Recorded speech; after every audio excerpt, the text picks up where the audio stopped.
All right, so welcome. This is this is something different for me. I'm collaborating. We have Ricer, and we also have Alton, the dog father.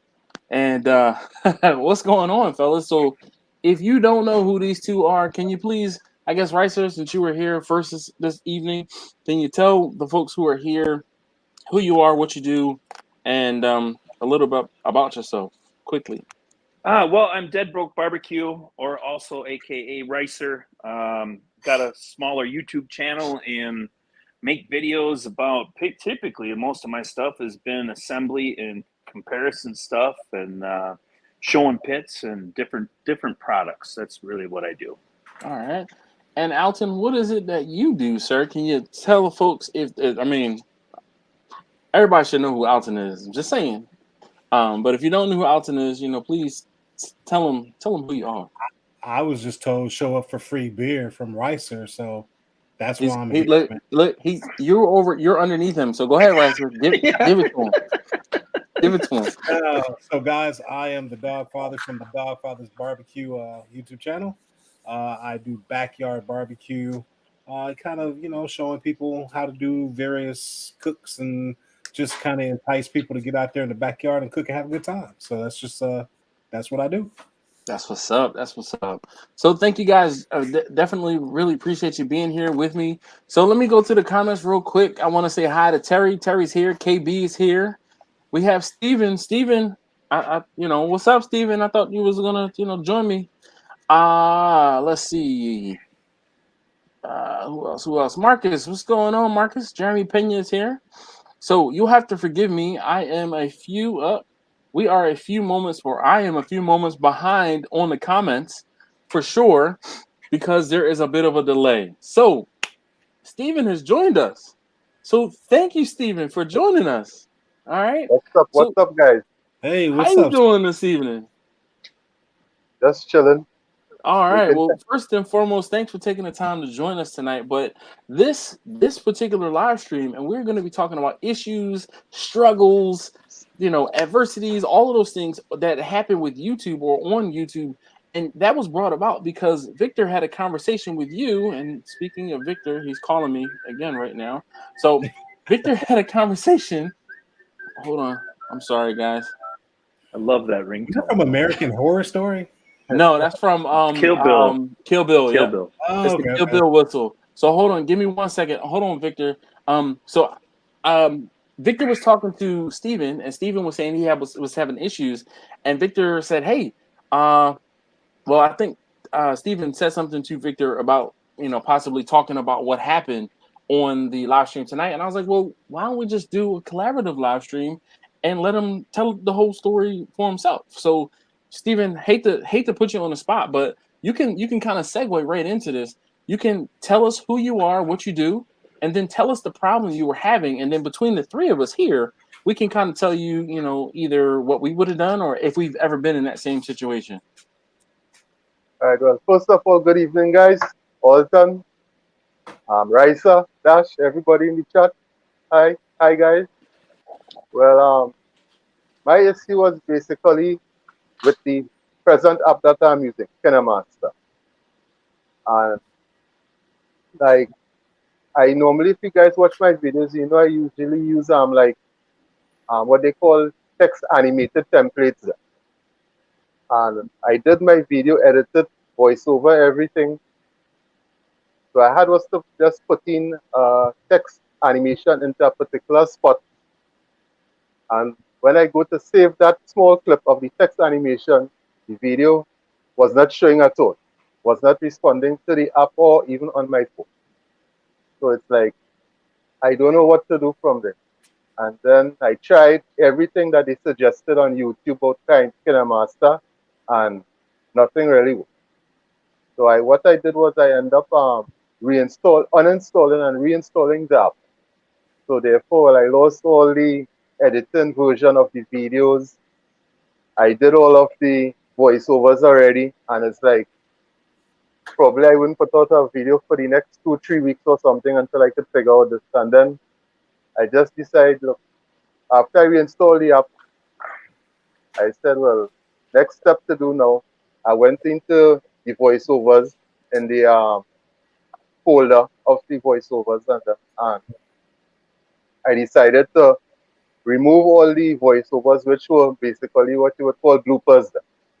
And then I stored it back into a separate folder. But the voiceovers, everything came into sequence. So the hardest problem there now for me was to edit the video and to get the voiceovers to work on this video what I edited now. I remember the original edited version was deleted. And it ended up working out pretty okay for you guys who watched the video. It was pretty okay. So that was just basically my problem. So right now what I am trying to do is to figure out a way where I could probably sync the timeline of the edited video. So even if I have to reinstall back the app, I wouldn't lose the edited version. So are you editing on your phone or on a computer? On my phone. So that makes it hard because like you can't just save that into a specific place. Yeah, And that's the problem. that definitely leaves you, just like you said, you were having an issue with the app. And if the app crashes while you're in the middle of an edit, there's nothing you can do. So basically what the problem was right now they are doing a lot of updating on the app itself, and usually this is about, I've been using this app for the last probably 2 to 3 years, and this like every time they do plenty updates, this usually happens. But luckily for me, I had the template for the animation and everything in a separate folder, so it was easy to put together again. Just the voiceovers, and to edit that new video now, and to make sure that whatever I say corresponds to what it is showing is harder to do than when I did it editing at that same time. So, but it turned out pretty okay. Well, that's good, man, that you were able to at least salvage it. Right. Can you export your file after you get it edited and wait on all the actual voiceovers and animation or anything like that? Can you go ahead and do it that way? Well, usually so you would have your your file, you have your video file, and you can at least keep that off, so you don't have to re-edit it. You know what I mean? Export it however you can as a MP4 or whatever. Well, I'm trying to work around that right now. You know, but the main problem, remember, like when I'm doing my voiceovers, I am actually, like what I usually do when I start editing, I put the whole video, all the clips onto the timeline. I break down the editing to, let's say if the videos are about half an hour long, by the time I edit it down, it might break down to probably maybe 10, 12 minutes.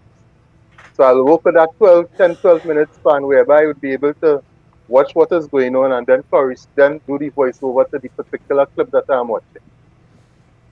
So sometimes I have to either slow down a clip, speed up a clip to make sure it matches what it is I'm saying and all things. But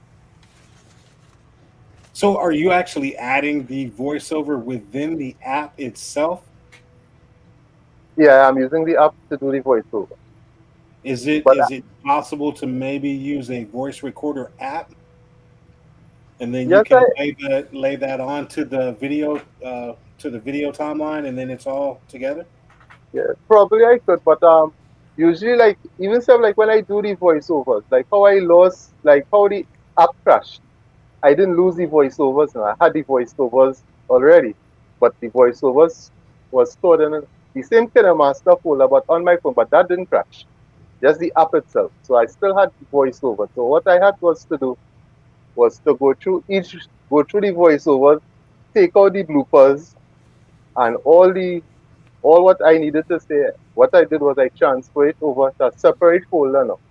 But everything came into sequence. So the hardest thing for me to do was to re-edit the video to match the voiceovers. When usually I do the voiceovers to match the video.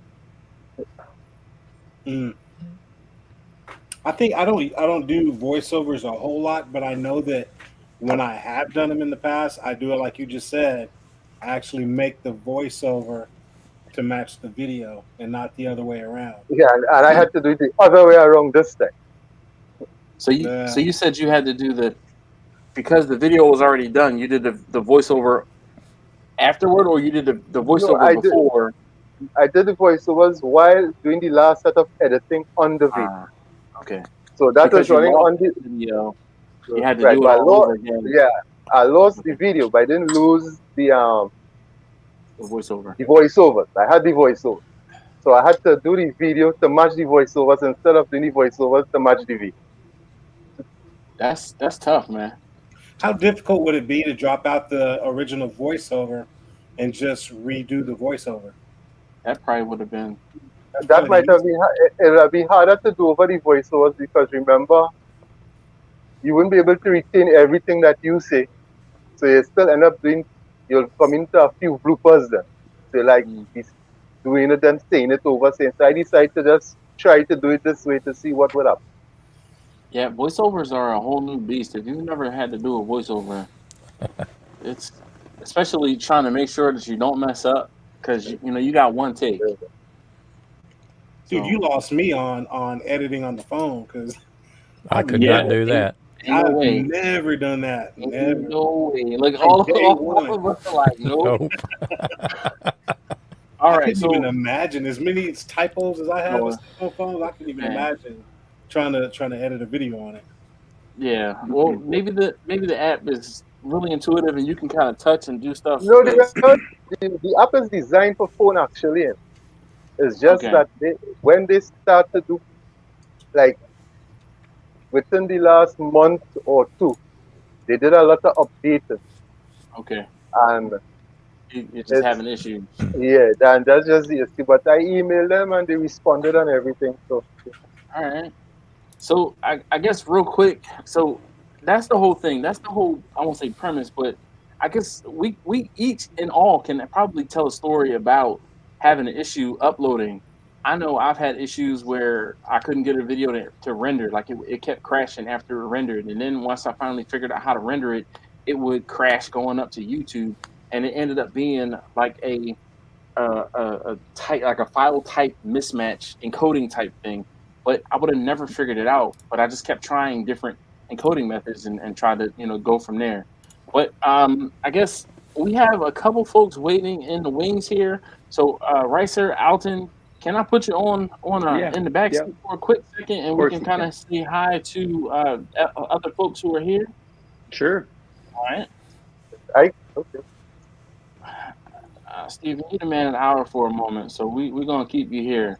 So before I get to that gentleman that I just popped up onto the screen, Smoky Ribs, if you could, say hi, tell us who you are, what you do, and maybe a quick story about something that went wrong. And then Grumpus, it's on you. And then we got my man Greg down there. We're gonna talk to him for a quick second. Yeah, I'm Russ Jones with Smoky Ribs Barbecue. Been doing YouTube for over a decade now. Rolled over 10 years in July.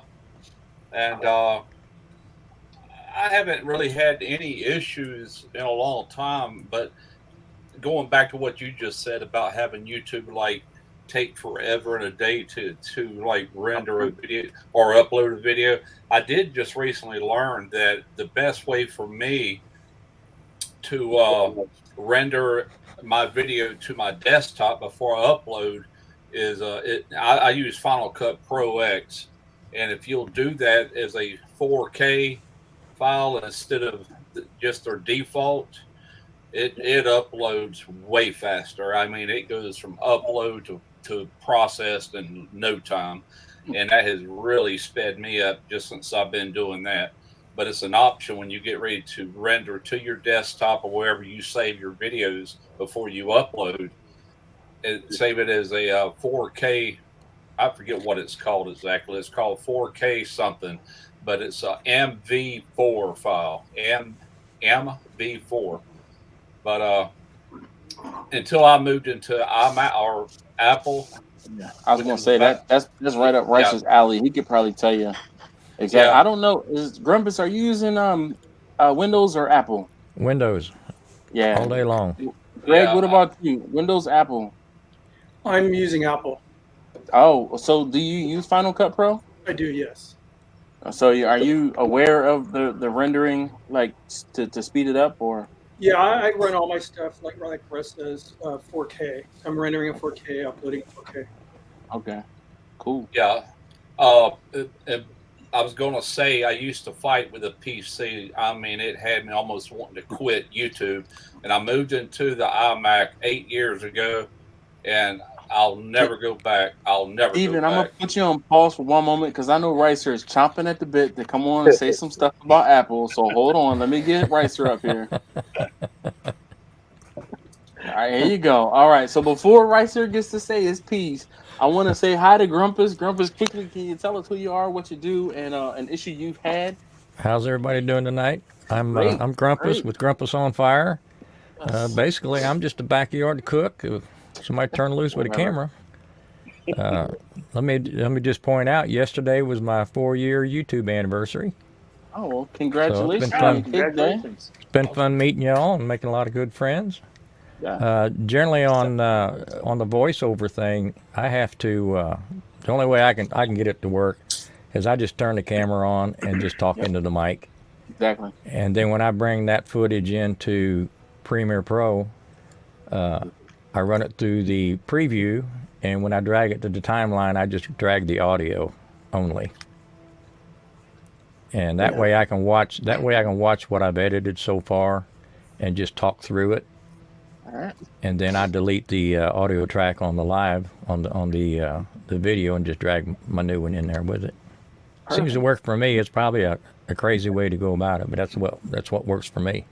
Now I've done it that way too. Just because the audios will match if you, in my opinion, if you are using your camera to shoot your filming and whatever you're doing, and if you use that same camera to film your voiceover, the audios will match and the levels will be the same, and you don't have to worry about Right. tweaking anything in post. So that's something that to at least think about, because I know I always feel echoey whenever I do a voiceover over the video in my in the edit. It just doesn't sound right to me, though we all have done it.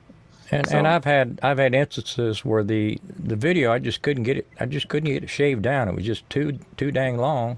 Mhm. So I would make me an outline and write it down as I watched the video, and then I would go through and put my voiceover, and then go back and edit to the voiceover to try to shorten it up. Okay. Well, so I guess let's talk to the man of the hour. There's Greg. If you don't know who Greg is from Ballistic Barbecue. So if you could please say hi and tell the folks who you are, what you do, and an instance where you had an issue. Because I think this is one of those things that not enough people talk about the struggles behind YouTube. We all struggle on the grill cooking. We all struggle trying to make content, but we never really talk about struggling just to put a video on YouTube. So the floor is yours, sir. Yeah. So Greg, Ballistic Barbecue. Been doing this like 13 years, I think.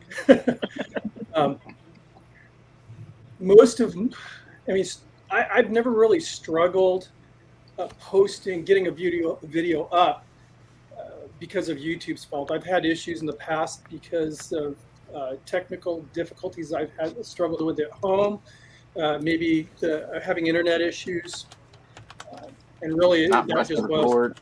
What was that? Not pressing record. The mics, well, I'll tell you dead what. mics.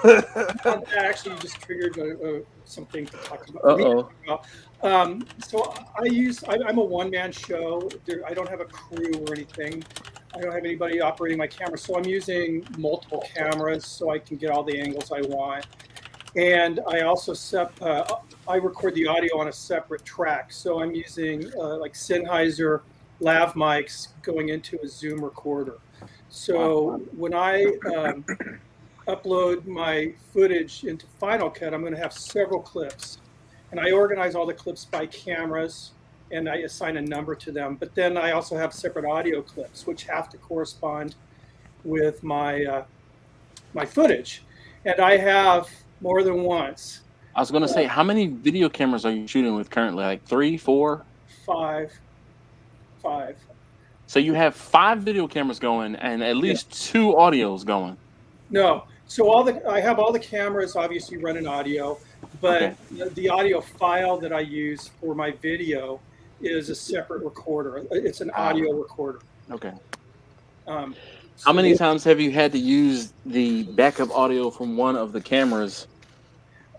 just when ADD Greg forgets to turn the record on, and believe me, I've been that way. Raise your hand if you've been there when you have not turned on your mic and had to use your your B-roll mic or whatever. Because oh goodness, used the Zoom mic, or again, I use Sennheiser, the lavalier wireless microphones, but I plug the receiver into a Zoom recorder with a 1/4-inch plug. And if anybody's ever used the Zoom recorder, you'll know that you hit that record button once and the light will flash. And now it's just a monitor. So you can see that, okay, my mics are hot. Then you have to push it a second time to get that solid ring to know that you're actually recording now. And so it's in like standby, then record.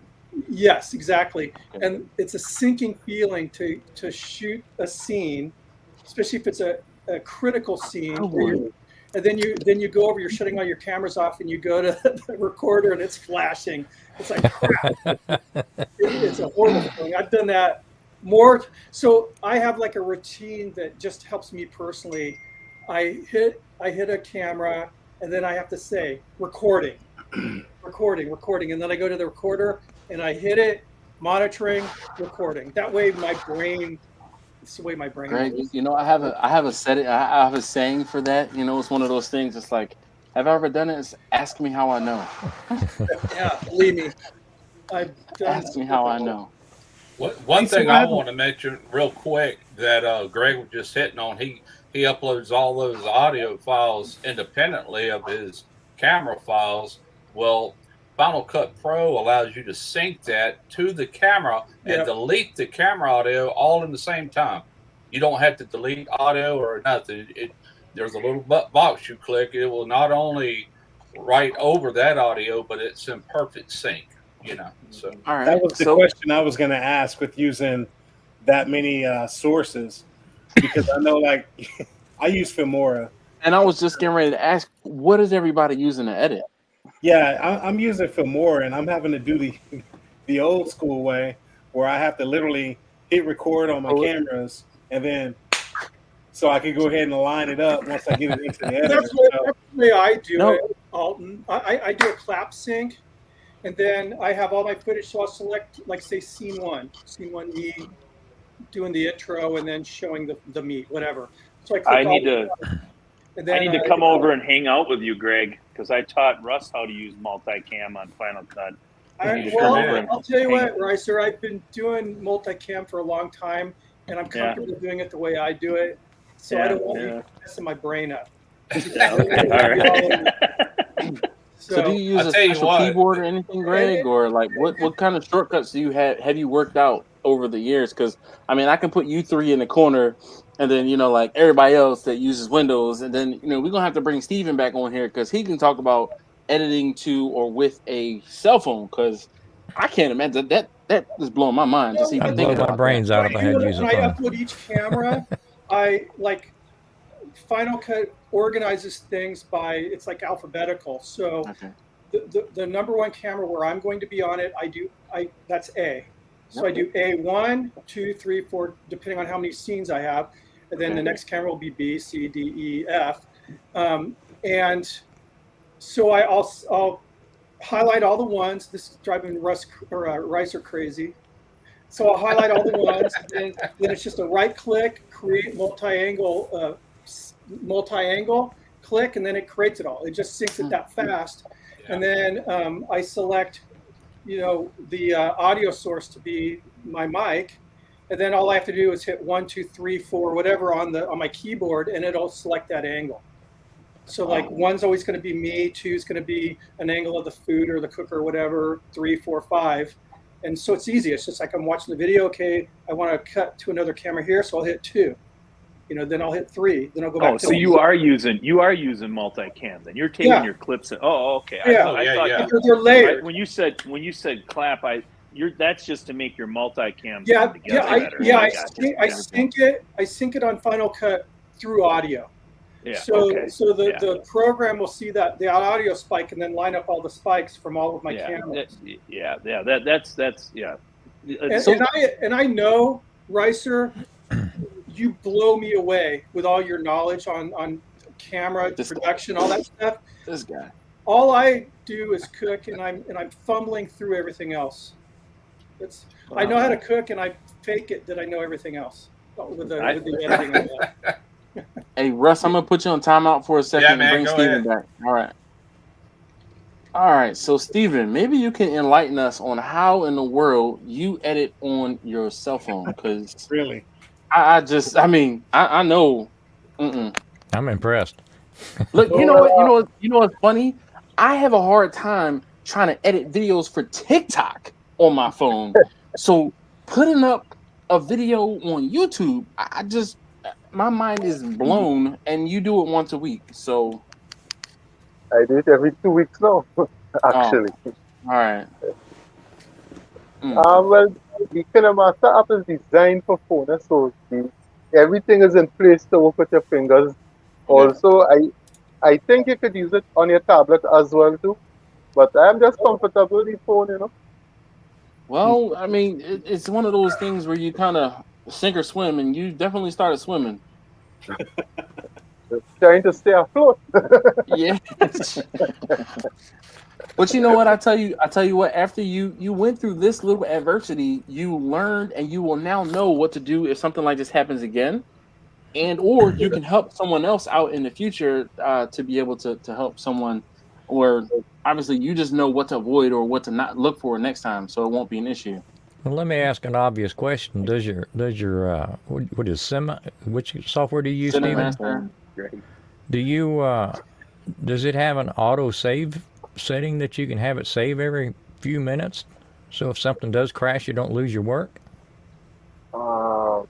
I never really looked into it. Honestly speaking, I would have to look into it.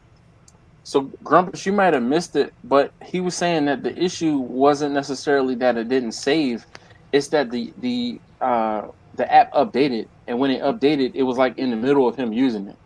Oh, I missed that part. Like when it updated, and when I have to import or store the text animation, which is a short clip, just like the little letters saying whatever I want, like 2 tablespoons of baking powder, the animation. Normally, when I go to import that, I would see that it's imported. When I import it now, and I went back to look for it, all I was seeing was just a checkered board line. Uh-oh. And then I got to realize, well, it didn't make no sense trying to import the edited video because it wouldn't show. Sure. Yeah. Now I get it. Yeah. Yeah. Because it corrupted the file is basically what happens. that happened to me one time. Same thing. I had like kind of what Dash was talking about. I had somehow something was updating and it corrupted a file. I had to literally find that corrupt file on the timeline, which I did. And then once I deleted it and rebuilt it, then I was okay. Then I was able to upload to YouTube. But yeah, that's why updates are really dangerous when you're editing. It can be really dangerous when you're editing. Yeah, I don't even know. Like, I know my issue wasn't even an update. While it was just the specific video file was corrupt, and it was like a 30-minute video, and at 18 minutes and 19 seconds, it just went black, and that was it. And of course, when you're looking on the video, like in the editing software, it looks fine. So until you but upload when time it, to upload it, oh yeah, nothing to. You upload it, it's like, nah, bruh, So, but Greg, I just wanted to check with you and make sure you were still good. I know you said you had other things, but I wanted to, like I said, I reached out to you, and I really appreciate you taking the time to join us. But I don't want to hold you if you have something else going on. You're muted. Yeah, you're muted still. Hold on. Let me unmute Greg. Can I unmute Greg? Unmute. Right. There you go. There you go. All right. There he is. No, yeah, so I was saying I'll probably be leaving for dinner here in a bit. I can hang out a little longer. All right, perfect. I just I want was to be saying, respectful of all these everyone's time. faces. I'm looking at all your faces, and you guys look way better than I do as far as the lighting. So, You know, I was Well, gonna, I'm I cheating. wasn't gonna give you grief about that, Greg. I really wasn't. You know, I know you might not do these live streams No, I like this don't. that often. So, you know, but for future reference, like you see that light behind you, right? If you turn your computer around and have the light looking at the face, it's one of those things where I'll get Get a one of those. flashlight. Get one of those rings, like sexy, little halos on my eyes. look, you know, Well, I'm just happy to see that Greg wears big, thick nerd glasses like I do. That Yeah. really makes me happy. When it comes look, to Greg, you can even Yeah, do I got something mine like right this here. and turn your cell phone around. Just pull it out a little bit to brighten you up. you're just gonna have to live with the way I look right now. Just turn the light, use the light, and be like, "Woo!" It's gonna be uncomfortable. When you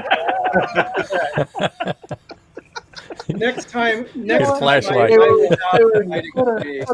but you know, remember a moment ago, he's like, "I've been on YouTube for 13 years." I don't do this. I've done one live stream in my entire life on my channel. Dude, you gotta do live streams, man. It really does put you, in touch with the viewers, and you get in. Well, if you get to that point where you have an opportunity to talk to other folks, I mean, obviously, you've met Alton. I don't know. Dash, hold up, Yeah. Dash. You What's up? do know that is one of the OGs of Oh, YouTube. definitely. Right? Yeah. Okay, I just wanted to throw that out there. No. I'm talking about like the live stream stuff. That's all Well, I'm saying. I'm just saying, hey, whatever he's doing is working. I'm trying to be like Oh, Greg. no. I I don't wanna be definitely like agree. Greg. Look, me too. Me Won't too. be like all y'all when I grow up. Listen, 'cause when I met Greg, Greg was like, "Yeah, I know who you are." I'm like, "No, you don't." He's like, "Yeah, dude. Let me show you." Oh yeah, Next time, Dash, if I'm invited back, I'll have open invite. I'll have lighting on me. Okay. I look good. Well, Greg, you were on Dead Broke Barbecue when I used to do the tavern talk. You looked perfect there, so I know you can do it. So. Well, I was outside. Yeah, I know. But the problem I know is you can do it. my You dressed up for laptop- Ricer. Oh, No, my laptop this is on iMac I'm on right now. It's Okay, all right. my laptop, for whatever reason, whenever I do something like this, like a meeting or whatever, I'm always out of sync from everybody else. It's like there's a delay. So I think I just need a new laptop. Yeah, whatever you have to tell yourself. gotta spend some YouTube money. Yeah, spending YouTube money on my four-wheeling Yeah, Take the right. StreamYard tab. Your hobby. and guns. I bought a gun today. Yes. What'd you get? Now we got a show. I bought just a 22. What did you get? Did you get the SR-22? Not SR-22. The what is it? The SIG 22? No, it's a rifle, but it's a rifle that looks like a Sturmgewehr. If anybody knows what that is, an MP-44. It's like an old German submachine gun, but it's cool looking. Interesting. The ammo's cheap and it looks cool. Yeah, Right. man, dude. We can. So, Greg, I don't know. We normally start talking about pistols and weapons and other stuff like that in the second hour of my live stream. So feel free to come on back and talk shooting stuff, because we definitely do. And I don't know if you might not have caught my live streams, but I actually work part-time at a range. So yeah, I'm all for it. Good. All for it. Hey, you know what though? I got a quick question here because we got the OG still in the house, and before he takes off, I gotta throw this out to him because this has just been an age-old question.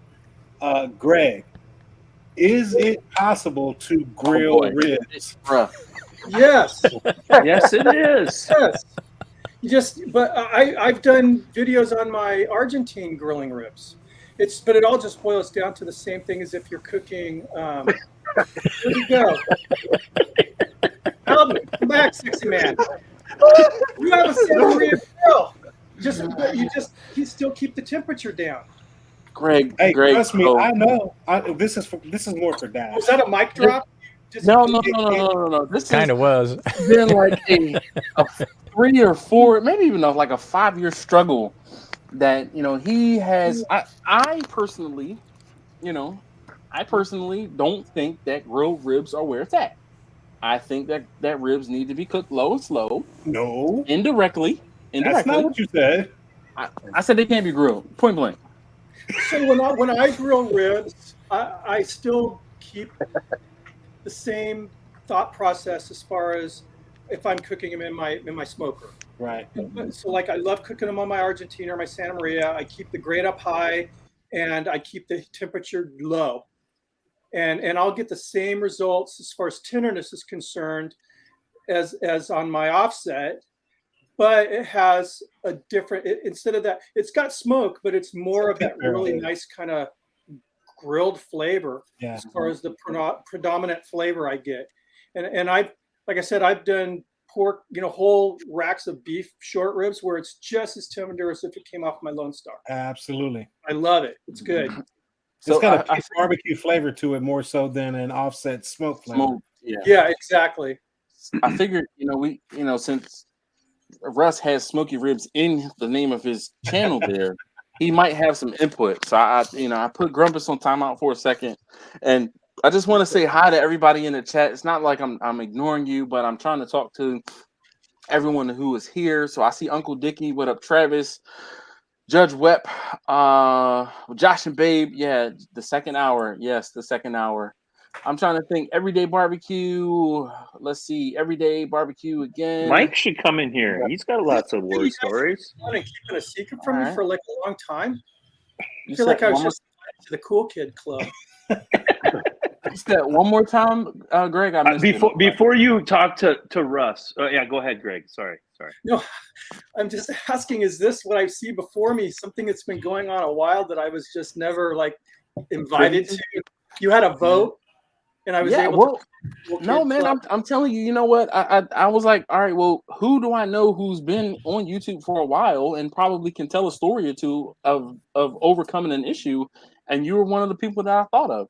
Cool. And not for nothing, Greg. I know you were OG when it comes to YouTube. I feel like I'm definitely an OG when it comes to live. I've been doing lives for probably 7 years or so. Yeah. And I can typically count on one hand how many times I miss a live in a year. So lives are definitely the one live I did actually, Dash. You were texting me. Next time, make me your admin, and I'll help you. Oh yeah, sandwich. Yeah, definitely. I mean, I definitely, I have live streams down pat. Well, what I'm trying to figure out, Dash, is you rubbing elbows next to OG royalty like Greg. How do you know you can't that you can grill ribs, man? Right. Well, Alton, I have to change my mic. I can't hear you. I gotta say this though, that it's all tangled up. I can't hear you, Alton. Hold on one second. All right, so the OG that taught me how to grill ribs was actually Russ. Russ taught me how to grill ribs. He talked me through it on the Santa Maria, the Lone Star Grill Santa Maria. Now I grilled ribs a million years ago on a kettle, but I had to do a video on the Lone Star, and he talked me through it. So I actually enjoy grilled ribs, especially on the Santa Maria. Maybe not so much on the Weber kettle when I tried it, because they just get maybe a little too charcoaly flavor. But on the Santa Maria, it's different, but it's really very fantastic flavor. Yeah, the flavor is just really good. So Dash, yes, you can grill ribs. Now, Russ, tell us. you just said it, man. I was just about to say, Russ doesn't even have to say. He doesn't have to speak for himself now. Rice done did it for him. One of my first videos I did on my first Santa Maria was 2 racks of ribs and 2 spatchcock chickens, whole chickens. The same thing. And perfect on everything. I also loaded it down with sausage. That whole grate was covered in protein. But, so, random question. Has anyone had an issue with monetization and using the word spatchcock in the title? just like real talk. Real talk. My email address has because I have my email address for my channel in my description box, and it's holisticbarbecue@cox.net. COX. Mm-hmm. it always like when it runs through the check, it's like possible sexual connotations or overtones, or whatever. So I always space the X away. So I just don't, I mean, YouTube, the algorithm. Yeah. Yep. Well, 'Cause dead gets is a flag. Dead. Ooh, okay. So I get a little bit of a like, oh, this is a naughty word. You shouldn't talk about dead people. I'm like, it's dead broke. What the hell, That's So- interesting, right? So I never even thought about that, but I'm telling you, man, I stay clear of the word spatchcock. Like, I try not to even say it in a video because I don't want my video flagged.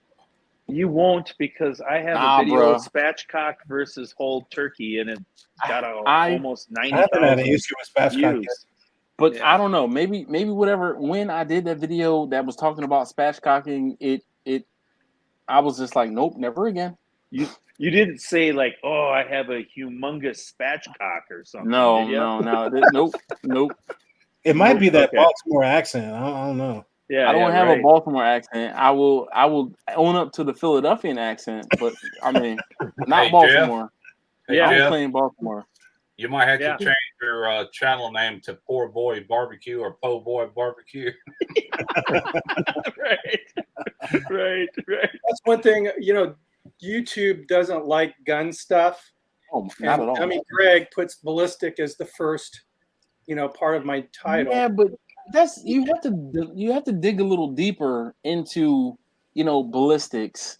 But I mean, have you had issues with that? No, but I think about a lot, I don't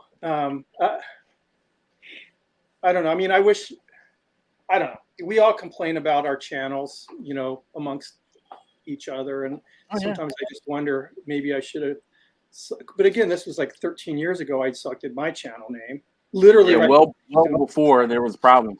So Yeah. look, speaking of which, look, Josh is talking about the cooking cop and babe.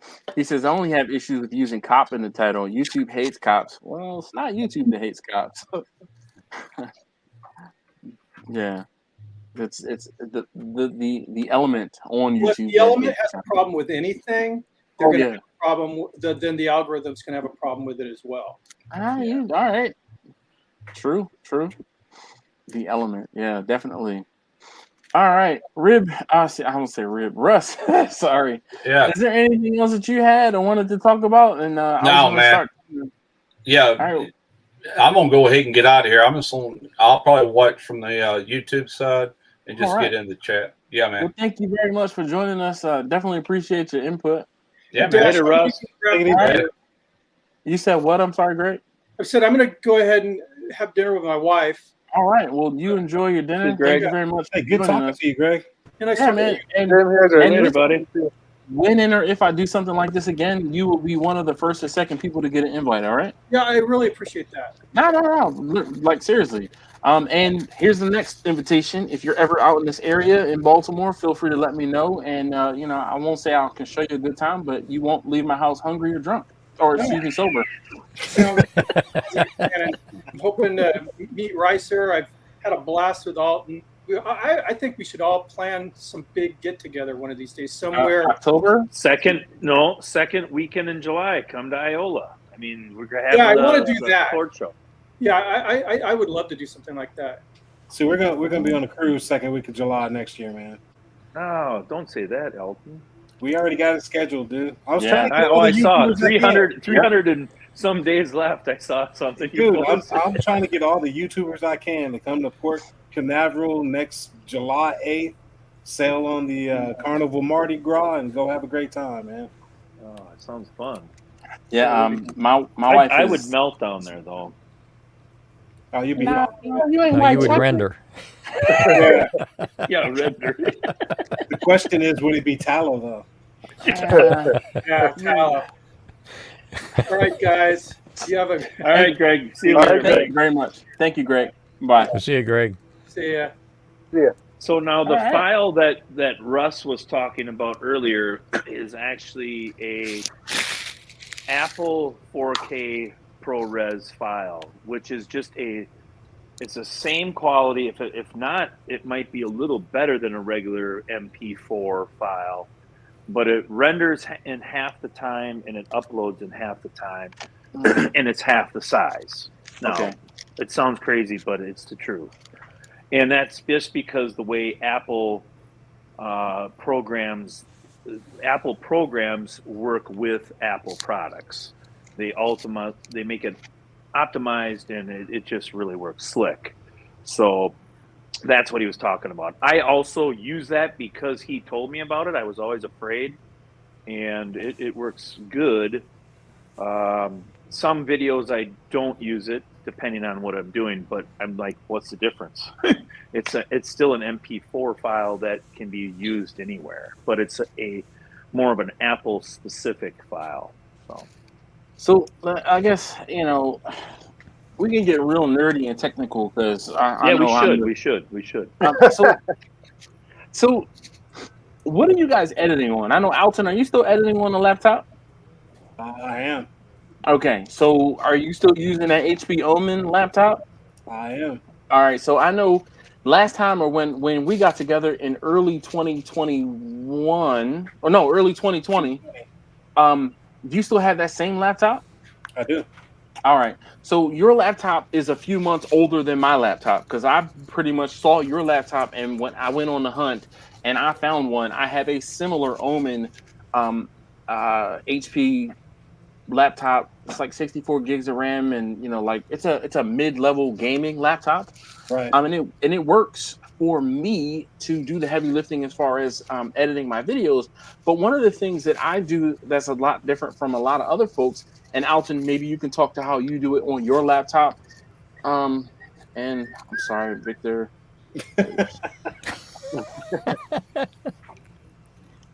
Go to the library or McDonald's, Victor. Hello, Victor. Man, I hate this. Can you hear? So I put you on speakerphone, Victor, so everybody can hear you. Hey, Victor. Hi, everybody. Hey, Victor. Hi. I'm going to try one more time to do what we originally did, because it did originally go through. Okay. But I've even been trying to get my device to hook up to my laptop. Okay. And my computer girl said, well, we're just going to have to work on that Saturday so I can get that hooked up. I don't know why. Well, this is not going to be the last time. So we can, obviously you can figure something out between now and the next time. So this is the last Wednesday of the month. I mean, a show of hands, if you guys want to get together the last Wednesday of the month, or you want to, I will. I'll help you out. I'm in favor. All right. Well, Victor says too. Steven. All right. Well, maybe we'll, like I said, because the last time I did this when I was in Florida, and I'm like, I don't have anything else going on, and I don't have a topic, so let's just do this. And it worked out. So, and it seems like this is a nice way to do the live stream. It takes a lot of pressure off of me, and it really gives me an opportunity to talk to you guys, which is obviously, what it's all about. So, Victor, don't feel bad that you couldn't get on. I mean, do keep trying, because we'll be here. So if you figure it out, I'll let you in. Well, and I mean, this is what's been holding me up as far as my own channel. So between getting to meet my local YouTube guy and then my tech girl helped me on this stuff, these are all things I have to do anyway. Yes, indeed. So, and he does so everybody out there, love right you now, all. right? And hey, Ricer, just so you know, yes, I am drinking my Hefeweizen. Oh, you lucky dog! You lucky dog, you. But let me go ahead, Victor, because I am streaming, right? I know it. I'm gonna let you go, and I'm gonna switch over to actually watching it. All right, perfect. Thank you. You bet. Bye, everyone. Alton, I think man. Victor's on to something. I need me a tech girl. Yeah, right. I got robbed too. Don't we all? Right? Man. All right, so I was talking about what you use to edit. So I'm using my laptop, but one of the things that's a little different is I have an external hard drive that I keep all of my clips and other things like that on.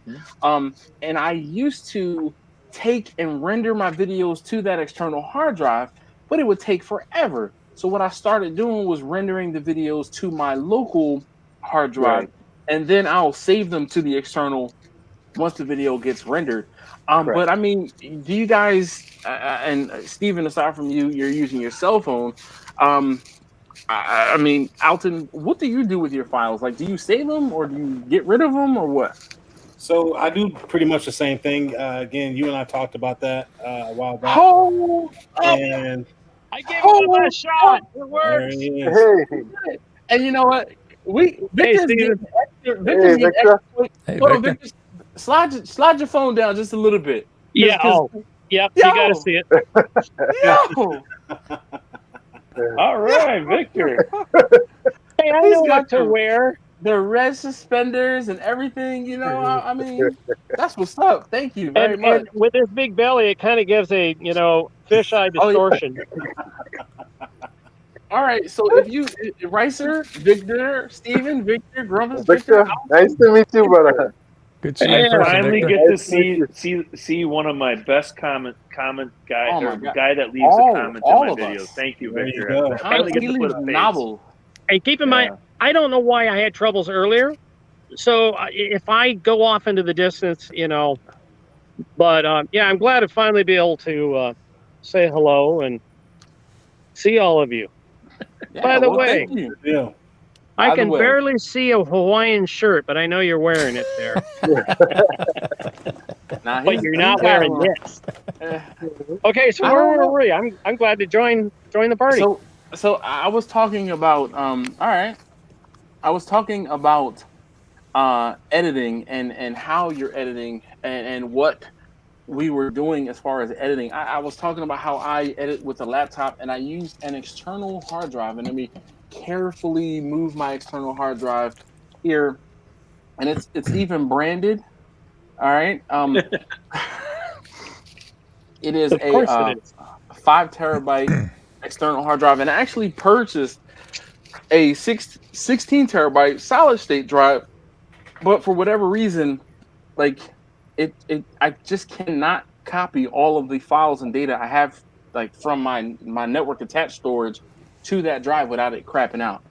And it's like once I start copying, if it doesn't copy everything, it'll like error out and it just doesn't copy anything. So yeah. But Alton, you're doing something similar with the external hard drives? Yeah, I've got a external here on my desk as well. So what I do, again, we talked about this, went through the same pains. When I was going to try to export directly to that external, it was just taking forever. So no, I'll go ahead and export it locally.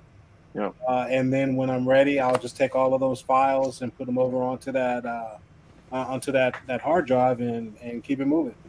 Now, do you do any like network attached storage, or is that like your one and done only copy? No, that's it. I'm not doing anything with the files anyway.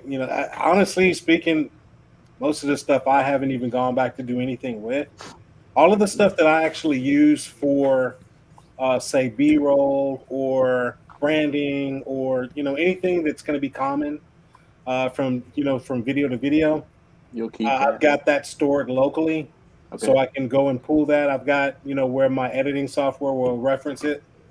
So it's always there in the software, so I can just drop it onto the timeline of any video that I'm working on. Yeah. But stuff that's from previous videos or what have you, I don't really do much with it. I've got it in case I need it. Okay. So, I had another hard drive that I had a lot of YouTube videos, files and stuff on there, and that hard drive crashed on me. Crashed. Oh yeah. Yeah, and couldn't access it, can't do anything with it. So you know what, chunk it, whatever. I don't care. The videos are already up, so whatever. And that was going to be my next question. Do you save your videos for all of perpetuity? I guess Grumpus. What about you? I know Ricer, you do. Yes. Steven, I know you're editing on your phone, so you probably end up having to delete a lot of stuff once you're done using it, right? Well, like the clips on them, like Yes. whatever video I create, I will save the actual edited version, Okay. and the thumbnail and so on. I'll save that. Okay. The rest of the other stuff, but I have that on a flash drive. Okay. I So don't store it on my phone. what about saving it to the cloud, like a Google Drive or like a OneDrive or something like that, where you can save it? At least you'll be able to access it for later if you need to. but like one of those subscription type Yeah. things, just to for I won't say a little bit of peace of mind, but because I'm gonna tell you, I'm a digital hoarder. Like I have every single I am video too. clip that I have ever filmed, Wow. and I have them in multiple places. So like, like here is the book bag I carry around, and in my book bag I carry around, I have a 12 terabyte hard drive that has a backup that I back up onto every video file that I've had, every photo. I carry this with me, as well as I have network attached storage. So I have a hard drive that's got redundancies and things like that. So if I'm ever in need of a single clip, like if I wanted to go back and pull clips from when I was at Alton's house, I can do that on almost a moment's notice, and talk to meeting Ian or meeting Greg from Ballistic Barbecue or meeting Alton, and driving around with him, going to different places, meeting CJ, meeting everybody else who was there. I've got those files with me at all times. That's how bad I am. Well, I do the same thing. Every video has its own folder. I drag Yeah. every file I use into that folder, and as soon as I render, I copy that folder over to a 40 terabyte NAS. Oh, And nice. then once a week, that backs up to a secondary 40 terabyte NAS. All right. So you never know when you might, right now you think you don't need any of that information, but who knows? 10 years from now, you may decide to pull something together. Yeah. And, So storage, I've got a storage is question. cheap. All right. Yeah. So yeah. being the guy who's just gonna get started, what do you wise ones think I should do for what I should get for storage for a starter? An external Is it- hard drive. Yeah, the USB external drive would be fine. Yeah. Okay, Yeah. You. and it should have how much capacity? Or I'm such Couple an idiot.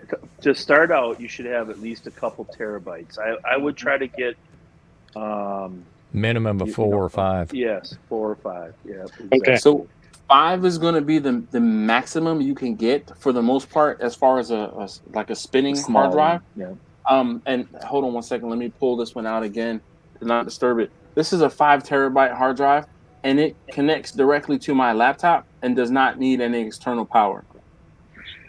And this is like Okay. $100, $120, off of Amazon. Okay. When you start getting bigger than 5 terabytes, you're going to need an external power source to plug those in and power those up. So 5 terabytes is going to be the max you can do, like on the fly. And at that point, you want to go at least to 4 bay NAS. Mm. Because And what is that? you'll outgrow those Hold 4 on, I'll bays show you. soon enough. I have A 4 bay? 70. I have 70 terabytes of recorded video in 3.5 years. So Yeah, but you've also been filming in the 4K for quite some time. since I started, yeah, everything has been in 4K. No, none of my stuff's 4K.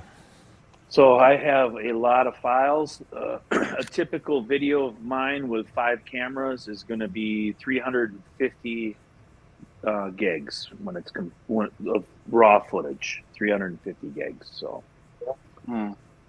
Hey, So hold on one storage second. is good. My next 2023, I will have a backup system.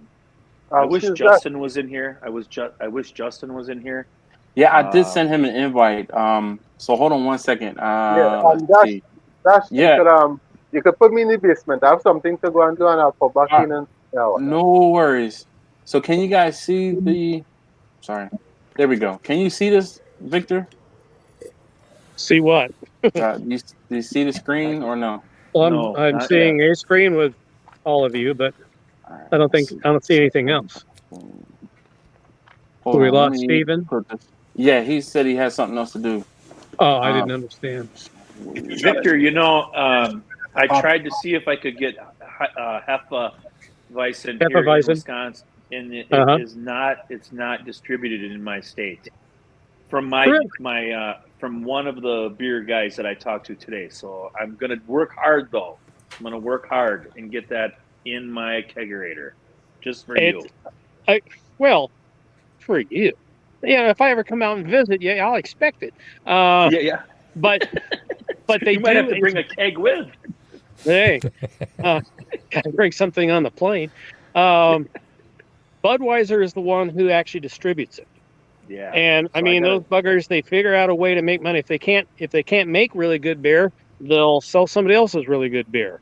So give them credit for that. When I was long haul trucking, yeah, I could still get Hefeweizen all the way on the East Coast. And because I've had it. It doesn't always travel well because, like a lot of good beers that don't have preservatives, if they go through too many cool downs and warm ups, you start getting skunky. So, but what I like about it, is it's good all purpose. You know, it pairs with any food I've ever had, or just sitting there drinking. It's damn good salmon fishing drinking beer. Yeah, but Ricer drinks Corona. He likes that skunky beer. Well, this is Spotted Cow right now. And by the way, I'm so happy to see that kegerator there now. It makes the man cave look even better. That's a real more manly. Yeah. So more manly. We've got our kegerator envy going on. Yeah. Well, you know, I mean, I got lucky, I guess. So I got a question for you guys because we're talking about storage devices and this and that. Yeah. And Grumpus had mentioned, getting a 4-bay or whatever. Just curious, what do you guys specifically use brand-wise? What do you use, and what is the neighborhood for cost of these devices? So I have one Synology and 2 QNAPs. Yeah. And generally you buy them unpopulated. You put your own drives in them. And I have a MyBook, which is Western Digital. Western Digital. So my cloud, actually, not a MyBook. A My Cloud. That hard drive was a MyBook, but a My Cloud, and same thing. So the bare bones drives, the bare bones controller, and that's all it is a controller, is going to cost you probably $300, $400, and then you're going to have to put however many drives into it to populate it. Now, so just to answer $10 a terabyte is what I figure, about $10 a terabyte for the drive size.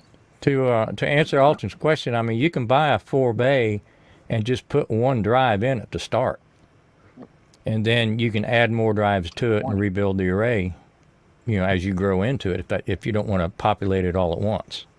So again, we're gonna get a little geeky and nerdy here. I'm gonna put on my computer my A+ certification hat here. So what the NAS does with network attached storage, and it's a place to hold hard drives, and the hard drives are in a RAID array, a redundant array of independent disks. Okay, and when you have 4 drives, typically you have 3 drives for storage and 1 drive for parity. Okay, that's the main way, so that if something happens to one of those drives, you have a backup of everything that'll be rebuilt, and you won't lose anything. Correct. I should have played the P-break polka for Ricer since he had to go. Yeah, I had to go. So you might hear the stream going for a little bit. Oh man, I'll mute him. I'll mute him.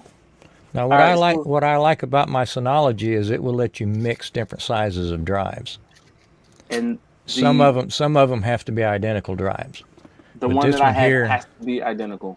This one here will stretch out. You can have a 4, an 8, or 10.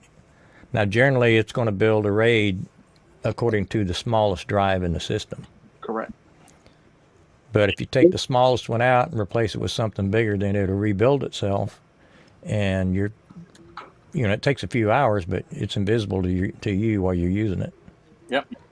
Now, most of these terms you guys are saying. Synology. So Synology is like the one that I've been looking at, Grumpus, and from what I gather, it's a pretty good system. So do you think I should go with that over the QNAP? It depends on how techy you want to get with it. I equate the Synology kind of like a Mac. It just works. Okay. Now, That's if what I you want want to to, if you want to get in there and mess with it and tinker with it and do a lot of, stuff, set up your own clouds, network, and all that kind of stuff like that, then the QNAP's going to give you more options. It's got a lot more utilities in it. Okay. But Brisket generally, minute- if I'm remote and I try to access my NASs, usually the Synology, I can always get on it. Sometimes the QNAP's hit and miss. All right. Well, that's good to know. That's good to know. I know that and just from comparison, the Western Digital, where it lacks in robustness, if you will, like with the ability to use different drives, it makes up for in accessibility and ease of use. Yes. It is the entry level one, and I've had this NAS for 5 years or so now. And if I were to buy another one, like if this one craps out, I'm going to go with Synology. Because that'd be my next one too. Because I'm looking for something around 12 bays. Ooh, damn. I got to ask you here, because you guys have been saying bays a lot. What does a bay refer to? So a bay is a drive. So one of these. So inside of this box here, there's a hard drive, right? That's a 1 bay drive. This is a 1 bay drive, right? So when I was building my NAS, I actually found 12 terabyte external hard drives cheaper than I found base drives. So I cannibalized all of these. Took them apart, popped them open. I did the same thing. Took the drives out and used the internal drives, and just like I gave the enclosures to a friend of mine who has a media storage, a media server, and he just adds them to his server as he adds hard drives. So Victor, being where you're starting, okay, I think a Western Digital would be a great, just an external hard drive for you to store, just like what Dash has there. I have a couple. That's what I have basically, but I do have a toaster oven where I'm putting the drives in there now, so they're already shucked, like Grumpus said. That's what they call it. Yeah, exactly. So, but just a nice, like they said earlier, 5 or something like that. I use 3 Samsung SSD cards to put my videos on. Where Russ was talking, or where Dash was talking about editing external, I put all my files on my Samsung SDs for a video, because I'm usually doing a couple videos at a time. So I'll have them, each one of those, and then I edit off from that, but I render and place my file on my Mac. Because what Dash is talking about, slowing, even if it's an SSD, it's just better to render that complete file to your actual machine. So long story short, Victor, when you're ready, either talk to Dash or myself or Grumpus or something like that. But a good Western Digital hard drive is all you really need to store in a if you wanted to go as far as a solid state drive for editing, you can, but you don't really have to worry about it when you first start out, because you won't have a ton of files. It's later in the ball game when you're dealing with multiple, like me, 70 terabytes of clips of stupid crap, of blank. I'll start a video and there'll be 5 minutes of a blank, just one camera angle that's doing nothing but showing a pit, but I still save that. Okay. So long story short, start small and work your way up. So this is especially going to be important. I mean, at first I'm going to start with a camera, but when we start having multiple cameras, you're just going to have an awful lot of more information you got to store. Yeah. You have more files, more data. Right. Before I forget, because I didn't put it in the comments, because I tend to put a lot in the comments, it was a great touch when you did the P-Polka thing in your Kegerator video. Yeah. I was loving that. It was subtle. It was there. And it's like, I forgot to put that in for comments. No, it's one of those things that you would have to know what that was, and when you heard the music. But I heard it and I was like, oh, this guy with the P-Polka. I got to get that from you someday. The P break? Yeah. No yeah, problem. yeah, because that's just talkie. It's fun to listen to anyway, and besides that, a little inspiration to get up and go. Right. Yeah. Exactly. So Brisket Medic is, he's like tearing up the comments there. Steven, welcome back. Jimmy, I saw you in a little earlier, and I was trying to Yes, talk to guys. the folks here. Oh, look at that! He's got the Carib. I need a Carib right about now. I have not had a Carib in a long time. You're gonna make me have to go over there and get the punching. Yes. There we go. Actually, that's good. That's good beer. I actually did not drink anything tonight because I'm like, if I'm going to be doing this live stream and everything like that, I can't be yawning. Gotta pay So, attention, right? Right. That's what's missing. Yeah, I have. tired. Listen, now that I said the Y word, it's coming. Well, no. I can talk enough, Dash, and put you to sleep. I mean, trust me. You know. There's that. And just so we know, yeah, we're prepared. We have our first aid kit. There you go. No having to get up to go get a beer. So are you in like what is that, like a cane like shelter there? Yeah, it's like right. snow in the background. Yeah, well, it's the early process of making my cook area. I don't know how well you can see it through, but the boat's on the other side, so you can kind of maybe see that there.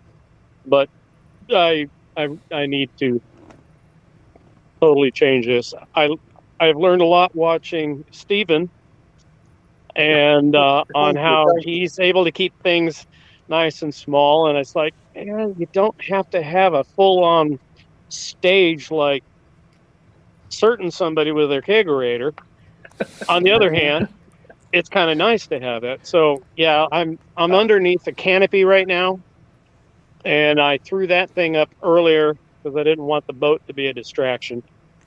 What part of the country are you in, Victor? I live in Washington State, southwest portion. I live pretty much due north, about an hour from Portland, on the river called the Cowlitz River. So when back in, what was that, 80, 81, when Mount St. Helens blew and you saw all the flooding coming down from the mountain, I live downstream of that. In fact, I live downstream of Mount Rainier, which is where the river starts, and St. Helens with the Tootle. So, yeah, it sounds kind of stupid, but I live downstream of two frickin' volcanoes. So now, Victor, you say that I have this big studio. You can ask Russ, and I don't know if he's still watching, but Everyday Mike, they both have been in my studio. Remember, lenses play tricks. This is just one wall of a garage. That's all this is. I know it. You know, but it's nice. It's nice. Well, I mean, I've been working at it, but yeah. So you don't need that big of an area. You can concentrate with the right lenses and all that. You know, you can still capture everything that you need to capture. I've watched some channels where you never see the person, and they do a one-camera thing, and it's just a couple of feet from the meal the whole way through when they're cooking. Yeah. So yeah, I know it's just like you shouldn't get all hooked on having a super expensive cameras and such, lighting and sound, and everything else is. Again, when I watch Steven, I'm inspired because it keeps it simple and it's really good. So, and then Grumpus with his shirts. So I hate to interrupt, but KB he said it's his birthday today, so we got to do a shot. And Brisket, happy birthday! Brisket Medic said his birthday is Friday, and then Grumpus says his birthday was in July. I know Victor's birthday was also in July, so mine was in August. Mine was in August. August. All right, so there's a little corner there. I'm going. We're gonna take this to the head. Summer shot. My birthday actually is in May. It's Cinco de Mayo, the one day that the entire country celebrates my birthday, but with a Mexican theme. Yeah. So that I had, it was high test. I hadn't hadn't So got I to, like that dumb how it down like a little bit. Dash sends me like text messages about head and tails all the time, and I'm just thinking of a quarter. But now he's been starting to explain some of this finer like art that he has, his hobby. That's his an extra OnlyFans hobby. channel. No. This, this. I'm telling you, I watch a lot of moonshiners on TV, and then my guy, he likes to experiment because he knows that I have been drinking moonshine for a while. So he gives me stuff, and he's like, "Here, take this and tell me what you think." And I'm like, "I'll be your test. I'll be your Huckleberry. I'll be your Huckleberry." But yeah, I am. I trust me, Ricer. I'm learning just like lots of other people are learning when it comes to distillation and the hobby and other things like that. So, but Sure. I'm just like I'm sitting in the corner watching. That's all I get to do. Yeah, I know. Obviously. So I sit in the haven't corner known- and I take some samples from here and there, and I'm sure Cuff and stuff. Jimmy's in the chat, so we really can't talk about everything, right? I don't know squat about Shine, so everything I've been learning has been watching Dash.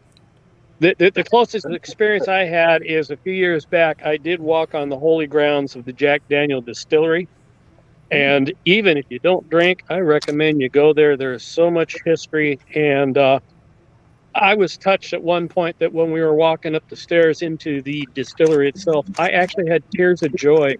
And it kind of caught me off guard. But yeah. Perfect. Speaking of which, I don't know. I won't say rumor has it or whatever, but there's a whiskey that has come out recently. It's called Uncle Nearest, and Uncle Nearest was apparently the person who taught Jack Daniels how to distill. So I actually have a bottle of Uncle Nearest that I got recently, and it's just one of those things where, and I mean, it's like, oh, what does it taste like?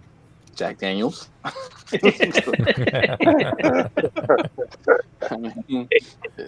For what it's worth, there is a lot of difference actually in the different Jacks if you try them out. And there are some Jack Daniel bottled stuff you can actually only get there at the White Rabbit Saloon. You can't drink in that county, but it only takes 15 minutes from the center of Lynchburg to be out of the county. And but no, they got different stuff. I've got some collector stuff from when I was there. The best is the single barrel, but I would say the best value is the Gentleman Jack. The difference between the Gentleman Jack and regular Jack and single barrel is single barrel and regular Jack. They only filter it through the charcoal once, and the single barrel is of the best stuff. But well, there he is. But the Gentleman Jack, it's almost as good as a single barrel because they run it through the charcoal twice. So it doesn't cost near as much, but it's damn near as smooth. So value-wise, that's a better way to go. All right. But regular Jack gets me there all the time. So, we have another piece of royalty here. We got Jimmy, and oddly enough, it's been a year, Jimmy, since I met Jimmy when I was on my way down to Florida. I stopped in South Carolina, and Jimmy was like, "What's 3 hours between friends?" And he met me at the fuel station, and he sent me a picture of the 1 year time hop thing from Facebook. So yeah, man, glad you could join us. Hey, listen, I'm I don't just know if you honored saw, to but be. I had to take a shot quickly. I'm just honored to be on the same page with these barbecue greats. These are the people I've been watching, trying to learn a little bit of what I do. I do notice, though, that we all seem to have. I want you guys to know you caused the chin whiskers here because apparently to be successful, you have to have a beard. And I have noticed that. Yeah. And look, Ricer, just so you know, I have a guy. So, I'm telling you, man, it's it's not who you know. I mean, it's not what you know, it's who you know. That's for Yeah, damn sure. exactly. I know that's Especially right. especially when it comes to the liquor, as Popcorn would say. That's right. That's right. Look, I'm telling you, I be like this. Is it done yet? Yep. Yeah. Well, I want to add real quick though, a good happy congratulations to the dog, man, because the past few months for him has been pretty rough, and glad to see you out and about, dude. And yeah, man, we've all that. been We're praying all for you, praying guy. for you. Yeah, He's looking pretty good, isn't he? He In a is. non-sexual way. Grumpus. We're making it, man. We're making it, and we're trying to get back to making videos, man. Doing what we do. Well, That's great. I think we need a pool walkthrough. A birdie told me he was filming this afternoon, so I don't know, man. Come on, get to editing. Yeah, man. I did a brisket. Did a brisket for a video finally. All right. So, and this one is one of those where I didn't trim it. Pulled it straight out of the cryovac, cleaned it up, didn't cut anything off of it, put it on the pit. There you go. So you have to stay tuned as to whether or not I liked it or not. Well, I mean, that's what a lot of restaurants basically do if you really look at it. There's not much trimming going on in a restaurant. Not down That's here. yield, dude. It might be everywhere else, but everywhere I know here, everybody trims brisket, dude. Yeah, but when they up a lot of areas, it's yield, man. They look at that yield and they start trimming it up too much. They'll take They the use fat all off, of it. but That might be everywhere else, but here in Texas, dog, they trim brisket. Oh, They yeah. trim Everything brisket, else, they yeah. will go into sausage and burgers and everything else. But Right. they're absolutely trimming these briskets to pretty much get them all about the same size, the same shape. They go on the pit, they come off the pit relatively the same time. So, and yeah, they absolutely will have Trim one them. day where they'll go in there and trim briskets that they're going to cook for the rest of the week. So Yeah. I know I can speak from experience that I probably trim briskets least out of all of us here. And that's because of me having to try to get as much yield as possible. I will trim down the fat, and I will cut off that decal fat between. But other than that, like I'm not, I hear you guys talking. We're gonna round this edge for aerodynamics and blah. Damn that. Well, I'll I'll tell you, I know a very large caterer in Michigan, and I know, okay, it's Michigan, but they have 3 rotisserie Old Hickories that run nonstop, and they barely cut any brisket off. Now, it sounds crazy, but that is yield, man, and they are sending out so much brisket that, yeah, they are not going to just, as well as I do, you get a little brisket flat like this, you're going to cut it off, right, man? Because but they're going to maybe slap it a little bit, but it's amazing. It's amazing because it's going to get chopped or whatever, put it to wherever they're going to put it. But yeah, that's a good guys, deal. craft barbecue is pretty much taking over here. So all of these guys are trimming brisket. It's all an art form. Right, Mhm. right. So And they're also using it all of for, them are just like you taking said, all the of that stuff sausages. and they're and stuff. making sausage out of it. They're making, chili. They're making brisket mac and cheese. They're doing a lot of different things with all of these trimmings. So they absolutely aren't losing anything. Right. Yo, Meebs, how you doing? Yeah. I got a question for you guys on this trimming since we're talking about it. You always hear aerodynamic, and I understand, you got this point that's going to burn off, so you cut it off. However, in an offset where everything is going through, you got that flow. That makes a lot of sense. But with vertical smokers, whether it's an IVS or WSM, Komoda, you don't have good flow. There's a lot of back eddies and such when it's coming from under and going up. I don't think that the aerodynamics are as important. If you got a point sticking out, yeah, you need to trim it off, but you're not going for the same kind of aerodynamics as you would be with an offset. And I don't ever hear anybody talking about the difference of the 2 different cookers. Well, What do you you have a Lone Star insulated cabinet, so I think Yep. that's your first video. But no, the I first think one is going to be simple. It's going to be 101 doing a steak on a grill. Yeah. So it'll be simple for me. But yes, the IVS will eventually be in there. I mostly have vertical smokers. I've got two 22-inch WSMs. I have two, and boy, I'm about to say something terrible. I have two propane-powered vertical cabinet water smokers. They work fantastic, and I've had them for about 20 years.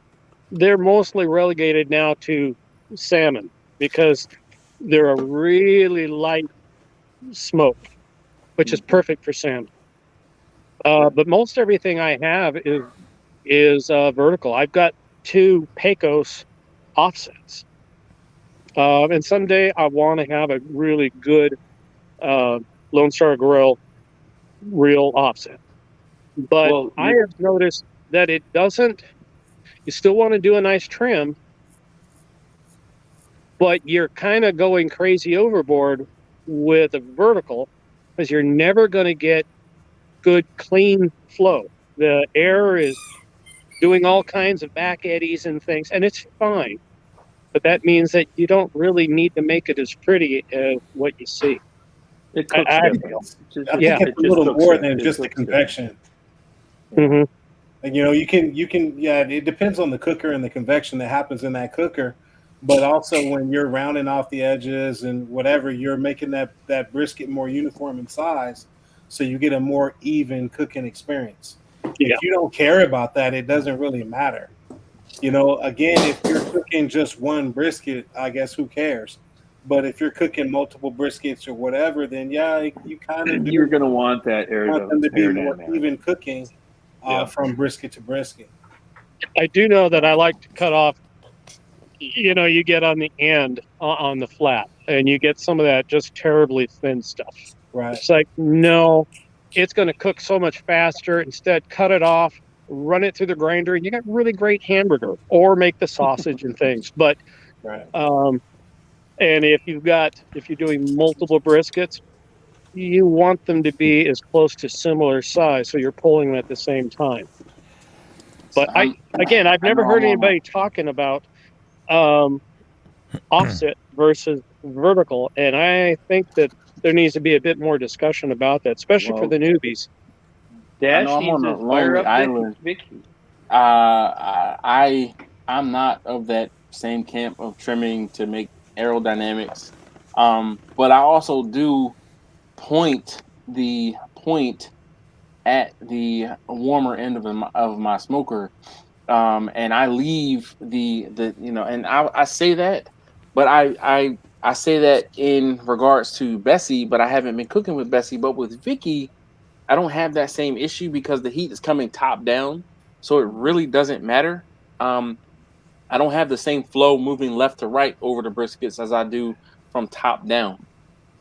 So it's not really as much of an issue, but I've never been one to trim a whole bunch off because I'm not making sausage and I'm trying to get every bit of meat so I can sell. So yeah, smoky ribs, either minimum trimming, yeah. As I've said in many of my videos, man, I mean, at the end of the day, there's no rules to barbecue. You do what you do. Oh yeah, definitely. Exactly. What you like in your backyard may not be what somebody else likes in their backyard, but it doesn't exactly matter. Right. So you do what works for you. Hey, I'm gonna put you on hold for a second. While I've got the authorities here, let me ask a question. Authorities.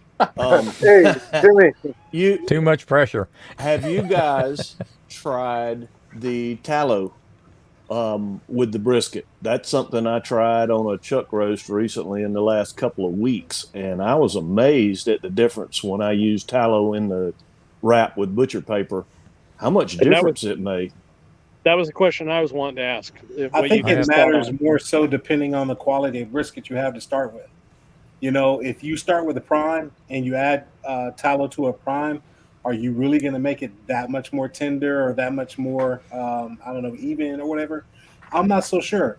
I think that where you really will see a difference is if you're using a lesser quality select cut brisket, or maybe even a choice. I have done that with a lesser quality brisket, and the thing that I noticed the most was that the flat was really consistent as far as being super tender.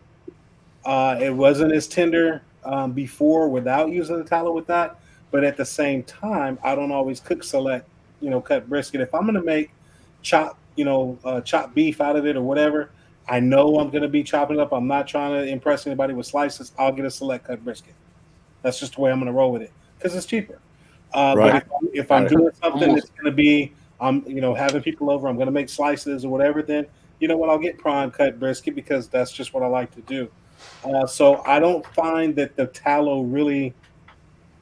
I'm not going to say that it doesn't do anything, but I didn't find it to be a huge game Value changer on, added. say, a prime cut versus a select cut. I was So- wondering how many Thanks. people are liking the tallow, because quite frankly, when I see some of these things, I think that they're over trimming. They're taking too much of the fat off. So are they over trimming, and then they're compensating and bringing it back by putting on fat that they'd actually already taken off? Why not cut out the middleman and not take off so much fat in the first place? Because you can leave some of that. You could take it off and add extra seasoning and get the seasoning deep down in there by trimming more, and then you're adding the moisture that you would have gained by leaving it by adding the tallow back. So I mean, is it 6 or is it a half a dozen? They're both going to Yeah. be count the same Yeah, number. that's true. But I think Very you're gonna get more flavor by trimming lower, and that again, this is back to what I do. I'll use choice briskets primarily, and I trim them more aggressively, and I season them more aggressively because I'm taking them. I'm not like eating them right there. So I have When played you're, what when game. you're cooking a lot Go of ahead. briskets, you're talking volume. You're going to lose a lot of money if you're not trimming off some of that fat that you're not going to eat. No, I You're understand. going to lose the money in the seasoning and the rubs that you put on. I mean, the thing is, in most cases, I know that for me and a lot of people I know around here, we trim the briskets down to what we know we're going to eat. If you got a full freaking inch of fat, who's going to eat that? Nobody's going to eat that. It's just going to get scraped off nobody's trying to at pay for some that. point. Exactly. And so when you get to Right. the cutter and they go cut you a slice of brisket and you got this much meat and this much fat on there, you're probably not going to be happy and want that. And that's what they know. So they trim that stuff down, and so that's more so where it comes from. It's not trying to, we have to have tallow to reintroduce fat. I don't think that's the key at all. I think a lot of it is just people like to have that fat dripping across. And so when they wrap these briskets, they collect that fat, pour it back across that brisket or on the board when they're cutting it, slather that slice or slices in that fat when they put it on a tray. It's just more visually appealing when you That's look what at it it when is. you're going to go purchase it.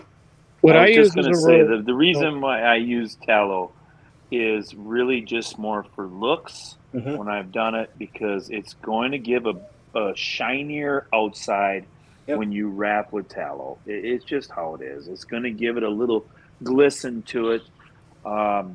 You can over tallow a brisket, and I am one to tell you that I've done it before. I put way too much on it, and the bark was kind of greasy. It wasn't great. So too much tallow isn't the way to go either. So, in my opinion, As a rule of thumb, when I'm trimming, I'm looking I ask myself, is this going to render off? I want to bring it down to where we're right at that point where most of it is going to render off.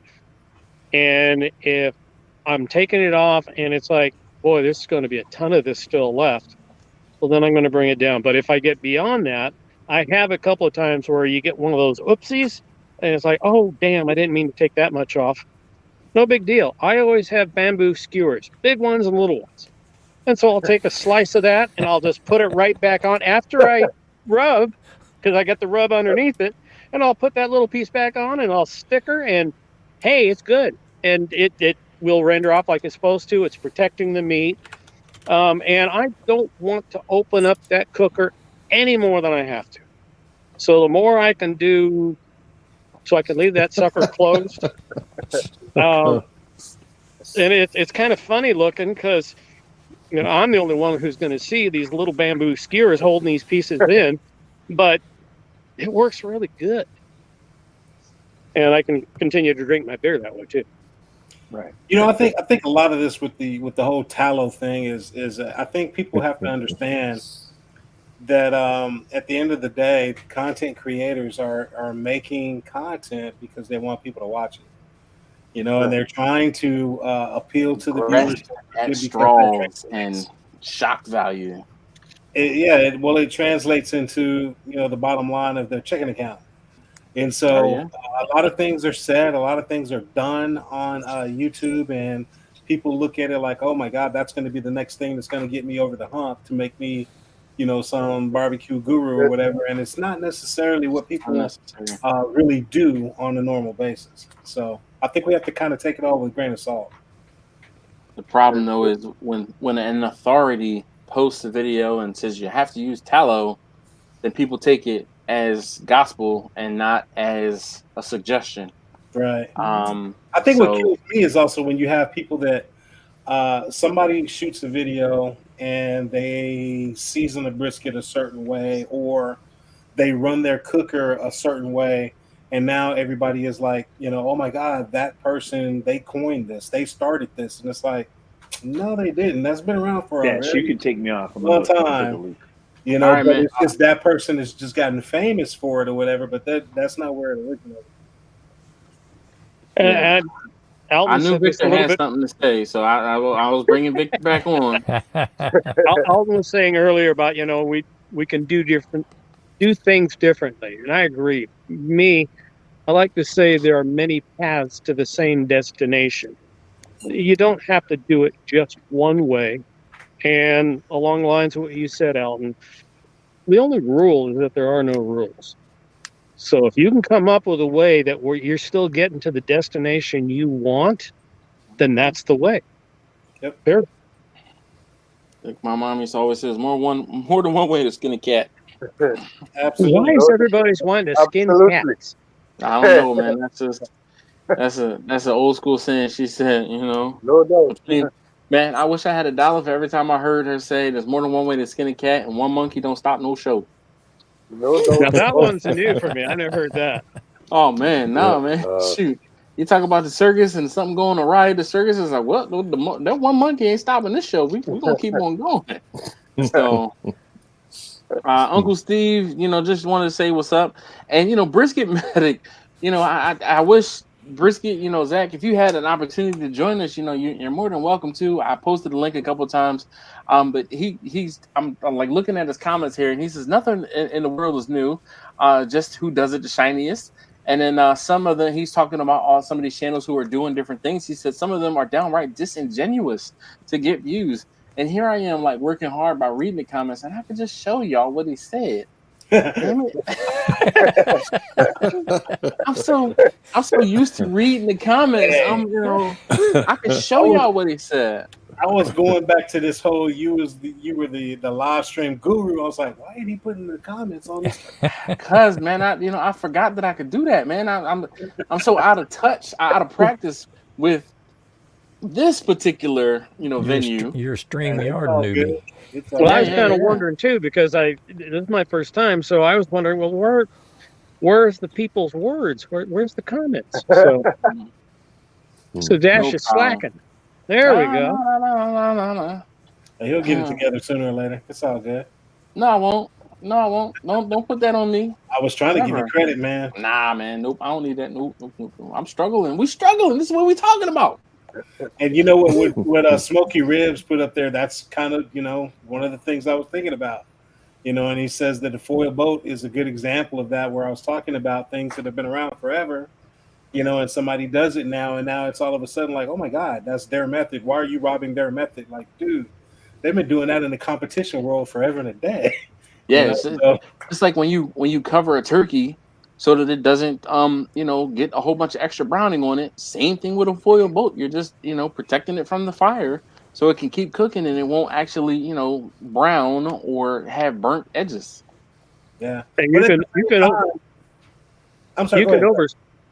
can over smoke a turkey real easy. And when they start getting sooty, you just went from wonderful to what the hell? So yeah, you definitely foil them. If anything over 3.5, 4 hours, I think that you should start to consider foiling a turkey. But So that's I was just just going to say that, we're talking about all these people that are coming up with different, I don't know if I want to call it shock factors to get views or whatever. By no means am I slamming them or anything, because again, everybody does what they do. We all have our own channels. We all have our own angles of how we do things or whatever. And if you're doing something that's shining light on a method that may have been around for a while and people are gravitating to it, and they're giving you views and credit, whatever, hey, more power to you. I'm not mad at you at all. as long as we don't talk about dry brine. Victor's giving shit. Victor, you've given me so much shit about that. I saw that said something about a dry brine, and I didn't even comment on it. Yeah, he said something about a dry brine and grilling ribs. So he's just poking the bear, poking the bear. You know what, Dad? I gotta give it to you, though, man, because you stick to your guns, dude, with what you believe. You might be on that island by yourself, but listen, he's gonna die on that island. Sure enough. Well, but I'll die on that island a happy, well-fed man. Hey, look, I'm telling you, man. My big thing is regions, okay? Because like I had somebody tell me that my dry ribs that I did like a couple years ago were not dry ribs, and I'm like, well, wait a minute here. We always count a dry rib with no sauce up in this area. In my family, I have parts of my family that are from Memphis, and they always did a dry rib, plain and simple. No sauce, that's all it is. Dry rib, mop it, throw some a little bit more powder on it, and serve it. And I did a video on that, Norwegian approved, and this guy came on and just said, that's not a dry rib, but I love it, turned out great. And I'm like, you might not call it in your area dry rib, but I'll tell you what, there's a part of the Rice family that's going to slap you in the face if you don't call that a dry rib, because that's a dry rib. Because just because they're mopping it with a bunch of freaking vinegar sauce and all that type of stuff and a little bit of oil doesn't mean that that's not a dry rib, So does this mean we're shifting the whole talk into all the thumb thugs out there that send us comments and emails? well, I'm not really. I'm just saying that there is such a region of barbecue. The great thing about Wisconsin is barbecue is still pretty new up here. Now, we've been eating barbecue for a long time, but barbecue, like restaurants, are popping up a lot, but they're not as popular if you go to Texas. The first time I had brisket in my life was in 1984, and I remember just because John Cougar Mellencamp sang the song "The Crumbling Walls," and I was down outside of Austin, Texas. Please don't tell me. My aunt lived like just outside of Austin, and we went out for brisket, and I was like, "Holy crap, this is really good!" I can't even tell you. It was a small place. It was not, and I'll say it. The keyboard warriors or the trolls and all that, I actually enjoy them, because every once in a while when I want to fight, I just come right back at them, and everybody's like, "Oh, don't let them get under your skin." They don't get under my skin. I just want to fight. I'm too old to go to the tavern and get in throwing freaking hands. So it's like, this is my way to do it. So never let them have the last word. Well, and I'll always share it with Russ. I share all my cocky stuff that I say to Russ. I'll show it, like, yeah, look what I told him. And we laugh and giggle, because I don't even delete them anymore. I used to delete them. It doesn't pay. Leave them in there. That's just an interaction to your video. Yep. It doesn't matter, Look, even those spammy ones, if you look at my comments lately, anytime someone promotes like a spammy website or something like that, I'll reply like, thanks, and boom, chicka wow wow. I leave a thumbs up and a heart. Thank you. Look, I'm like Josh. Just put a thin blue line as an avatar on your on your videos. Hey, you're talking about getting the keyboard rangers out. Right. Dude, I tell them when they do that on my channel and they say stuff, and I'm like, dude, hey, thank you for the comment. More importantly, thank you for the view. Now, send me the link to your video so I can check it out and learn. Amen. I learned a good one from Russ. He always tells them, "Hey, if you want a refund, you're going to have to talk to YouTube." That's the best. I'm gonna have to use that one. Yeah, me too. But right. you know, like being a creator in doing YouTube stuff, I mean, you just got to come into it that, you know, you're gonna get bashed a little bit. You're gonna have your people that love you and they care about you and they want you to, but you're gonna have those people that come in. Just remember, I know within always have a fan club. Yeah, right, and I know. Yeah, right. Well, Off right, sir. Man down. No, there we go. I don't know what happened there. I know on every single video, I'm going to have 3 thumbs down in the first hour and a half. It happens every single time. And it's like, all right. You know, I don't even get to an hour and a half. It's like within the first 5-10 minutes. Well, you're a lot bigger channel than me right now, so I don't have enough, you know. But on the no, subject, I mean, look, let's see. I guess I'm doing okay.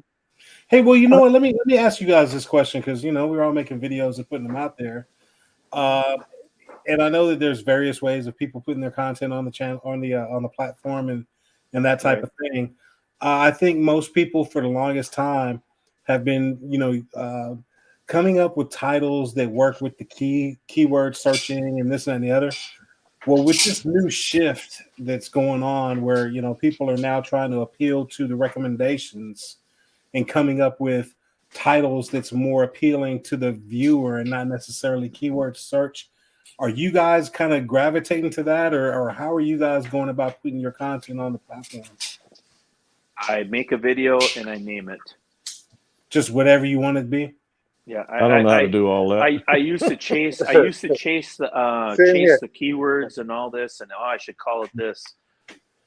I make a video and name it. I mean, it doesn't.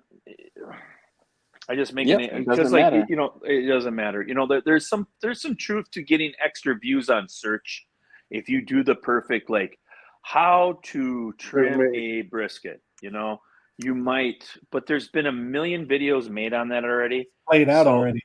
So it's like the best thing to do is just make your video and name it. Call it something, you know, whatever. Too much algorithm, search value, stuff like that. Yes, you got to do a little bit of it. I mean, you can't say how to inflate a football and cook a pork butt. You know, that's not really going to match, right?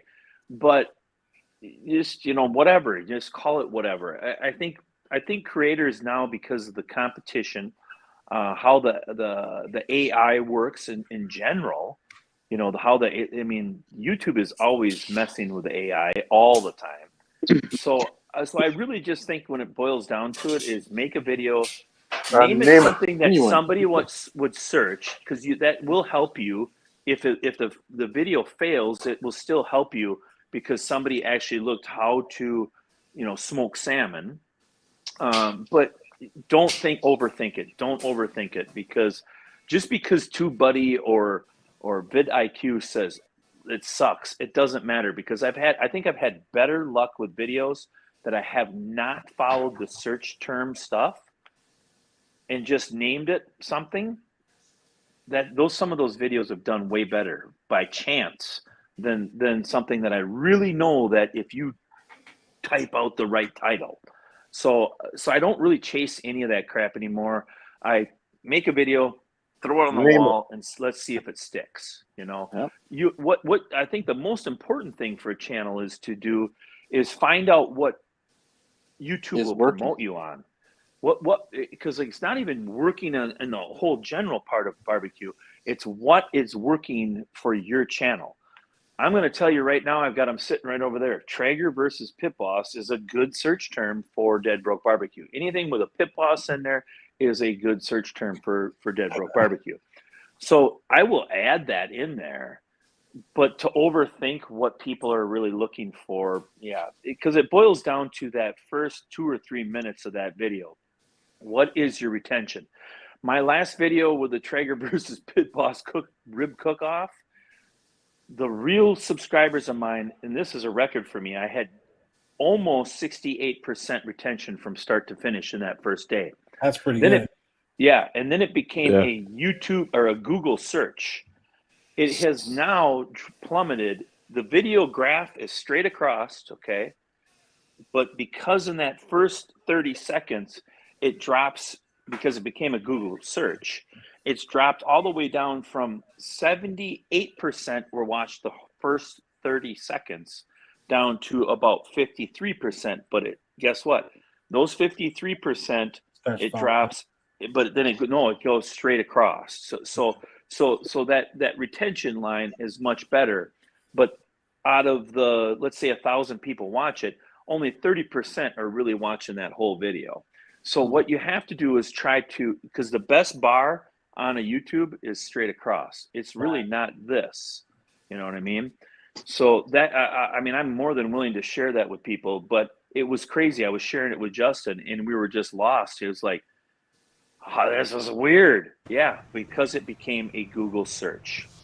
And whenever Google gets a hold of it, it will wreck your video, but it can also help your video. And you always have to look at those extra views are going to help your video. So long story, a lot of blabber, but don't put as much effort into the actual ranking title and all that and tags and all that into your video.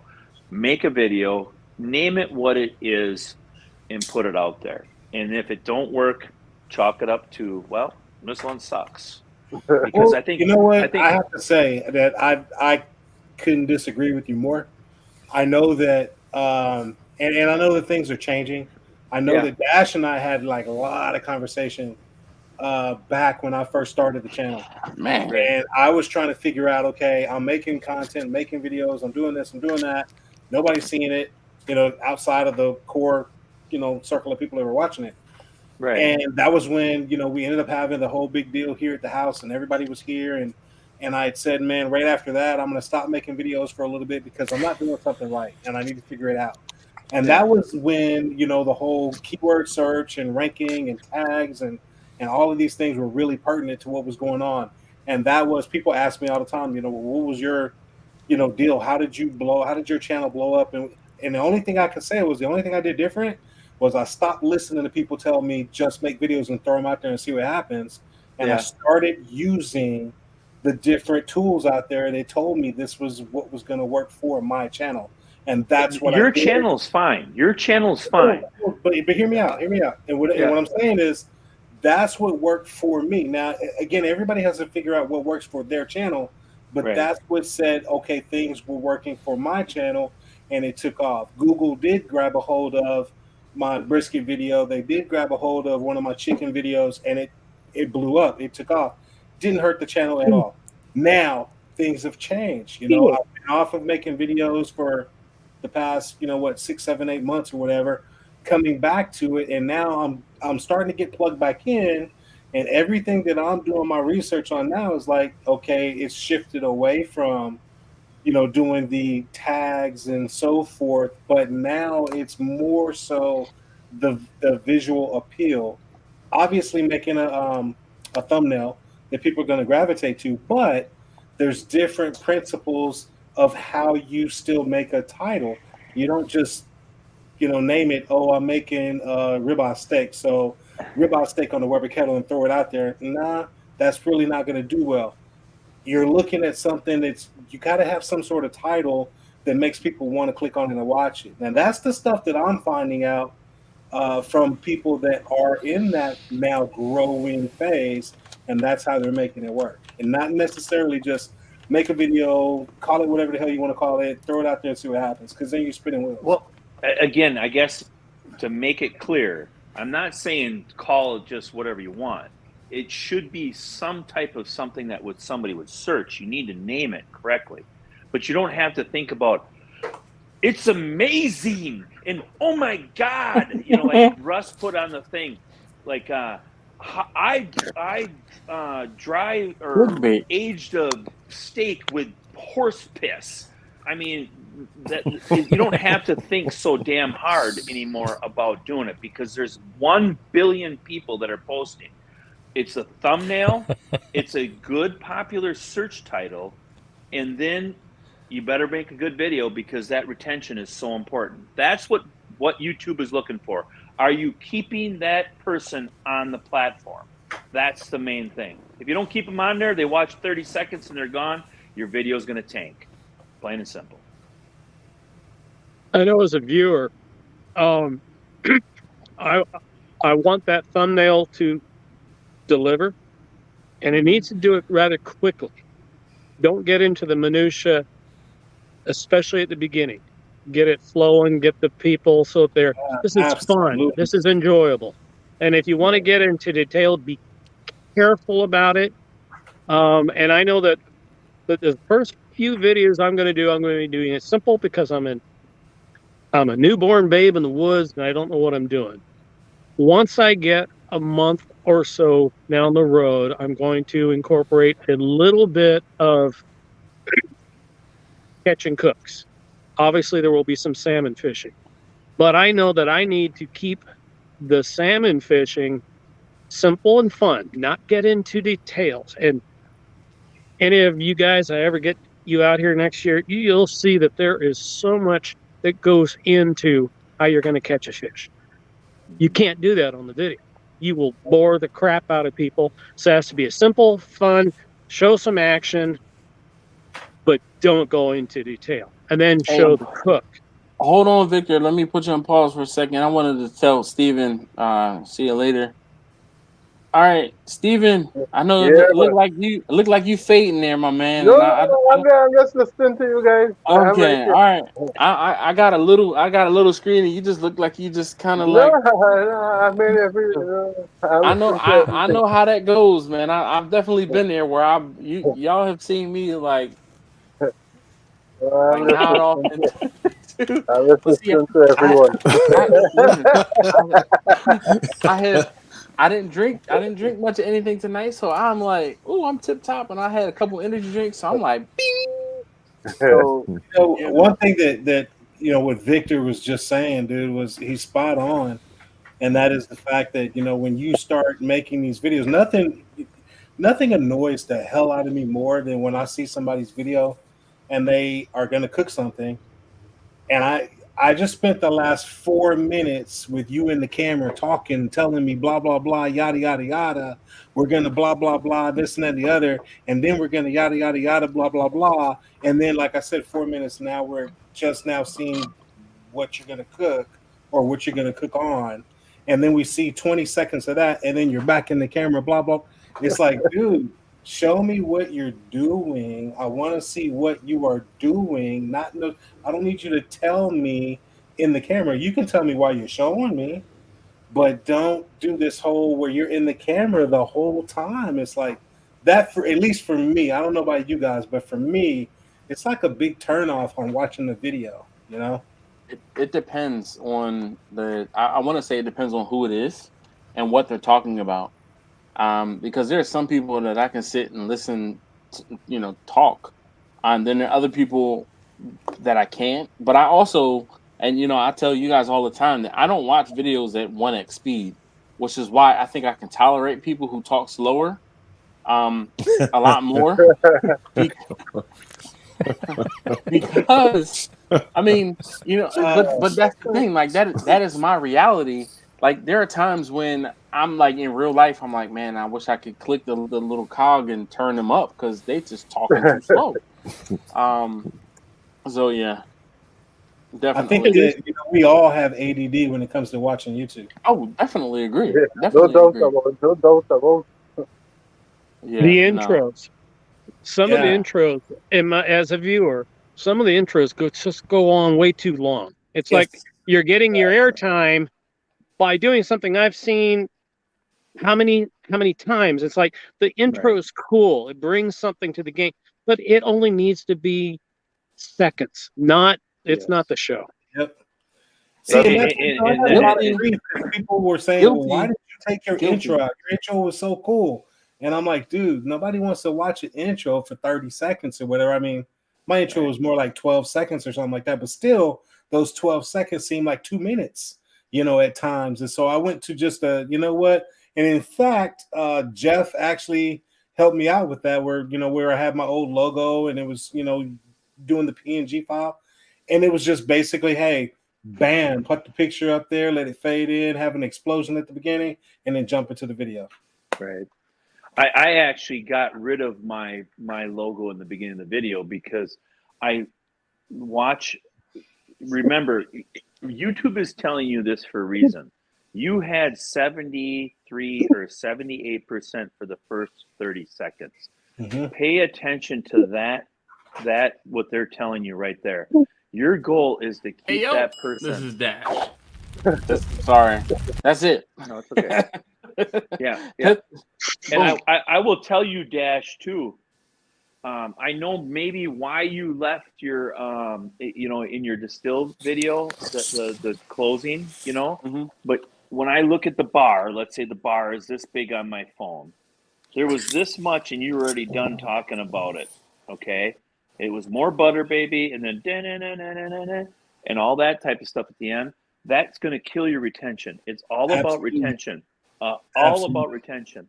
And my goal is now a straight line. Nothing. I mean, yeah, it's cool when you see a little perk because I said blah, blah, blah, blah, and somebody like, what did he say? And they jump back. That's a good thing. You want a spike, but you want that timeline when they show you what people are watching straight across, because And you want. Go ahead. Go ahead. No, I was going to say, but you want to keep as many people as you can in that first 30 seconds. What I was saying earlier about that, I'm not, because I would drive myself through this wall and then the house wall and then through the chimney if I sat here and thought about, I have to make a title that matches and what people are going to look for. If I sat there and thought about that the whole time, I will go stir crazy because I'll regret that I put in it instead of the or something. You know what I mean? Don't think about it that hard. Make a good title, make a good video, and like I say, throw it on the wall. But it has to be something that people search, because if nothing else fails, people are searching for that video and they watch it. Yes, and they watch it. Well, and the funny thing is the actual statistics now show that more of the videos are being shown by recommendation more so than search. You know what? Here's the other thing. If you haven't noticed, they tell you this video is getting viewed by more of your subscribers, so it's going to reach more of your subscribers. They do not send that notification to every subscriber that has your notification. Oh, no. So you have to earn it. You have to earn it. If Victor and Dash and Dog watch this video, oh, wait. Okay, now we can send it to Steven and maybe Grumpus. I'm just saying names. It's an earn by valor type of deal for the majority of your videos. So keep them watching for that first 30 seconds, because YouTube will always promote you, always, if you keep all your videos and you keep them on the platform. It's not about, don't leave them. I used to make the biggest mistake in my life when I would say, check out my Facebook page and go watch that, blah, blah, blah. Some people went and clicked on that and left. YouTube is like, what are you doing? You just sent all these viewers over to another platform that we hate. Are you dumb? And so I said that from the beginning, dude, and I got skewered because I had Instagram, I had Facebook, and I was like, wait, I'm trying to grow YouTube. Why would I send people? So I took all that stuff off. Right. And people are like, oh, dude, you should have this on there. I'm like, no, dude, I'm trying to grow this. Why am I sending them to another platform? I got a question. I got a question for you guys. But I do not talk about it. Go ahead. Question that's on that same kind of thing. I've always seen where guys will, go to this link, to check out this other channel and such. And I think that's good, network with people. But what I've been thinking is I would prefer to do that at the end. Say I will give a link at the end. And then at the last closing portion, say now to catch this dude who I dearly love, check out the link here. And not to do the links earlier on, because I want these people to watch my whole video. And when I'm starting to give these links out earlier, well, bye-bye. So I want him to stay here. I What I leave say, any even with channel you- shout outs or anything like that at the end of my video. And again, I'm just working hard. I'm not a Bradley, I'm not a Guga or anything like that. I'm just working hard. But I did that some in my earlier days. I put like, hey, go check out his channel because we're doing this together and it's going to be so much fun. In the first third of the video, guess what? That video goes like this because they said, hey, I want to go check out Bob. He looks like a nice guy, but it doesn't work. Okay, so keep that type of stuff at the end. You can say check out the description below, but you still want to leave that after 50% because really, in my opinion, and again, this is just my opinion, you want a retention of 50%. I think because most 8 to 10 minute videos, you need a 50% retention. Take care, Double J. Yeah. So if you can get it to 50%, then you can talk about it. Throw some cards up there. You know, I don't like Dash is really good. He goes, you know, if you want to see something, you know, me like working on Vicky, look up here in the because like Dash is smart enough. He knows to raise his left hand now, and raise your left hand and point to that corner.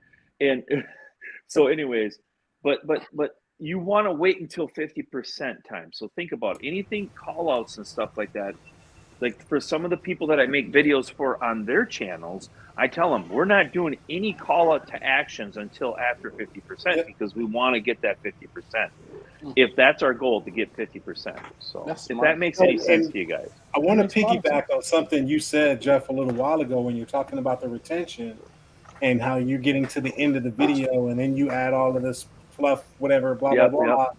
Well, the thing is this, you got to remember that people come to your videos for something. They're coming to watch you, you know, teach them how to make this or whatever it might be. So the point is that once they've gotten the message of what it is that they came to get, they're going to bounce. So all of this whole, today was a fun cook and I did this and blah, blah, blah, yada, don't nobody give it. They're gone. So when they take off and you're still blah, blah, blah, and this and that and the other, and you're keeping that video going, that plays into YouTube saying, oh, you lost your audience. So they didn't like your video. That was one of the big things that, you know, if people remember, they say to me, they're like, dude, your video like ends like that. I'm like, exactly. That's by design. When I get to the end of my video and I'm, you know, if I got this whatever protein and I go cut it and, you know, where people are like, oh, you got to go taste your food or whatever. How do I cleverly do that? Hey, guys, before I bite this, if you enjoyed what you saw here, check out these videos I got here. Subscribe right there. See you in the next video. Bam, I got you to the end of the video while I'm eating it. Ain't gonna lie, because I know I was off put by the first couple of times I saw. I'm like, damn it, yo, we ain't even he didn't even talk about it. Like he ain't even nothing. I'm like, yo, that was all by design and it worked. I mean, look, Dog's right. Wow. I can't fault you because I'm telling you, I know I was one that was like, what the hell? Like, what I do now is I will not if I do a cook video. Now I haven't done one for a while, but if you get to that cook part, I do not actually even cut that sumbitch. It's just sitting right there on that cutting board, and I'll say a few things, and then I know as soon as I cut it, people are going to look inside or whatever, you know, like they're gone. Because we all enjoy what we do, right? You make a video, you enjoy it. And part of the fun for us is actually eating it. It's eating it and saying, God, I did a good job. Thank you. You know, thank you that I did this good job. But we talk too much about it. They want to see, oh yeah, this the worked. result. Yeah. Okay. See you later, asshole. I'm gone. And that's really what it is. As soon as you start drilling in your head that nobody cares about you, they just want information from you, you'll do much better. You'll do much better. And you know what? You look at your analytics and you can see where they're at now. Like Jeff is talking about your retention. Go look at it right now and then just try it. Just go, you know, Dash, I understand, you know, hey, dude, that was off-putting. I wanted to see more. But if you just try it. Oh, no, I don't. How it changes. Fans are different. It's one of those things than viewers. I am a viewer a fan, and I also know what it takes. So I'm watching your videos as a fan, and I'm like, okay, I kind of want to see the whole thing because I'm used to a certain thing. When it changed, I was like, yo, what the hell just happened? And I mean, not for nothing. Now I understand. I get what was happening, but Right. at the same time, it was like that was like a cliffhanger. Like I don't even know what just happened. So, Right, guys, so let me the- ask a question. How yeah. much do you guys think consistency plays into this? Very Just a to good keep amount. them cranked out, because that seems to be what I built my channel on. I crank one out every week, and what little bit of Be right back. views I do get, same people. Consistency Well, let is me very ask you this: important. how many views are you getting on average per video? Between 100 and 250. Okay, so consistency is not it. People are going to tell you, "Oh, you got to be consistent. You got to put out content every so many days." That ain't it. If Yeah. you are only getting so many views, nobody's watching it anyway, so it really doesn't matter. Right. So what you've got to do is figure out how to get across to more people. And part of it is the things that we just talked about, but you also have to do other things as to get them to get more engaged in the video. Ask questions in the video. Ask people, for questions and to put things down in the comment section and interact with them. Try to get as many comments going Right. Oh, yeah. Yep. within that video about whatever the different. You can have multiple subjects within one video. That's fine, but try to Yeah. get people engaged. Interaction. People Definitely writing needed. about the video. The other thing is, don't just put your video out there whenever you want to.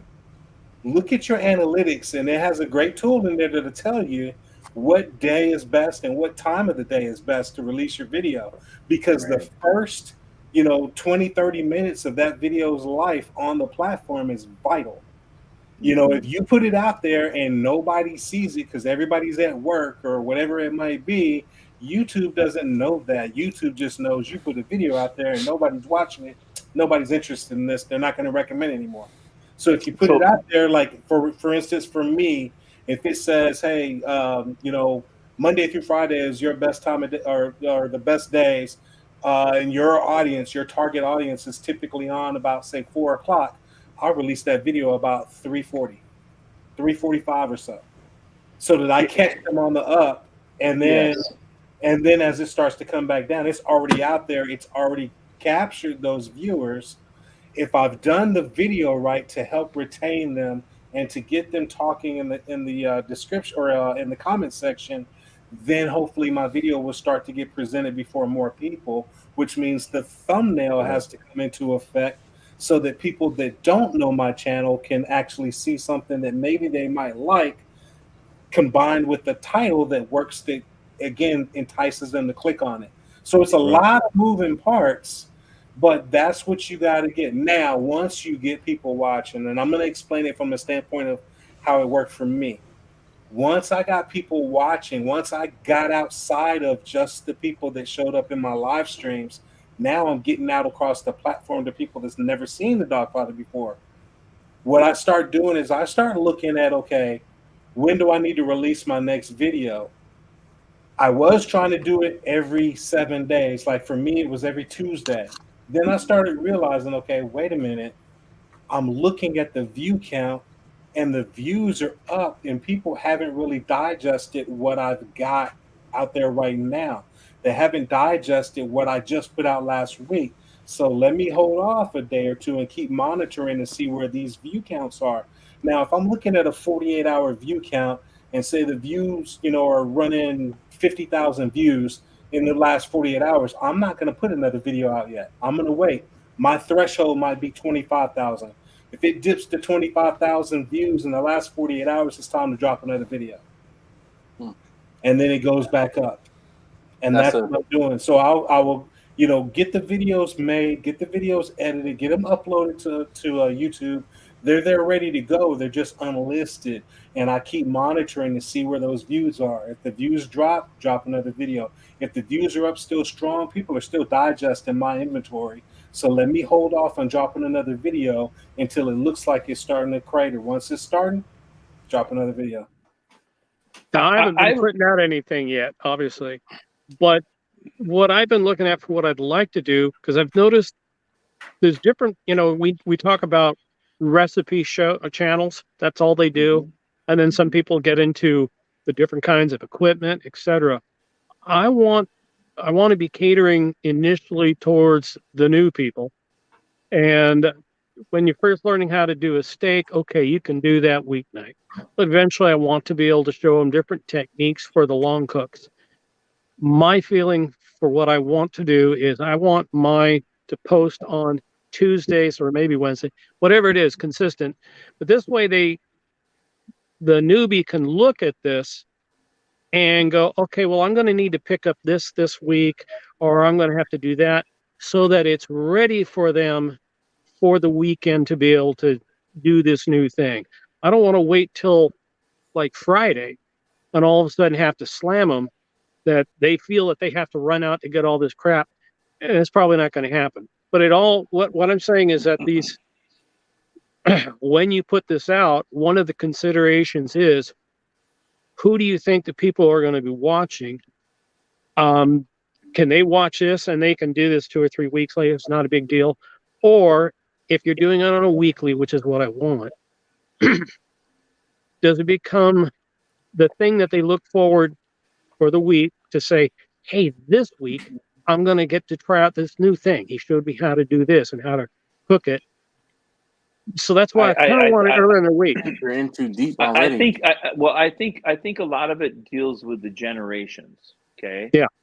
So if you looked forward to Sanford and Son coming out at a certain time and a certain day, you hurried up and you sat down and you watched Sanford and Son, right? It was the best ever. Today's younger generation is fly by the seat of the pants. So I do think YouTube rewards you to a point if you're consistent on posting. They might not tag every video for you to be consistent, but the people that are really following you, which leads up into you getting that video promoted more, is, hey, Dash posts on Tuesday and Thursdays. I mean, he used to. So I know that, blah, blah, blah. He's going to post. So did he post? It's because you have a certain amount. Because what YouTube is telling me in my analytics, because this video, your regular videos that have been watched now by these viewers, more viewers are going to see your video now. And when they tell me that, I think I have to rely on that my base is going to look for me to watch this video on a Tuesday. It's nothing about YouTube is holy grail. There's nothing. It's luck, it's timing, it's good video, and it's production. But 100% I will tell you that I don't think there's anything wrong with you having a day that you post at a time. Okay? Because that holds you accountable more than anything. So because you'll get lazy. Yeah. Yep. Yeah. So hold on one second. I was going to say before we, but yeah, because Brisket Medic asked, I won't say asked, but he said, well, y'all suggest scripts. I mean, I don't script anything that I do. I know. So sometimes when you script something, it comes off as disingenuous. It's fake. A little bit, yeah. Or you're key points I want to hit on. Bullet points. Yeah. Bullet points are important because I will tell you, there's out of my 130 or something videos I've done, there's probably 70 of them that I'm like, God dang it, you didn't even talk about this, you dumbass, because I wing I wing all my videos. But when I'm doing a review for a certain company, I make sure I have a bullet point, so I say it. So that is what I would say. Script, like, wow, this is a really nice, write it down. This is a really nice tin of chew, and I'm gonna drink a beer now. Make sure after I say this, and you look like it comes across on video fake, and people will click off the video. Yes. So be careful with scripts.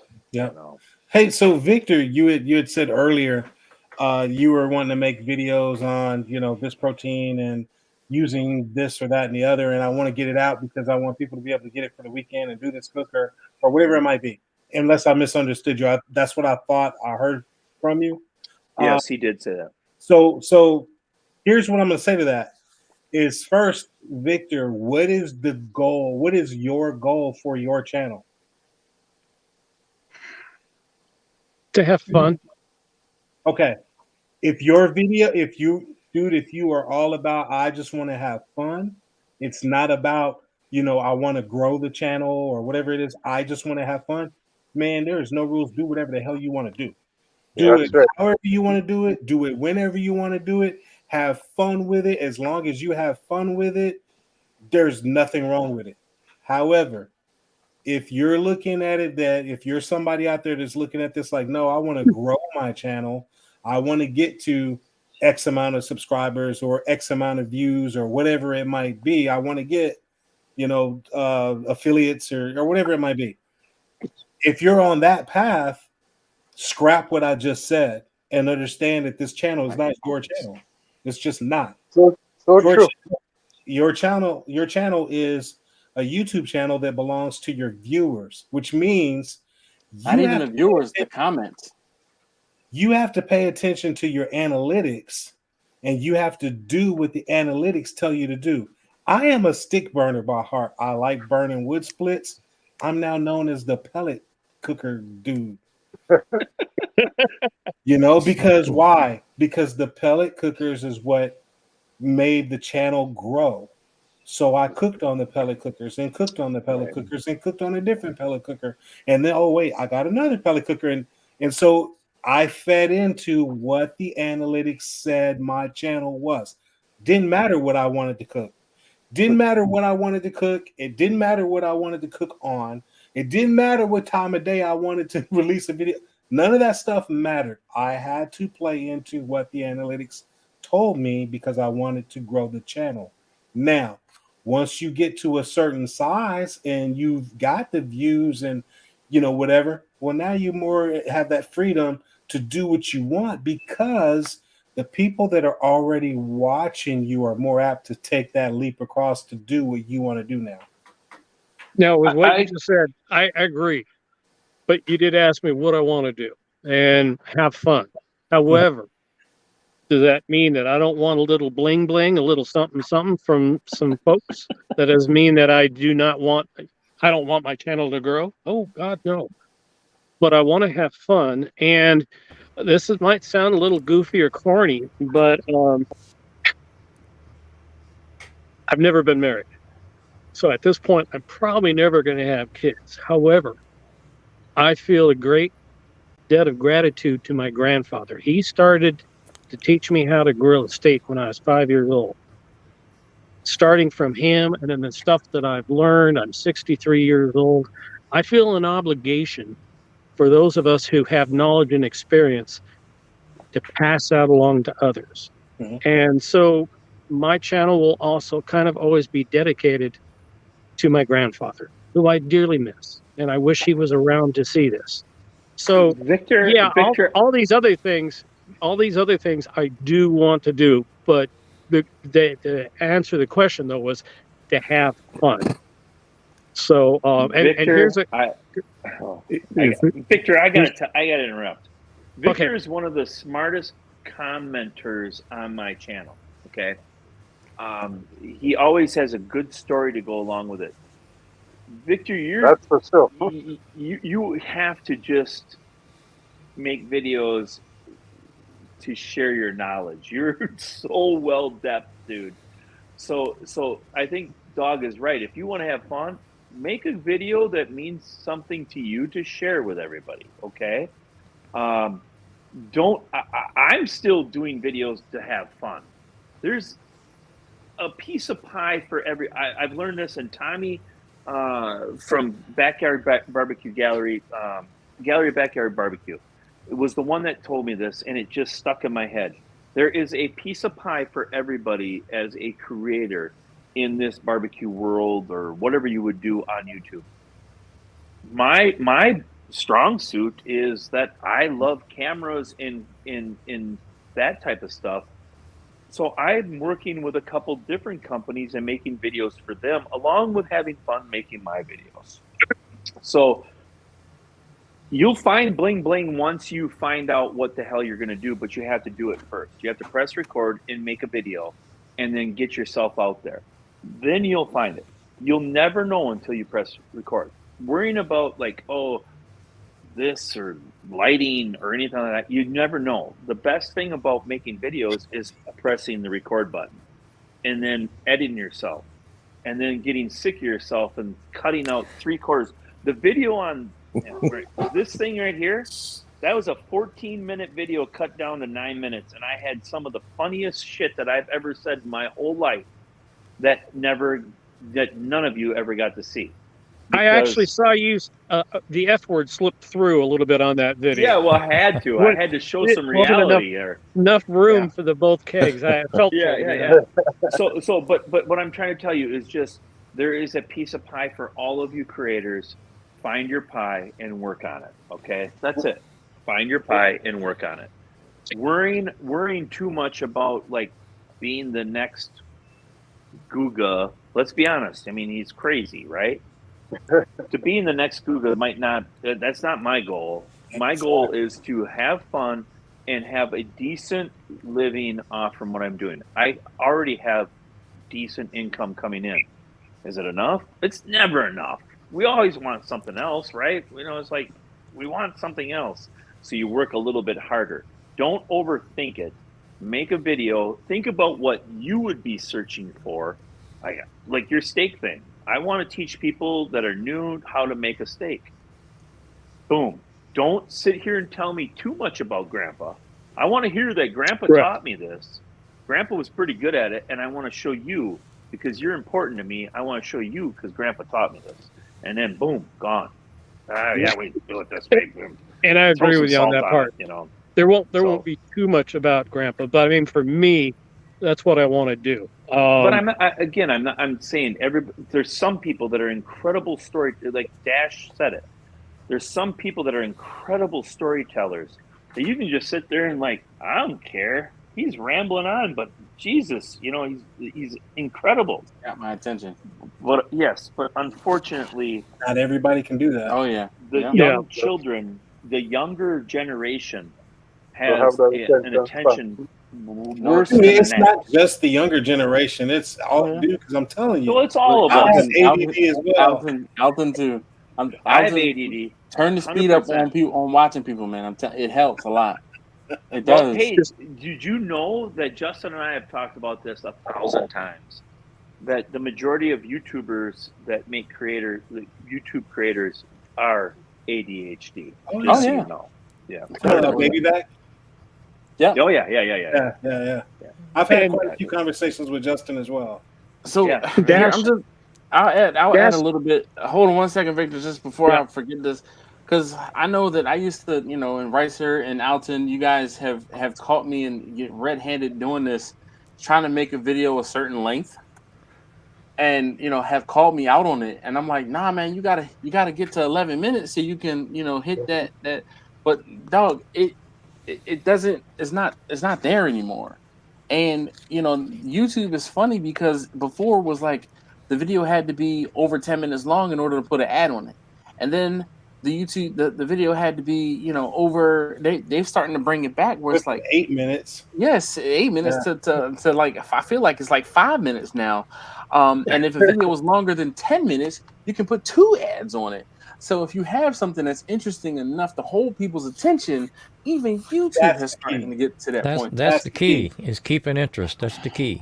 Yep. Some stories take longer to tell, but as long as it's interesting, people will watch it. I think most of us think that everything we have to say is interesting enough that people are going to watch it because it's interesting to us. Not the case. Well, that's true too. Not the case. The storytelling part. Yeah, Dash was the one who I, over the last couple of years, when he would occasionally talk about that. And yeah, it's fun to tell a good story, and it's such an art Sometimes you need to add a little few extra words. A lot of times a good story doesn't have a buttload of words, but it's the delivery and the timing of it, how you said it, how you set the people up. So yeah, Well, I agree with all of that. Here's what I would say. If you got a story that you're gonna tell, and there's Tell like it while you're doing something else. exactly, because a lot of times people will do this where they stop what You they're can't doing, do more than one thing at a time. tell you something, and now you're like, I don't care about, man, fast forward. I don't want to hear this. I want to see what you're doing. Now, if you're actually telling a story while you're doing what it is that they came to get, they're probably not going to fast forward because they might miss something. Right. How you go about doing that is the fine balance that you're going to have to figure out. But I'm telling you, if you just stop and tell a story, I don't think you're going to probably get the results that you're looking for. No, I agree. I agree. So I just want to take a moment and say hi. I know Alton. I saw Gene on earlier. I didn't actually get to say hi to Gene. I see Johnny is in the comments. Hey, Johnny, what's up? Ash, Hey, Johnny. Wait, there's Johnny. There we go. I gotta say hi to Johnny. Yes, Johnny. So yeah, but I wanted to say hi because special people in the chat and things like that. But I wanted, like I said, take a moment, and I didn't get a chance to talk to Gene because we were just talking earlier. So you make sure you say hi to Gene for me. I'll tell it tomorrow. Yeah, I know. When you guys see me scratching, it's not because I don't take showers. It's because I'm outside and the skeeters are trying to get me. So yeah. And that's what didn't Reister have a good song? I was inside. I'm like, where else am I supposed to be? Didn't Rice? What was Reister's song about the skeeters? There's a skeeter and a Peter. Knock it off. Yeah, that one. So, Victor, have you actually made a video yet? It's only been like 2 years. Yeah, Victor, You know what? I think technically 3 years. At first when I was watching you guys, though, it was like, well, this would be fun. The first time I ever actually began to think about really doing it, and at the end of this upcoming month, it will be 3 years since Harry Sue came up here. Mm-hmm. And I thought, well, if he's going to be here, I need to learn how to do this. So I went out and bought a GoPro Hero 7 Black, and it's still never been used. It's still never been used. But that was when I first got thinking about it, and then it's like, okay, well, I've got these technical difficulties, but it's been the last few months where it's like, no, I have to do this. I want to do this. I've had such a great support from you guys, so many people, and I'm now finally, I keep saying it, I'm a babe in the woods when it comes to this equipment. So I don't know what buttons I'm supposed to push. I don't know what things are in it, but I've been learning a whole lot lately. And one of my buddies, I think I've told you a few, that I used to hang out with, he's living local, and he has a little YouTube channel where he does drone work. So we're supposed to hook up Friday, and he's going to show me some of the initial things on, what buttons. I've been watching some of the GoPro videos. It's like, okay, now I understand. But I keep learning enough to find out, shit, there's a lot I don't know. It's like, why are you talking about all these different numbers on things? It's like, oh my God, this is more complicated than setting up a bow. If I change one little thing, it changes everything else. So I'm going to try to keep it simple. I'm getting help. And I really, no matter how crappy it is, I really want to have something out next week. Victor, can I give you a word of advice? 2 or 3 or 4. Hey, after you go, I got next. Okay, I might chime in myself. Press record, man. Press record and film. Ask him how many times I've told him that same exact thing. And just learn, like, okay, yeah, this. You don't have to be a YouTuber either. You can Instagram something and practice Do there in a shorts. smaller thing. Start You with know, you shorts. can shorts. Yeah, do YouTube shorts. Just press record. Don't overthink all this. You know, am I shooting in 24 frames or am I shooting 60 or whatever? You know, what? Don't think about that stuff. Press Press frickin' record. record. So you can laugh at me. It wasn't until about a week or two ago I didn't even know what button to push to record. Okay, And that's so okay. so you know, but it's like, oh, okay. Alan, what were you gonna say? I'm gonna dude, say this, and I'm gonna tell you, like, you know, I've talked to Ricer, I've talked to Dash. You know, we've gone back and forth on the phone, and we give each other raw Grief. advice, and that's just how we do it. And so I'm gonna do the same for you. No ill intent, nothing like that. Just giving it to you like these guys give it to me. You're in trouble, and the reason I'm gonna say that is because I asked you, have you made a video yet? And you went on this tangent for 5-6 minutes, and you never said, yeah, I've made a video, or no, I haven't made a video. And what I mean by that is, if you get sidetracked into talking about these stories, you're not going to appeal to the people watching. Yeah. Yeah, and I agree with you. But again, I didn't even know how to, you know, what button to push. So that's, I mean, I know that's sad and pathetic. I only got my first email address. none of I only us got knew my what first to do. email address a few years ago.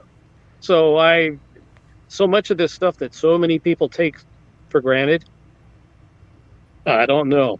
Come up with a wild cooking technique or how to catch a salmon. Oh, I'm on it. But learning how to use these devices, Most of them are dummy proof. You just point and shoot. And you're live right now on Dash's channel, so Right. you can figure it out. So I think Yeah, it what took Dog you a is little saying, while. yeah, almost a did it little earlier while, today. press record. Just press And I still record. don't. I With a still don't beard know what I like did that, wrong earlier. with that beard, Victor, alone, you're gonna get views. I'm not kidding you. That beard is Do a like, beard holy care crap, video man. every now and You again. know the Ask me cool how I thing know. about the beard mustache, I don't have to worry too much about my voice syncing with my lips because you can't see them. Right. So You know, but the thing that you got going for you, though, Victor, is you have an interesting look, though, man. Yeah, hell You yeah. know, and people, when Santa they Claus see barbecue. you, yeah, I mean, people see you, they're gonna, okay, what's this dude? What's he about? I'm know, real popular with the 5-year-olds around December. Yeah, exactly. I have. It must be the suspenders, right? You know what? Make Well, videos. Make that's videos just reading Christmas stories to children and see what happens. By the way, I don't know if you guys ever watched Bad Santa, but Yeah, Yes. of you know, course. I have found that there are some of these younger ladies who apparently actually do have a thing about Santa Claus, guys. I won't go any further than that. Hey, that's a ask me how I know type. So now I'm thinking right It's in been my surprising. head, not married, could have married and could have children in a heartbeat if he starts a YouTube channel. That's all I'm gonna say. Yeah. Well, my best thing with the ladies is that they love my food. So There you go. Win them through their stomachs. Hey, but hold up, getting back Jimmy, to you Jimmy guys there missed for a it. minute. Jimmy was talking about ho ho ho as Victor was.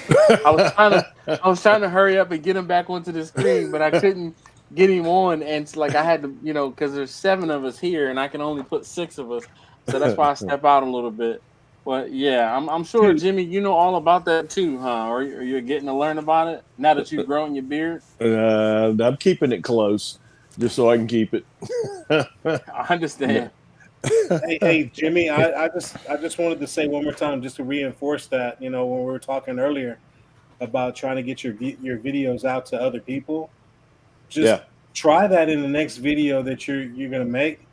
Just try to engage the viewer more by asking questions, you know, and hey, put it down in the comments. What do you guys, if you're making a steak video, as Victor's talking about, you know, I just did what was it, a hanger steak. I did a hanger steak for Porter Road or whatever.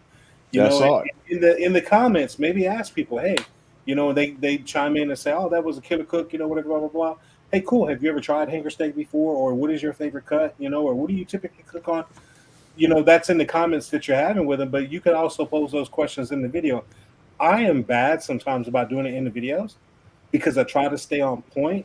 But when I was trying to grow the channel, those were the different tactics that I used to try and get engagement in the video so that, YouTube would help me out by recommending the video to more people. Yeah, I'm the world's worst at not using analytics. I picked Sunday morning. I said that's when I'm going to put my videos out, and I've done that for almost 2 years. And now I have guys that if something happens, I go on vacation and don't put one out or something, will actually call me or text me or whatnot. Oh, what happened to your video this week? And that's that small local base of people I know. But I think it's time to move into what you're talking about, going into the analytics and looking at when the viewers are on. I know that's available. It has been as much. It's a push, and we all know how sometimes it's a task, especially if you're trying to get a video out every week to actually accomplish that because of life. Gets in the way, and I have a very full-time job on top of this, and this is just this was a lark that got started, and I kind of backed into doing a YouTube channel. In fact, Dash had a lot to do with it. I found his live stream. We started talking, and we discussed even my channel name in the very beginning on Dash's live stream. And it was something I had no intention of doing. Yeah, it was a little over 2 years ago. And so, I'm a little over 4,000 views. I'm creeping up on 500,000 views. I've got a little over 4,000 subscribers, and it's just been being consistent. You're doing good. Yeah. So I would pick a different day than Sunday, though. Sunday's not the day. Weekend uploads are just I can't get my nephew to watch on the weekend. He just he's too busy. I don't like what Victor talked about, because that's what Sloan Series was really big about on Wednesday drops. Because that gives people time to go to the grocery store and then buy everything and cook it. I will tell you that people in our age in this panel might do something like that. Younger people, no. They're going to save that video and they're going to do it in a couple weeks down the road or whatever. They're not. They're not. It's a different life. It's a different life. Yeah. So I would pick a different day, Jimmy, and I think you'd be okay. I always post on Mondays during after Christmas, and then I go to Tuesdays typically I go to Tuesdays in the fall. Why that is? Schedule, because Friday night football with the boys, and it's just always my schedule, so it just works. I have an extra day to edit. That's why I post the way I do. And I'll say this, Jimmy, even if you don't do anything differently right now in how you make your videos, get in the analytics and look at your audience and see what time it tells you of the day to release that video, and release at that time. Even if YouTube tells you that. If you can't be there, you're going to be at work, whatever, fine, schedule it. You can schedule it for whatever day and whatever time. Right. If it tells you 3 o'clock in the afternoon, schedule it to release at 2:45 or 2:50. Right. Just see what happens. See what happens. Sounds like a plan. One thing I'll tell you it's crazy for me is when I go and I look at say for me and what I've got going on with my content.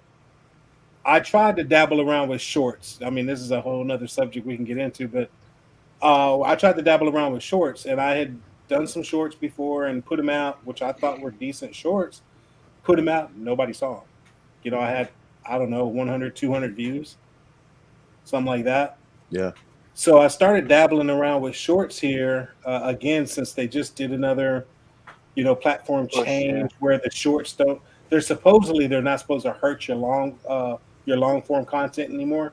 So I decided, well, let me go ahead and put some, shorts out here and there, and okay, I'm looking around and doing research, and I'm finding less is more. Just because it's 60-second limit doesn't mean you need to make a short 60 seconds. Right. I make them, 12 to 15 seconds, and that's it. I'm gonna just be showing you how I'm seasoning ribs, and that's it. Whatever. But anyway, what I did was I made these different shorts, and I put them on the platform just because I wanted to see what was gonna happen.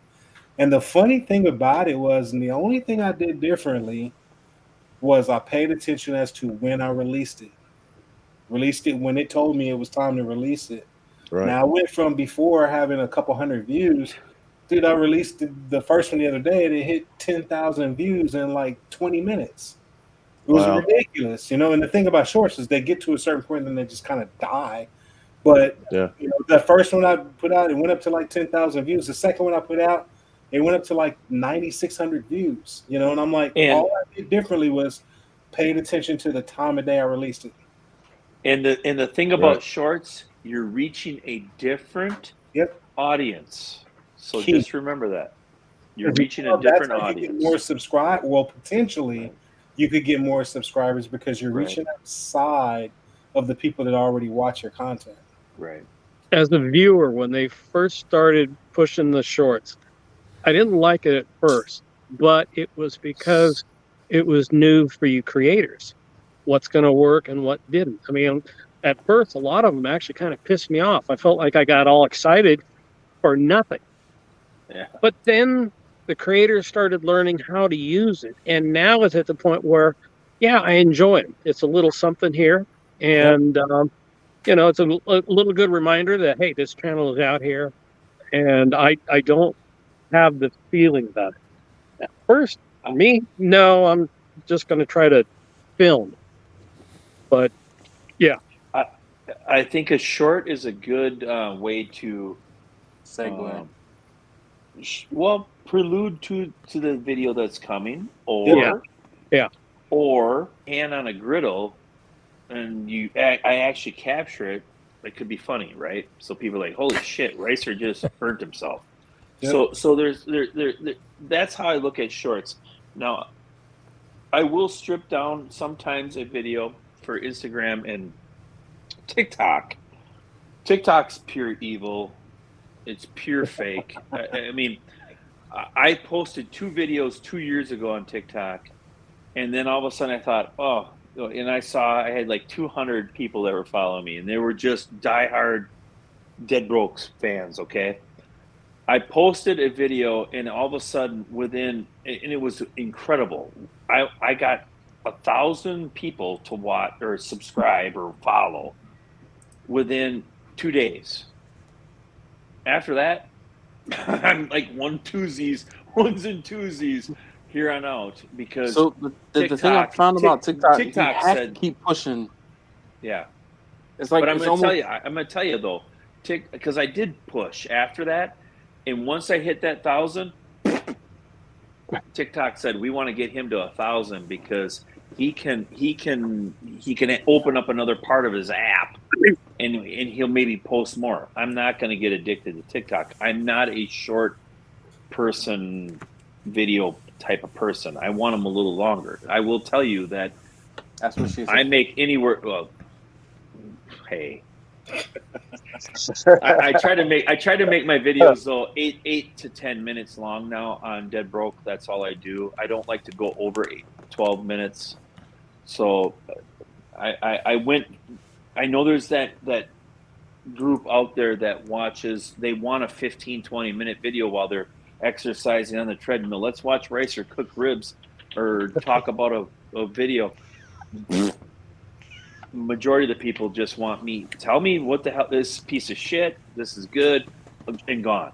That's it. That's what they want. So long story short, again, the short versions are great. They're great for people to recognize you and maybe come over and watch your full length videos. And they don't have to be the full process when you make a short. Right. It doesn't have to be the full process of whatever you're doing. Right. It can be Right. one little aspect. Yep. And you Look think at about this, that it's again, on you're fire. talking about your retention.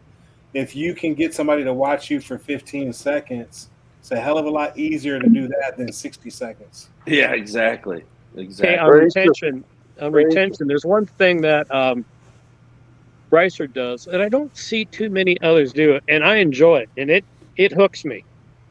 The outtakes, even if it's just going to be like one outtake, you're kind of hoping for a few more. But there So was a you have to reason get why. to the point where you tell people that they're there, and then they know to wait for them. Yeah. Right. Yeah, I So agree with it that. does pull you to if the you've end. noticed, that honestly has destroyed my retention at Absolutely. the end. So Absolutely. now what you notice that my outtakes are before, because as soon as I say roll the nation, everybody's gone. Yep. Everybody's gone. Well, Really? that's all I got. Roll the nation. What we said As soon as earlier, people come to your video for Yep. something. Once they It's- got it, they're gone. They don't care about outtakes. They don't care about stories. They don't care about Right. none of that crap. They got Right. what they wanted, the information that they wanted, and now they're bouncing. I'm always 50% looking of the for the- people, 50% of the people that are watching are looking just for the information. Yep. 70% of them might stay a little bit longer. So if you look at my videos in the past couple months, I have outtakes earlier, and then all of a sudden, roll the nation. Because as soon as I said roll the nation, my retention went like this, right down. And some of the funniest shit in my videos is at the end, but nobody watched it. 23%, 25% watched that outtake. So Victor, thank you for always watching the end of the video. Hey, I do it because it's all about the funny. I love the funny. But now you'll notice that those are coming in a little bit earlier because that's when they're happening. Yep. It's throughout my video. All of a sudden, it'll be right in the middle of the video. I do something that's like funny because that way people see it. They don't see it if I leave it at the end and do the old, because 4 years ago, YouTube was all about the frickin' outtakes at the end of the video. Marvel from Disney invented that. Oh, yeah. Right. What you can do is that you can go back to that before mentioned NAS and pull all that data and make a whole bloopers video. Yeah, Oh, exactly. yeah, as long as you've saved it. Oh yeah. It's all saved. Some of us still have those. I mean, I know I cut stuff out all the time, and I've been just kind of plopping it into a folder, and every now and again I'll be like, when I really pull it out is when I don't have anything else. Yeah. Or Yeah. But As long as Dog people watch it, Dog they can nailed get you it. through. But Dog nailed it earlier about pay attention to your analytics and pay attention to your audience because they're really the people that are important. The extra people that become your audience down the road, that's because you're paying attention to your audience. You're going to have an audience, cater to them. What do they want to watch? Like I said it earlier. If I put Pit Boss in that title, I'm going to get more views than I do with a Z Grills, wherever it is. But if I say Pellet Grill, I'll get a few views still. Okay. So long story short, cater to your audience. Look at your list. We all have a list, right? This is my most important 10 videos. Everybody watches this shit. That's what you want to work off from. Now, you can still do videos for Ricer, because I do videos for Ricer all the time. This thing right here is all for Ricer. That's it, right here. This is just for me. I don't give a shit if this gets 1,000 views or 25,000 views. This is for me, because I've wanted one of these since I was a kid, because my dad had one in the refrigerator. Hey, we were talking about them a few months ago. Yeah, we were, Victor. I'm telling you, do what you have to do a little bit just for yourself.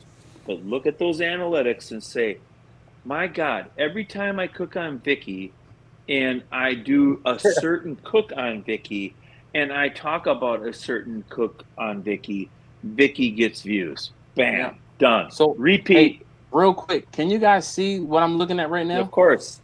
All right. So I was sitting here trying to dig down and find this. Show them how you got to it, Dash. Oh man, that's I can walk you through it, dude. All right, so go back to your YouTube. Engagement. All right, so Yeah, if you go back to your analytics tab, hold on. All right, analytics. click on analytics and then click on your audience at the top. Audience, okay. And then scroll down. Let me tell you, it was I won't say a struggle, but it was not the easiest thing to find. And so basically what this is telling me is that a good deal of my folks are watching my channel at 4:00 in the afternoon. And it doesn't seem to matter what day of the week I put out a video, because Monday, Tuesday, Wednesday, Thursday, Friday, with the exception of Saturday, even on Sunday, folks are watching, because you can see on this video the heat map more or less where it's brightest and it's purple is all along this 4:00 time frame. So I'm going to take this information and I'm going to post a video tomorrow at 4:00 or 3:45, as Alton said. Hey, post it prior to when you're, quote unquote hot. You know what I mean? And kind of go from there. So I just I'm going to try. Just see what happens. Yeah, exactly. And I know I have actually dabbled with playing. I know a lot of you guys, just like Ricer said, oh, Dash puts out a video on Tuesdays and Thursdays, or I did put out videos Tuesdays and Thursdays at 7:00 a.m. every single Tuesday and Thursday. And I did that as a convenience for me so I could reply to comments. You're right. It's not about you. I know. It's not about I know. you. Yeah. So, I'm not going to say people are going to wait for the comments to come in, but they really will. So I am going to, as you said, look at the analytics and read the analytics and see what, has to happen. And I mean, like I said, point blank, this is telling me that's huge. It's a lot of great information in there. We just have to pull it out. You have to know. Well, first you have to know where to look, because I don't think I've ever seen that. I had to dig. It's in there. It's in there, Grumpus. It's in there, buddy. Yeah. So I have a TubeBuddy account, and so on mine, right under where you see the graph there that shows you when all your viewers are on mine, it has another box underneath it, and it says recommendations for upload times and for live streams. So I can click on either one of them, and it'll tell me when's the best time to do a live stream and when's the best time for me to upload my videos. Wow. That is pretty fantastic there. Yeah. So when I know that the analytics, it needs enough stuff to put data together. But basically, when you do your first download, that in that process, you then are able to start to pull this stuff up, or do you have to? Correct. I mean, it's got to compile data. You have to get couple some days, and so it's got to compile some data over a duration of time to be able to give you to work with. So you're looking at several weeks to get any good data for it to work with before you can do anything. But it would be a good idea to start looking at this stuff to figure out, because I'm hearing from you guys where apparently some of the stuff is kind of hard to find, a little tricky. It's like, I didn't know that was there. It's not that it's hard to find. It's just if you don't know, you don't know. Yep. Right. Which is, by the way, that's where I am on almost the whole damn thing. But I can't speak Chinese if I don't know the language exists. Everything is on YouTube, so you can type in. You can find out how to look how to analyze your YouTube analytics on YouTube. But I wanted to stop for a moment. I noticed Laura. Laura, I saw her too. All right. I didn't want Laura to go unnoticed. So I just wanted to say hi to Laura. We have definitely missed you. The yawn count for tonight is 0. I'm just saying. Okay. So far. I have not. No, come on, Victor. See, you trying. Hey, Laura, it's good to hear. Yeah. Hey, Dash.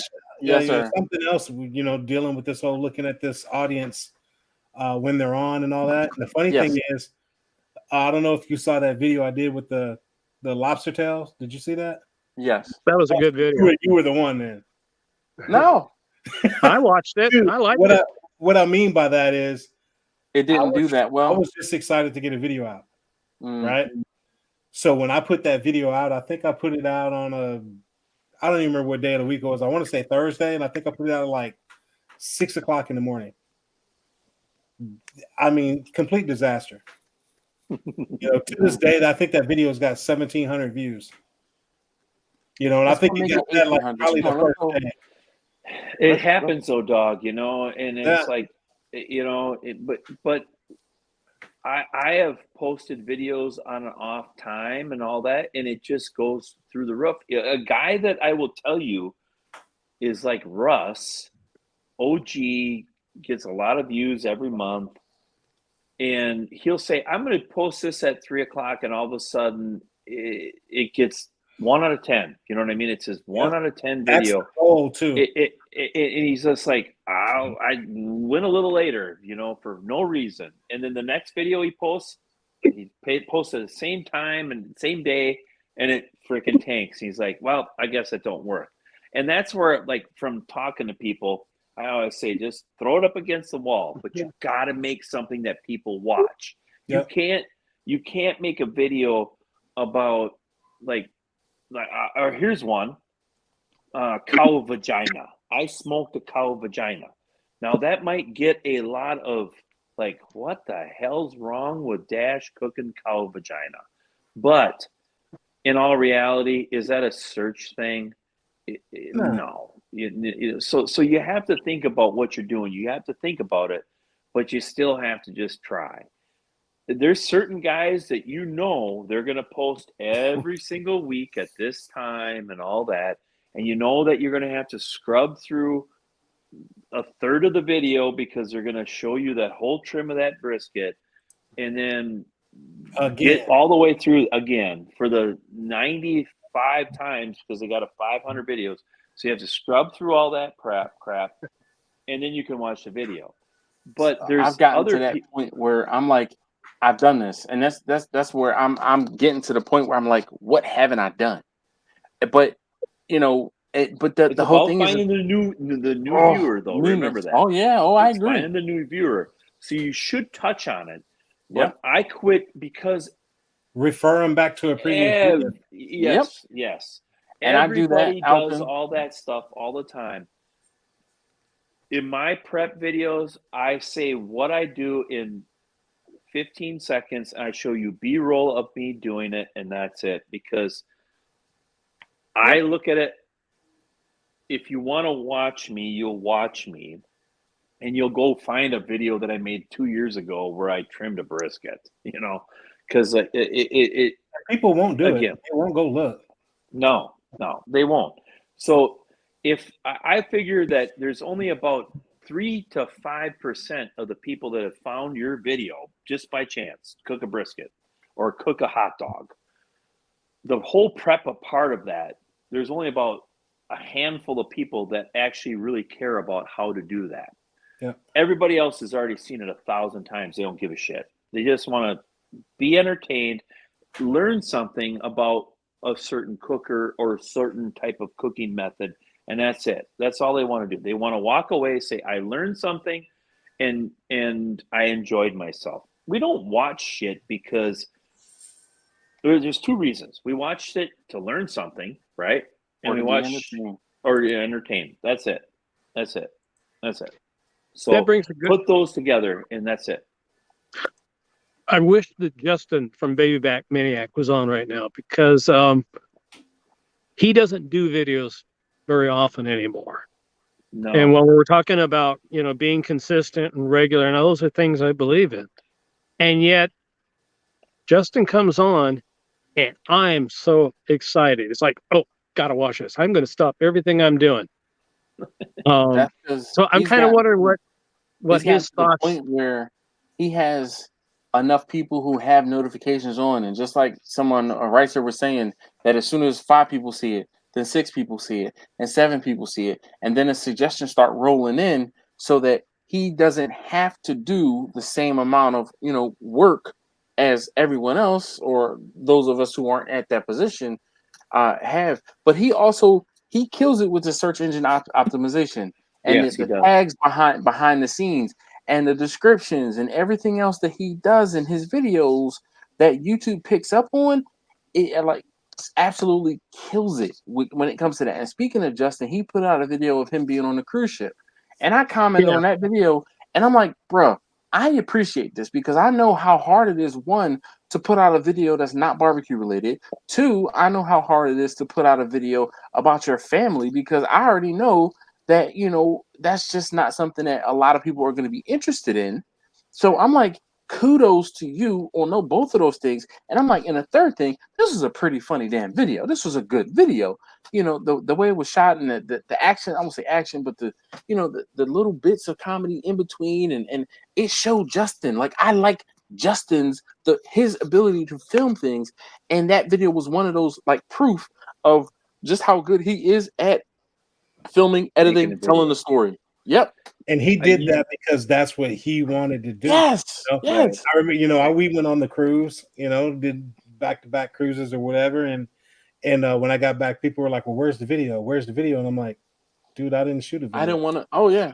Well, why didn't you shoot videos? Because I'm a barbecue channel. That has nothing to do with barbecue. So why would all right. Yeah, I have some really good insight on that. I have some really good insight on this. He has 7 videos prepared for all of you. He's been editing it for 3 weeks. Okay? I can't even imagine that.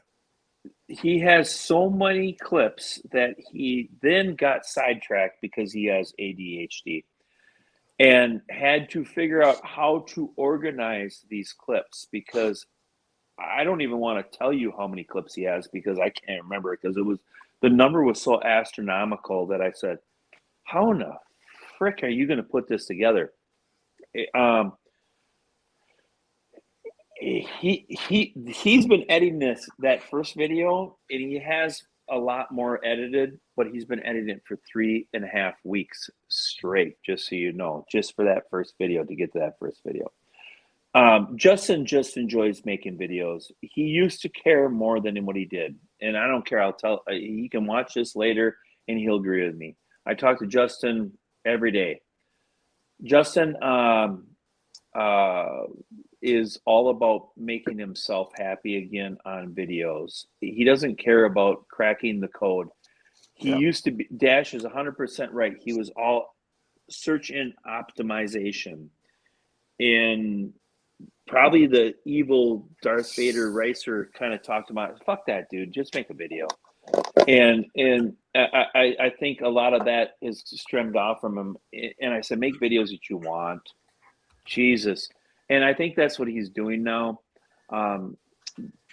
Because of his overthinking, he's overthinks every single thing he does. Woo-hoo. Don't overthink anything. And that's where I guess I was saying before, because it'll drive you crazy. Just make good videos that people are searching for. And I think he knows, he said right away, I'm going to post these 7 videos and nobody's going to watch them. And he's right. If you go back and look at the views on that compared to like a rib, like a pork rib comparison, everybody watched that video. I mean, he got 70,000 views. I remember last year in July, he got 70,000 views in 2 days on a comparison of that, because he optimized it. He did it right, but then it died. Okay, because that's what happens to videos sometimes. Sometimes they just continue on. Other times they die. But this video was all about him. Yep. So I think you're going to see a much different Justin in a lot of ways, but you're going to see how good he is. Dash hit it. Editing, telling a story, funny, entertainment. That's what that dude's all about. And, and to even further, back up what Ricer is saying there, I've got Justin's video pulled up right now, and this video has about 4,500 views on it, and it was released on the 28th, which is way subpar. Yeah, way. SEO score for this video, which you can see if you have a TubeBuddy account, his SEO score for this video is 35 out of 100. Yeah. So this was him basically saying, I give zero damns about exactly. SEO optimization. I'm making a video, and I'm looking at his tags, all of the tags that he has in there, is all about liberty of the seas, and blah blah blah. Yeah. All this with the cruise line, which his channel's not a cruise line, so who's gonna see Right. it? Only people that search it. That's what Only he the said. people, either that or the people that are his ride or dies. I mean, he's got Right. 114,000 subs, you know, Right. and a lot of people are going to watch pretty much everything he does because that's just people that. But like he says, YouTube will not send it out now because how it works. Because Absolutely. only certain people are going to watch it, and then they're going to say, "Oh, your subs don't like this. We're not going to show it to anybody." and that's the only thing I disagree about YouTube. It's like, if I have subs, I want them to show, because they tell me in the analytics. Not everybody got the notification. Yeah. I just had it on my last video. Not everybody got the notification. Sorry, asshole. I'm like, Yep. well, if they want the notification, you should send it to them. You know, what are you doing? You know, It just doesn't work. Hold on. Yeah, I got a question there. So even when we hit the little bell, the notification, It does not. it doesn't Because always it work. does not. No, because the whole thing No. is YouTube was inundated with people who were just subscribed to so many channels that they started that whole notification thing, and then Right. everybody started turning on notifications, and it did the same thing all over again. The reason Yeah. that I find this interesting is because I would, over the last month or so, there kept being videos I was missing. It's like, this came out a couple of days ago or a week ago, and there was a few of them where it's like 3 weeks worth didn't show up. I'm catching it because I'm going through stuff. Now I understand why. Yeah. The thing about it so I'm is, going to tell you, can't make money on it if nobody's watching it. right? They're going to Right. make money if you're watching the videos, and if nobody's watching the videos, they're not going to make money on it. So why would they recommend those videos to you? So the best thing that you can do as a viewer, and you have channels that you want to watch, I quit turning on the notification bells for stuff because it really didn't matter. So all I do is just whenever I get on and I want to go see who did what, I go hit the subscription tab up there, Exactly. and it'll show you every one of your the channels you subscribe to, and it'll show everything that they put out within that day. It'll show a little thing on the like they have a new update that you haven't watched yet, or something like that. you I've know? seen that. Yeah. Well, Yeah, I've been depending on that damn notification because I have way too many channels I'm watching. I need to cull some channels. Well, But if you click on that subscription and go look and see at the uploads that they put out, you'll see them all on one page. And Dog hit it right, because it's completely 180 what YouTube used to do. Mhm. They said, hey, we'll get views because Victor watches Ricer's videos, so we'll get Victor to watch if we send him the notification. Now it's an earn by merit. That's what I was talking about earlier. Now, because more viewers that we sent this to are watching this, we'll send it out more. Yep. It's an earn The by more value. people see, the more Yes. people see. Yes. So Justin told me right away, he goes, this is going to die on the vine, but man, we had fun. I really want to show this, and I'm going to edit the hell out of it, and it's going to be great for me. And that's where I was telling you, this thing here, all about Ricer. When I did the Pit Boss versus Traeger, all about trying to get some views and all that. Do a little bit for you. Rye, Cooking with Rye was the first guy that ever told me this. I do 1 for me and 3 for YouTube. Yep.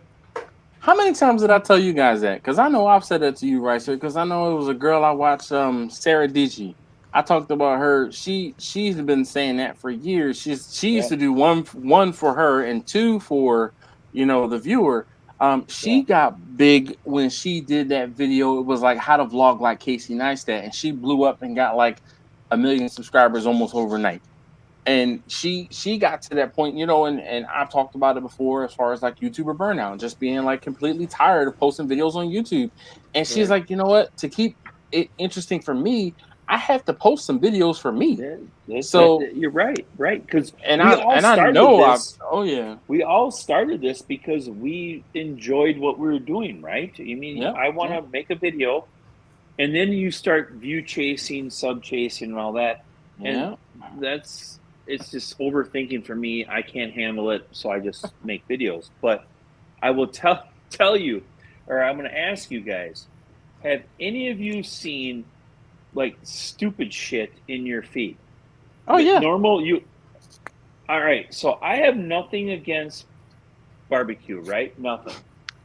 But I'm going to say it right now. 2 lesbians eating chicken wings has, for kind of a mukbang thing, was shown to me a while back. I have zero interest in 2 lesbians eating chicken wings. It wasn't cooking chicken wings. It was eating chicken wings. And it had 6 million views. Mm-hmm. Wow. So why is that in my feed? I don't understand. Those mukbang videos are doing something for somebody, but they're not doing nothing for me. I can't stand. I can't stand when people like look. This right here. No, I don't want to hear you drinking. Okay. Me either. When I hear people chewing, like I have a thing, right? When my kids are chewing loud, oh my God, Alton. When my kids are chewing loud, or people I work with are chewing loud, I say, damn, that sounds delicious.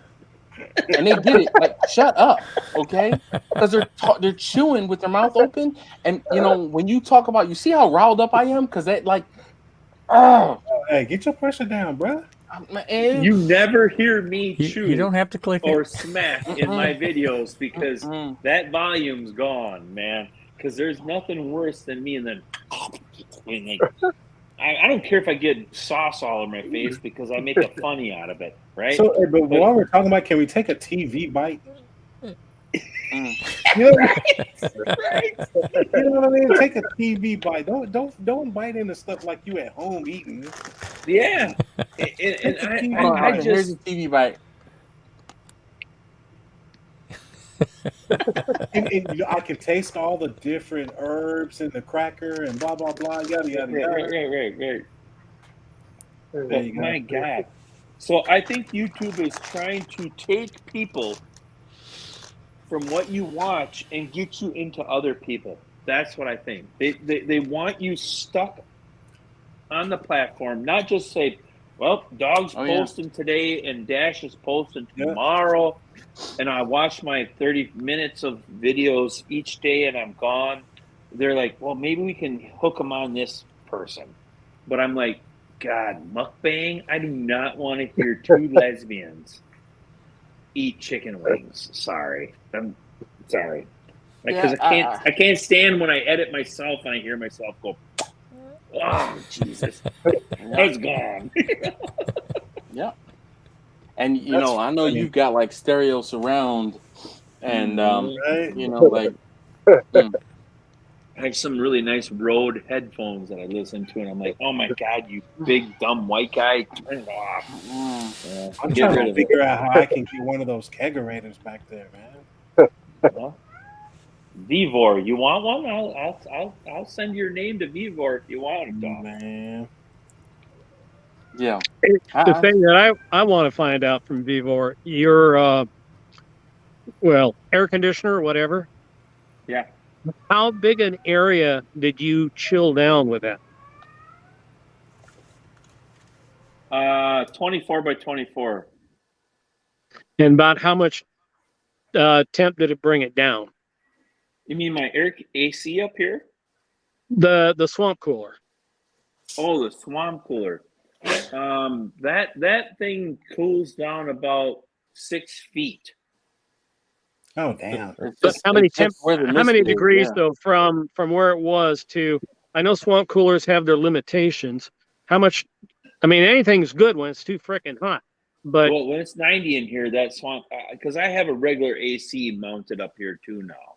But the swamp cooler will literally keep a good 6 to 10 feet cool the whole time. The whole time, right in front of me, right here, like where I'm sitting right here. It's always cool when I have the swamp cooler on.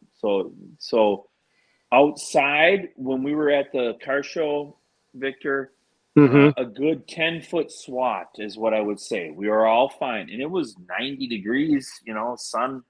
So we're all pretty cool there because I dumped ice in the whole time, you know. Right.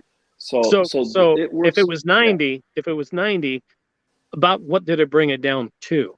I'm going to say right in front of it, it felt like a good 80 for sure with a good breeze, you know, Okay. because we were all comfortable. We were sitting there, everybody else is sweating around us at that big event, and we're just fine, you know. So I mean, it was blowing on us, you know. But Alden's video that he did with the lobster, which I really like that. Sir, you were sweating up a storm. I was thinking you need to have one of them swamp coolers. yeah, there you go. So let me tell you, I actually reached out to there's a big company that does those swamp cooler. I don't know if it's not Mr. Cool, but I talked to them about it. Like I reached out to somebody, like randomly talked to somebody, and they were like, "Yeah, in order for us to give you anything, you have to have 100,000 subscribers." And at the They were full time, of shit.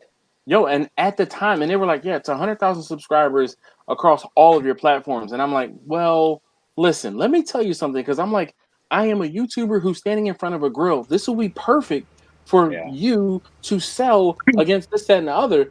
And the rep that I happened to talk to, he was like, "That's a great idea."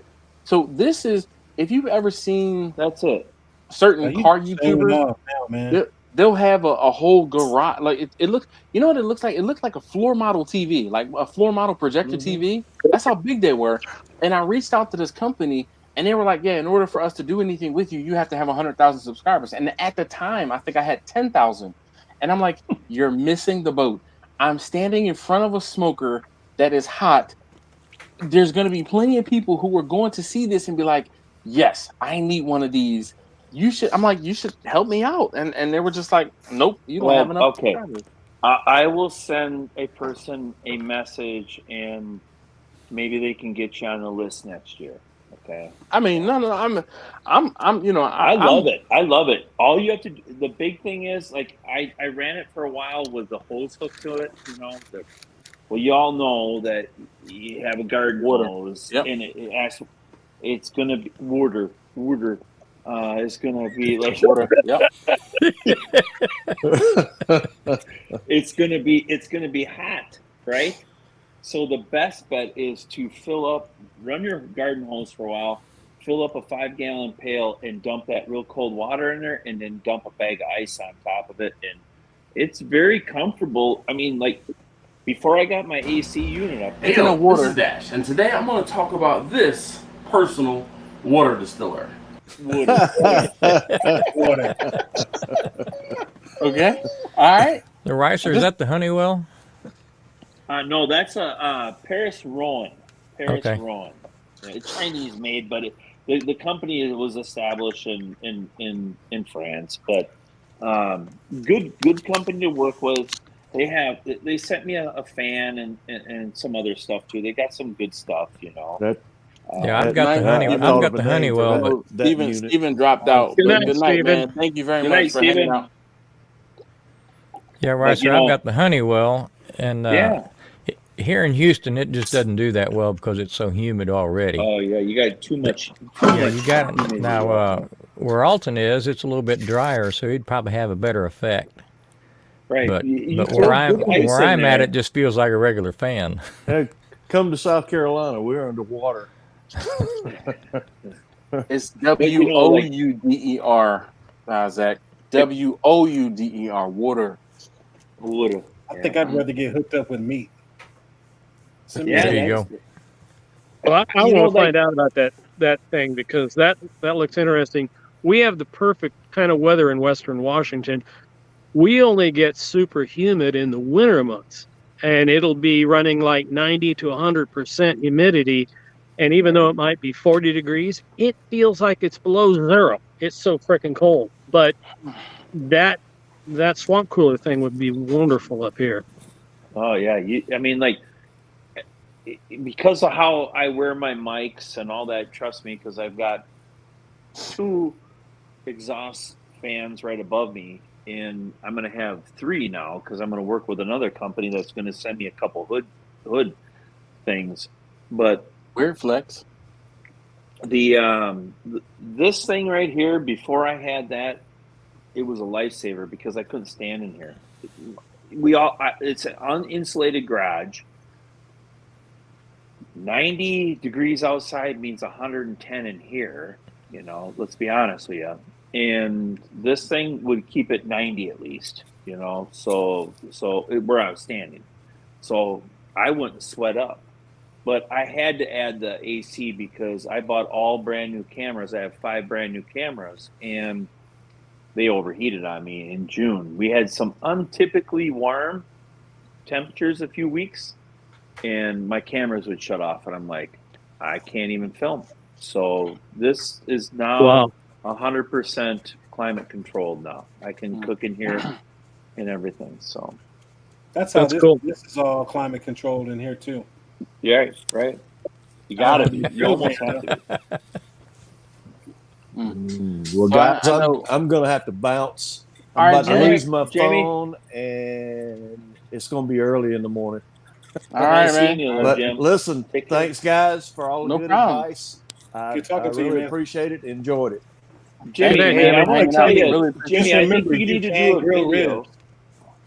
Jimmy, I think you need to do a really good video on your cooking shack, okay? Okay. We can do that. And then Alston wants you to grill some ribs. If you didn't hear him, because he was everybody grills. Is that going to be a collaboration? Everybody's going to grill ribs. I'm gonna mute you all. Come on, Dad. Good night, sir. Good night, guys. Later, man. I gotta get going. You just gotta get out your own way, man. You what? So you just gotta get out your own way, man. Right. I know. Ask Victor how many times I've said that to him.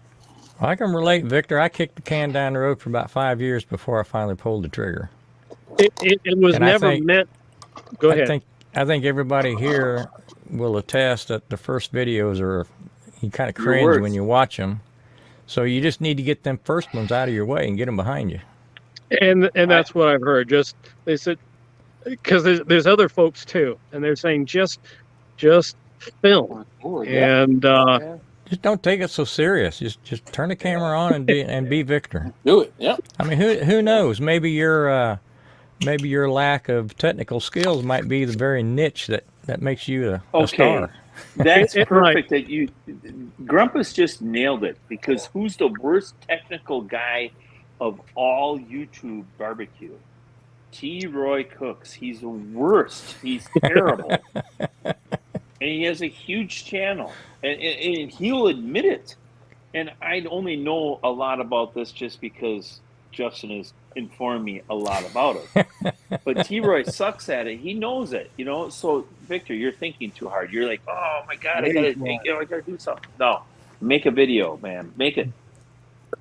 Before I go, I got something I have to tell you because it blew me away. And tomorrow I'm going to buy every one that they let me do. Today I was at my local grocery store, and this is a place, it's owned by Kroger's. And so they don't normally have great prices. That said, spare ribs. You guys are all sitting down. Well, no, he just got up. He might not I want to gotta do get this. here. I'm listening. I can hear you. Pork spare ribs, $129 a pound. Ooh, that's a good price.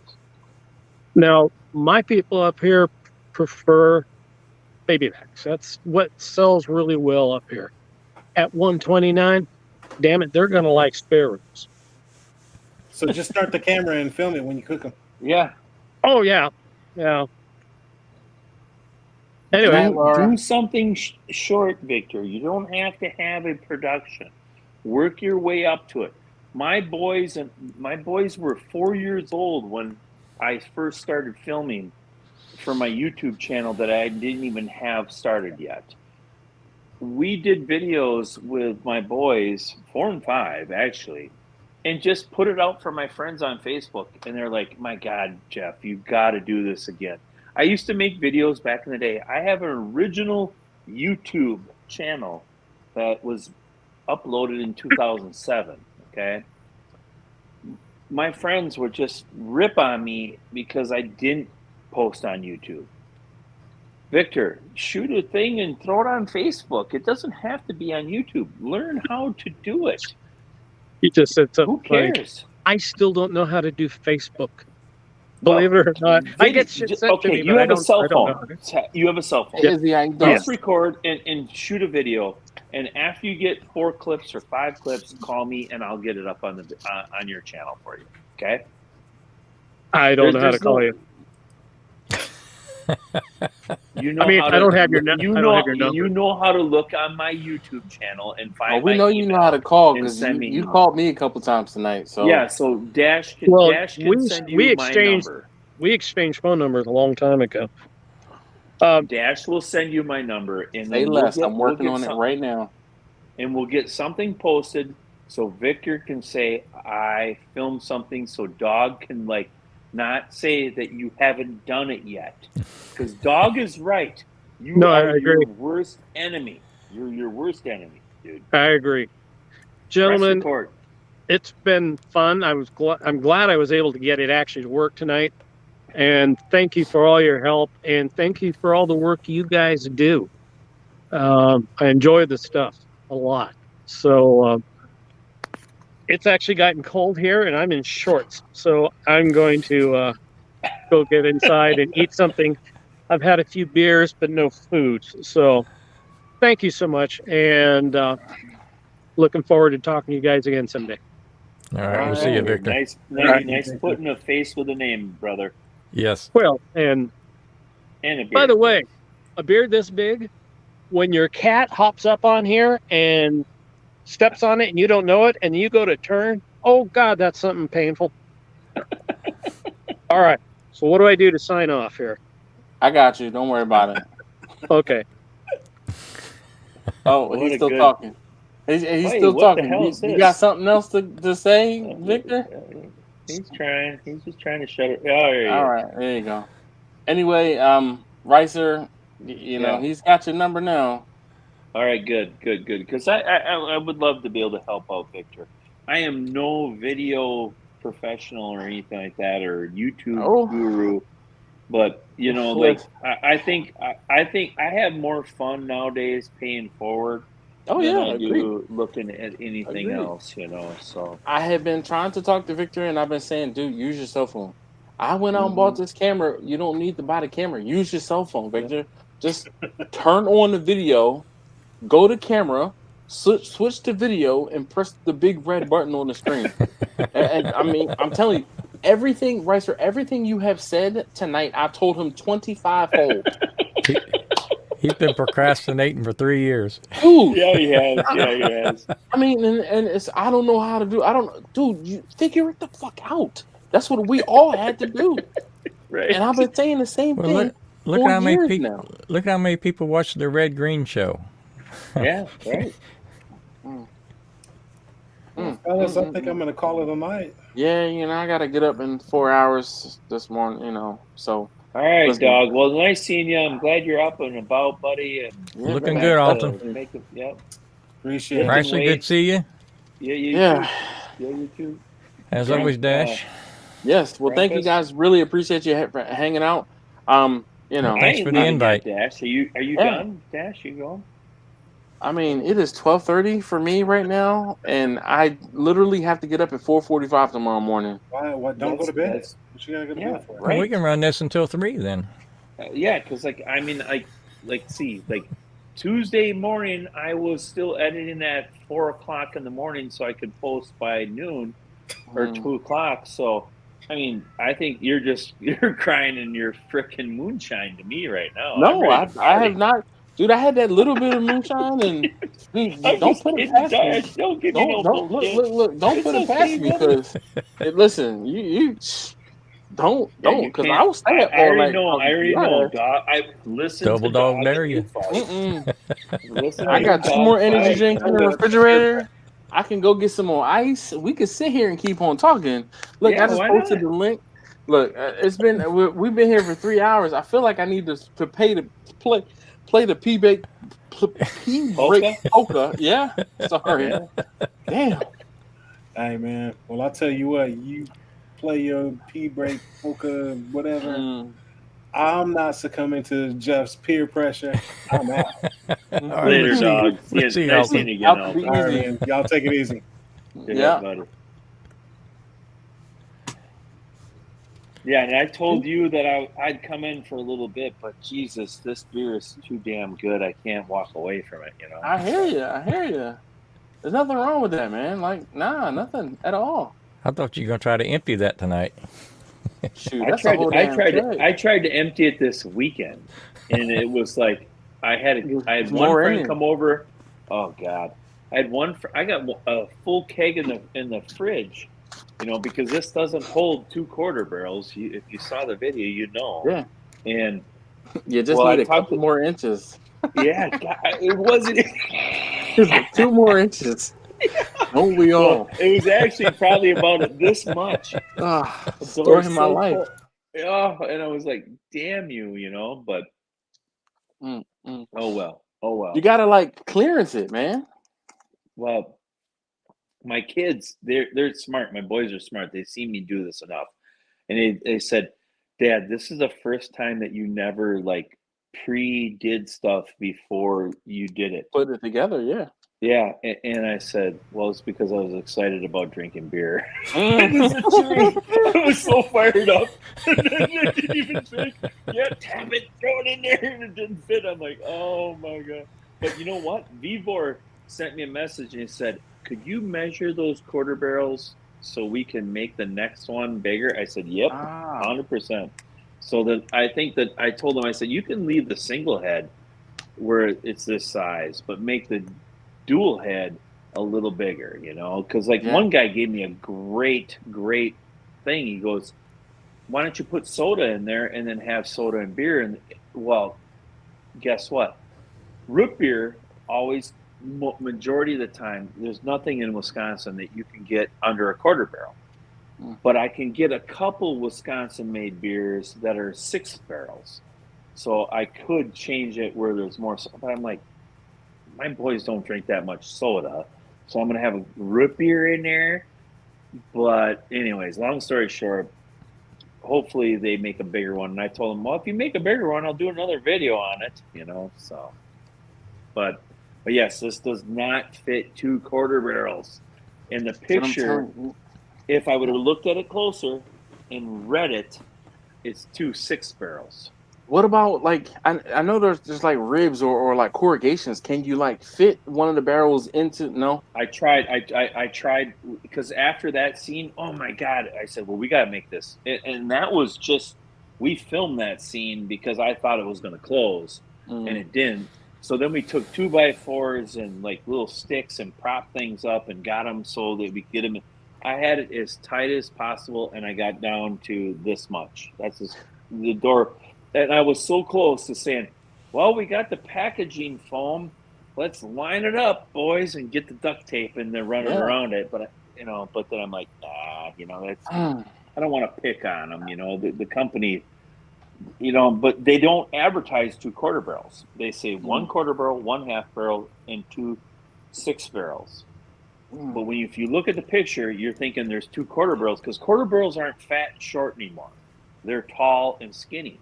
They changed. The beer companies all went to the same length beer kegs, so they all stack right. Okay, but they're this way, you know, round wise, they're shorter. Okay, but not a lot of companies make 6 barrel or like what we used to call them a pony keg. Pony keg, yeah. Yeah, they don't make those anymore. All right, well, hold on one second. I'm going to play you guys a sneak preview of a video that I worked on. Actually, I won't say in conjunction, but Ricer helped me out. It's about a water distiller. So I started playing it a second ago. I'm gonna play it while I go to the little boys. Yeah, I'm gonna go do the pee break polka too. Hey yo, this is Dash, and today I'm going to talk about this personal water distiller. What do you need a water distiller for? I'm going to tell you. Get ready.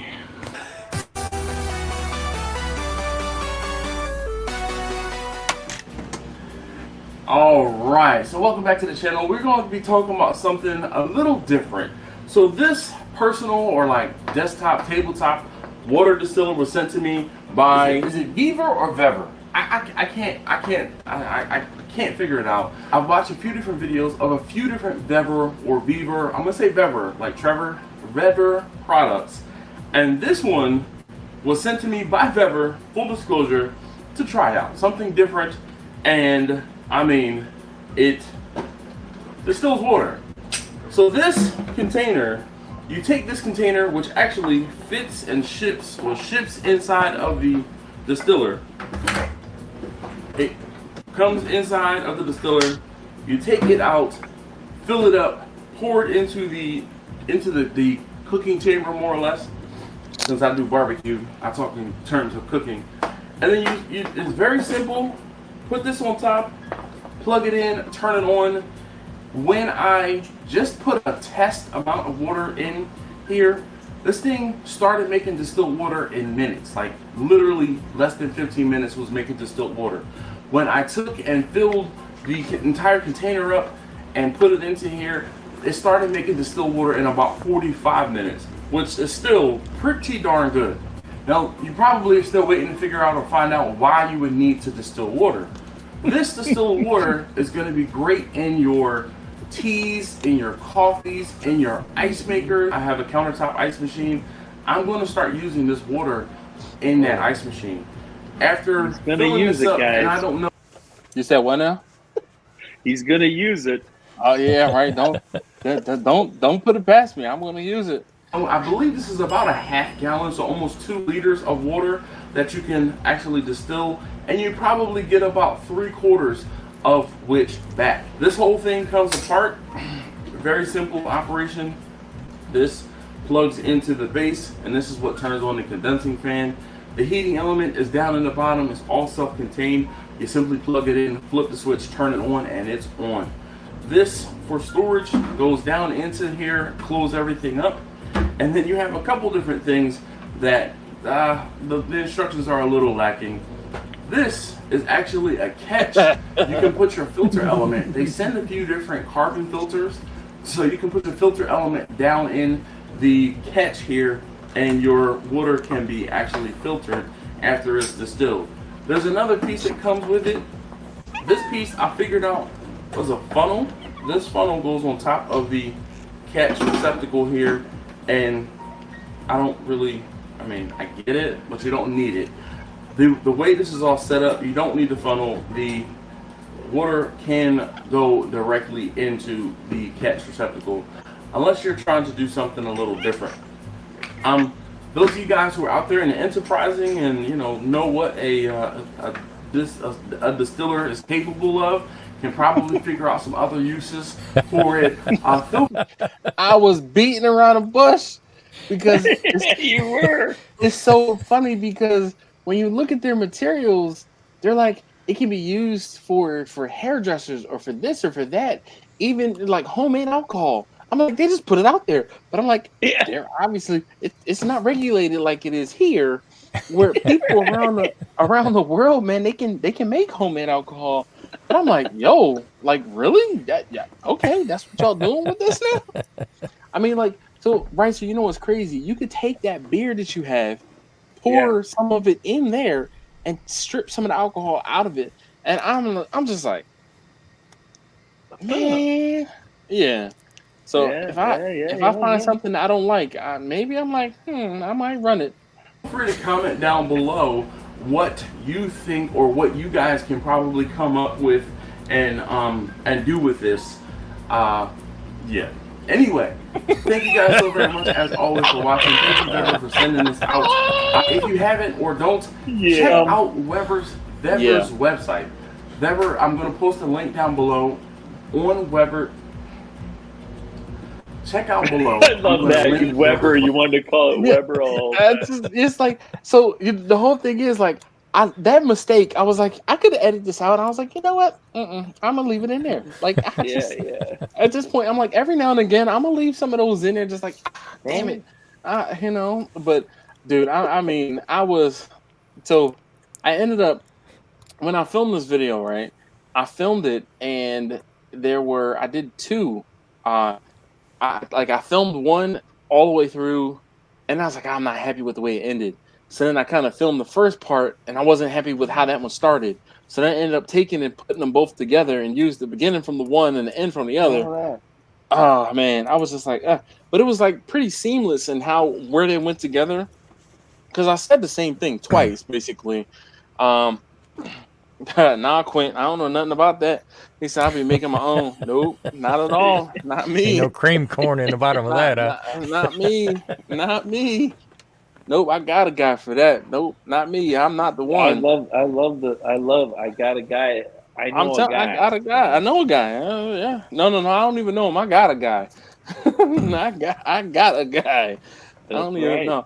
There's certain things I know. Oh yeah, man, I know a guy. Not for this one. I got a guy. Like he's on retainer. Well, I you know, like if you have a channel and you are a creator and you are looking to have somebody in to help you out a little bit with some free stuff, hook up with me. I can send you the contact and all that and help you out. So Grumpus, if it's something, it is all Chinese stuff. I mean, it is. And Dash nailed it with the instructions because they are terrible. It's a parts list. That was it. Yeah, and like on this thing, that hose that I talk about, it's good to have this fan hose in the bottom that goes up the tower.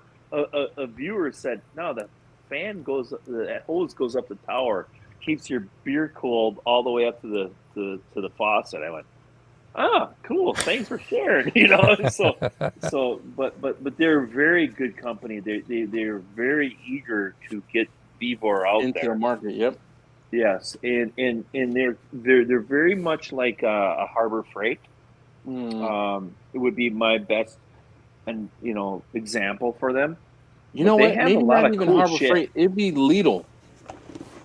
Do you Oh, guys yeah, have Lidl? yeah. Because they have Yeah, everything.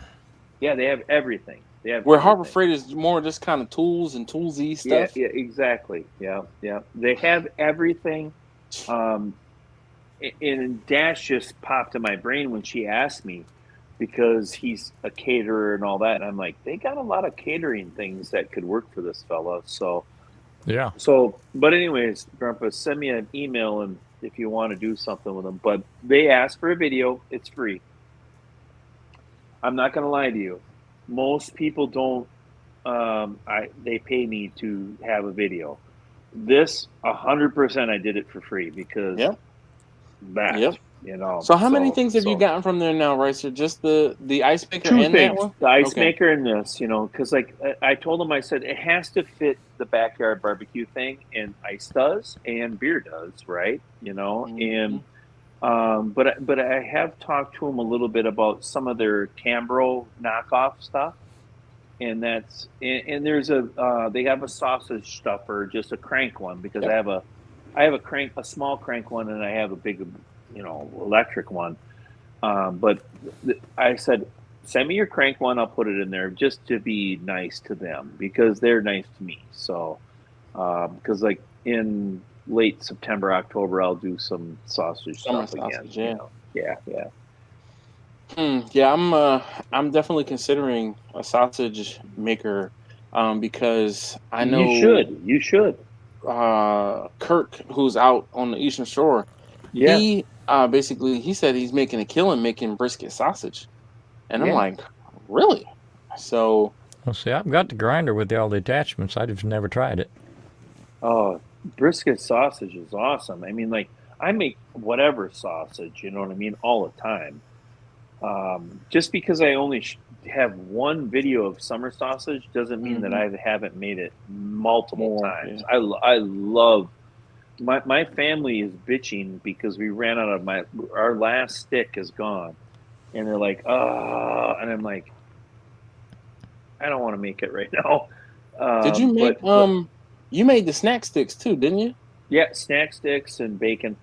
And all that, I mean, I do a little bit of that because I work with PS Seasonings, and PS Seasonings, actually for many, many, many, many moons, they were all about doing they're from Wisconsin, so they're sausage makers.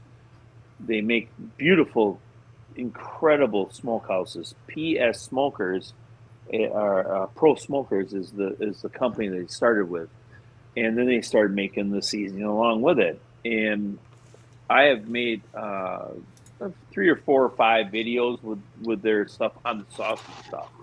Their rubs are incredible too. I'm not going to lie to you. They have some really incredible rubs, and they're from Wisconsin, and that's what is cool about them. And let's be honest, rubs are sugar, salt, pepper, and some whatever, you know.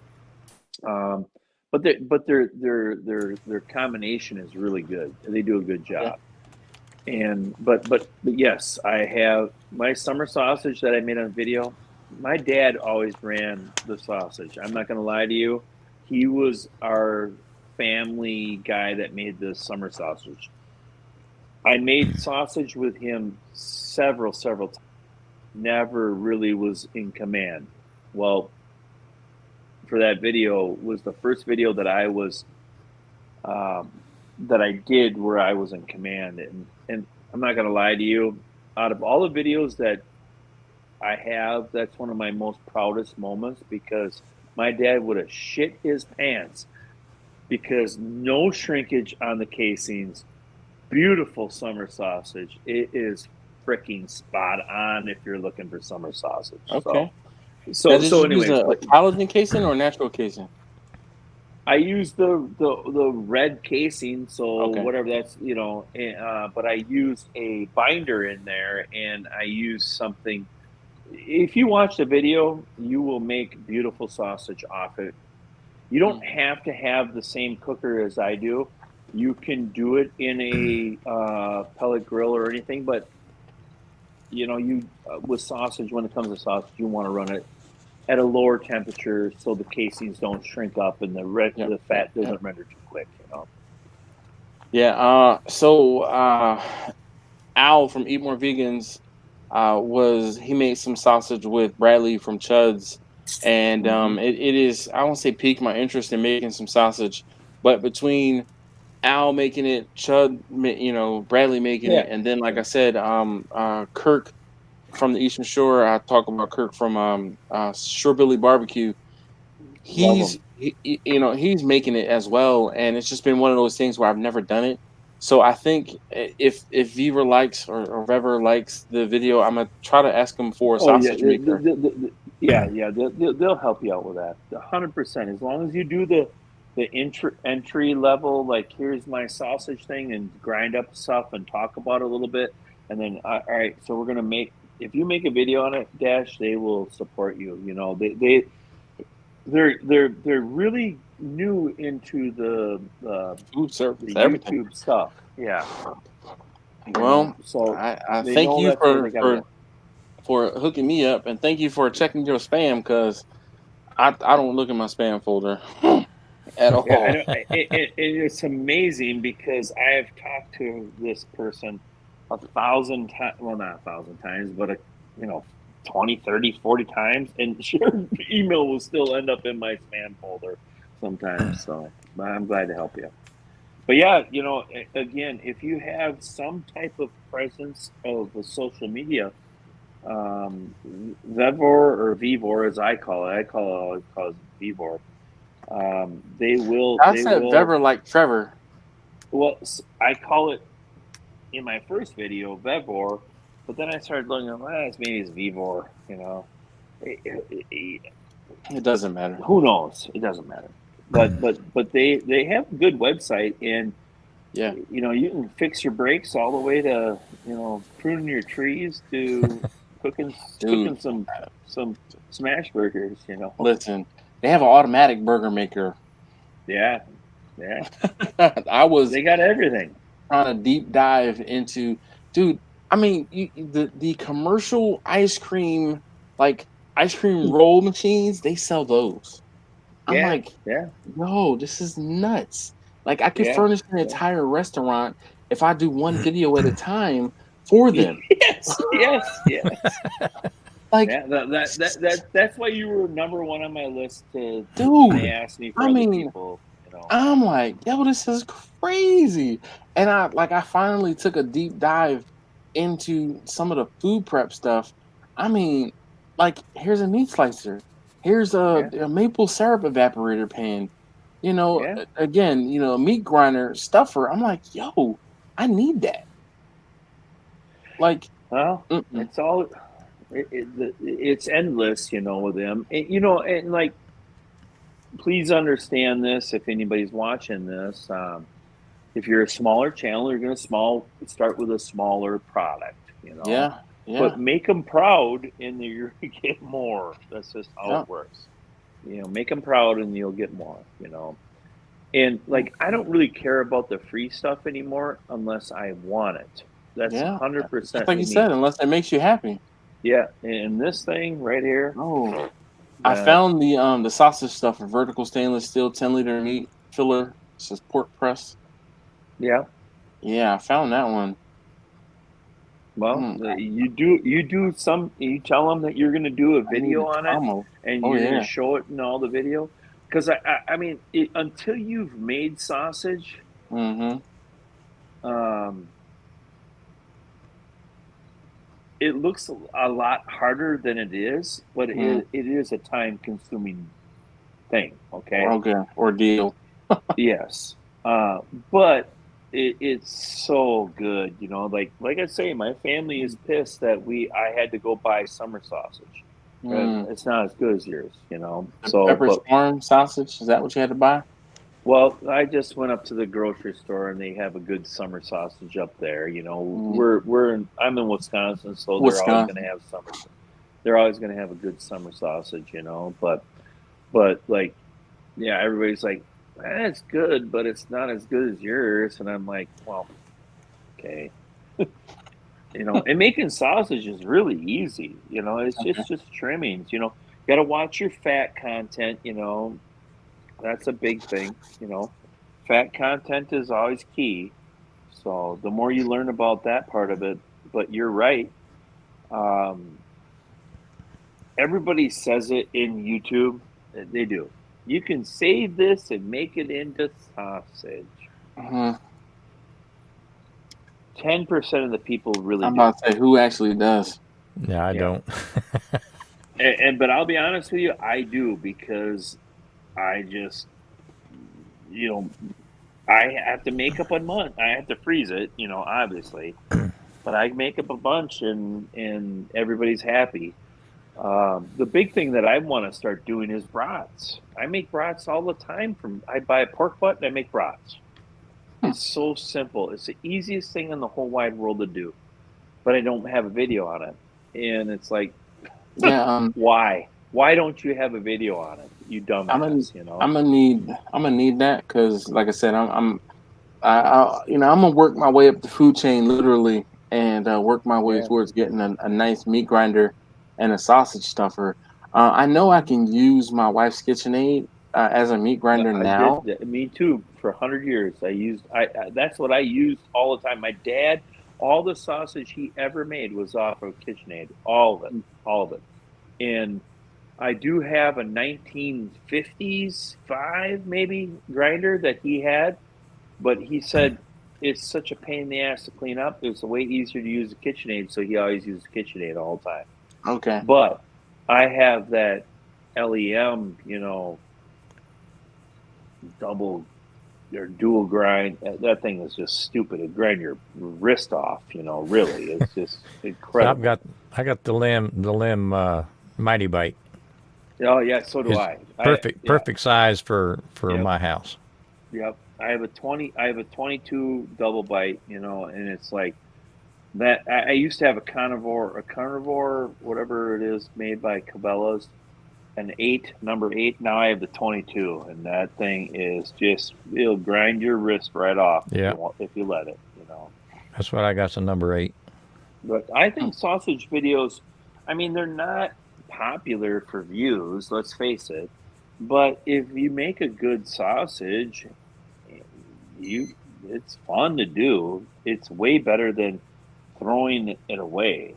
I mean, I'll be the first one to admit, after I get so much fat, it's going in the garbage. I freeze it, and then it's going in the garbage because I don't do it enough.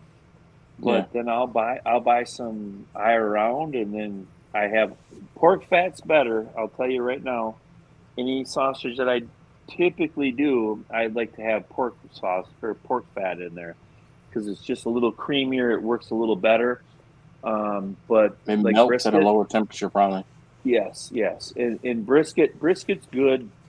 But I always save the brisket. But if I'm doing a bunch of briskets for people, because like just because you see me cook one or two doesn't mean that I'm not cooking. I'm not a caterer, but I still get asked all the time to cook brisket, you know. And brisket is a good sausage thing. You just got to watch that fat. You just got to watch that fat because too much of it, you know. So if you grind up a whole pork butt, yeah. What number die do you run it through? What size?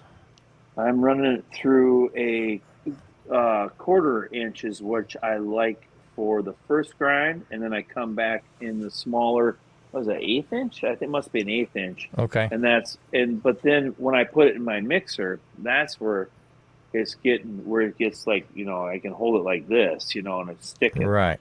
You know, so but like on my dual grind, I don't use the dual grind. I dual grind burger. All our burger that we do, which is not that much. I'm not Dash where I'm doing all these cooks for people. Well, I'm just saying I don't have all that scrap that I'm cooking for catering. You know what I mean? So when I do a brisket, it takes a while to get 5 or to 10 hamburger patties, right? You know, because I cook one brisket every 2 months.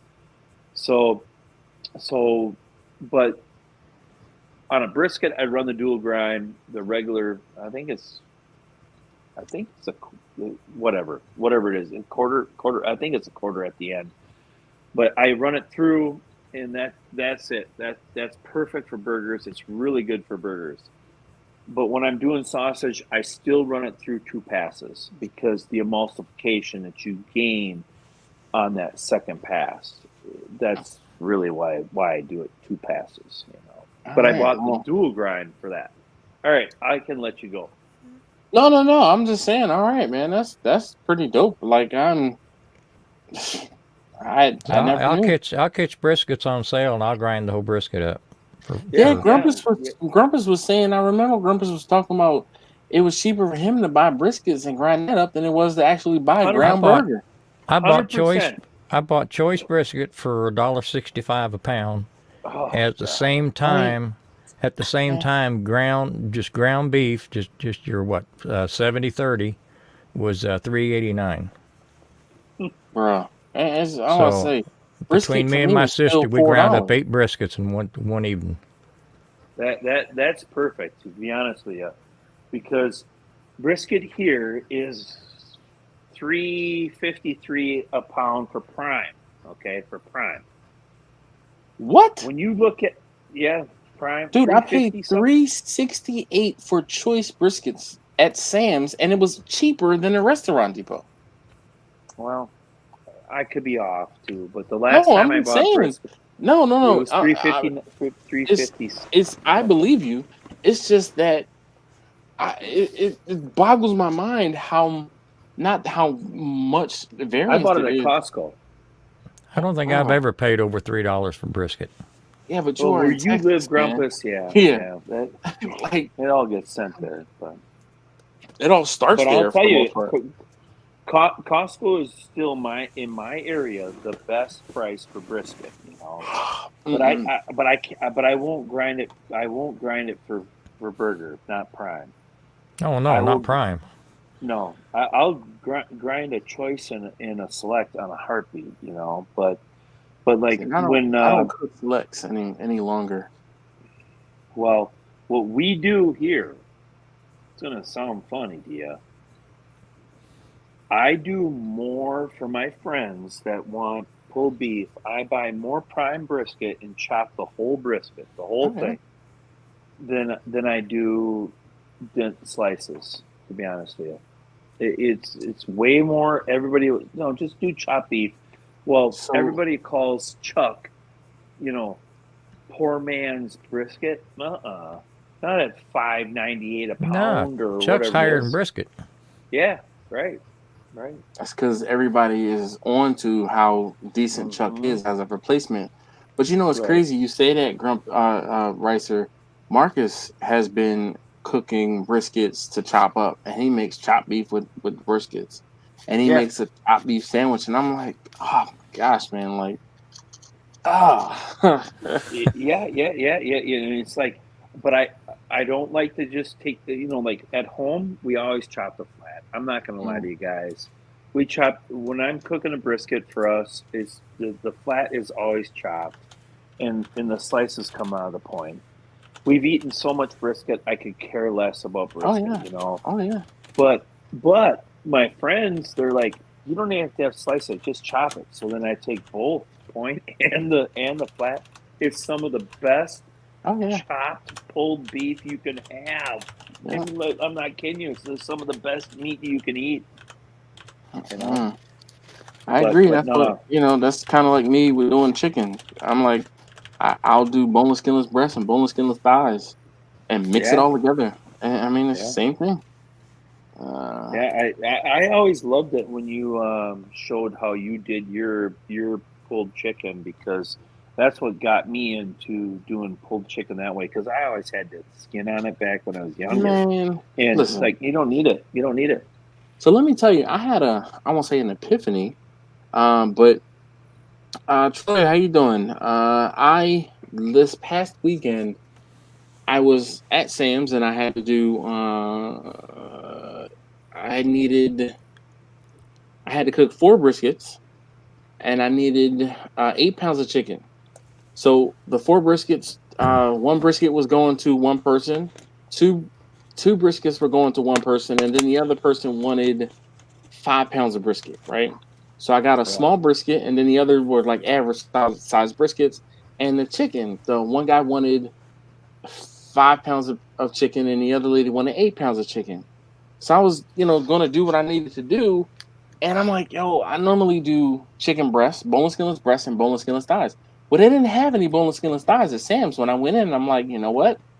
Screw it. I'm going to cook all breast. And I said, well, I finally found, like, the guy happened as I was like double back into the meat section. He was putting out some boneless, skinless thighs. And I'm like, well, do I just get like a pack or two? I'm like, no, you know what? I'm going to keep these breasts because the breasts are bigger and they'll take up less room in the smoker. I'm like, I'm going to have to add a little bit of extra barbecue sauce just in case. But, that's what I ended up doing. And I was worried about it. Like, I was genuinely worried. Like, I don't know about this. I got a call back from one of the ladies who ordered the most. She was like, I'm going to have to add this to stuff that I ordered from you because this was really good. And I'm like, okay. If you don't overcook a chicken breast, it's damn good, man. I agree. And that's exactly it. I won't say I'm pulling them early, but Johnny might not. Johnny might not like it because I'm pulling them closer to 160. That's perfect. 162, 160. And yeah, well, with the carryover. Right. So, but man. So I have a question for you. I reheat it. Yeah. I have a question for you. I cook a little bit, catering. I mean, I did 24. That's the most I've ever cooked, just so you know. 24. I did 24 pork butts, and it was stupid. It was stupid for me. That's a lot of pork, How did you cook them all? On 3 pits, 3 pellet grills. I did a YouTuber Reels or something like that showing them all cooking. Did you put that on the TikTok? Yeah, I think so. Because I'm about to say, I think I did see that. Yeah. And that was stupid. It was stupid dumb. Well, maybe it was, I don't know if it was 24 or 22, but it was a lot. It was 235 pounds, which is the most pork butts that I've ever cooked, because I don't have a big cooker. I'll cook 100 pounds for people. Big. If you, 20 some odd and you had 200 something pounds of pork, that's huge, dude. Yeah. For me, that's a huge amount, And but I'm gonna cook for a car show rally. There's a drive and all this stuff, and they really want me because they want me to cook at the car show and serve. But we're gonna do a test run of 100 to 150 sandwiches. How much pork butt do I need to buy for that? So I usually just wing it, right? You know, yeah, I usually shoot whatever. This is what we need. I start trying to. You have to do reverse math, right? So you think about it like this: you're gonna want like a 1/4 pound sandwich. So you have to decide if you want to do a 1/4 pound sandwich or a 6-ounce sandwich, right? So if you want to say, all right, I'm gonna do a 1/4 pound sandwich, just get out a piece of paper. How many sandwiches are you trying to do? Well, 100 to 150. I don't care. All right, because we're just testing this. We're just testing all right. So let's say 160 because that'll divide into 4 easily, right? Right. So let's do 160 divided by 4 is going to be 40. So you're going to need 40 pounds of cooked pork to make 160 sandwiches at 4 ounces. 70 pounds of pork butt I need? No, you're going to need 80 pounds of pork butt, probably. 80? Okay. Yeah, I usually double it. Now, you still double it. Okay. The thing that I'm seeing and noticing lately is I don't know whether they have reduced the amount of saline that they're putting into these shoulders, but I have been yielding more than 50%.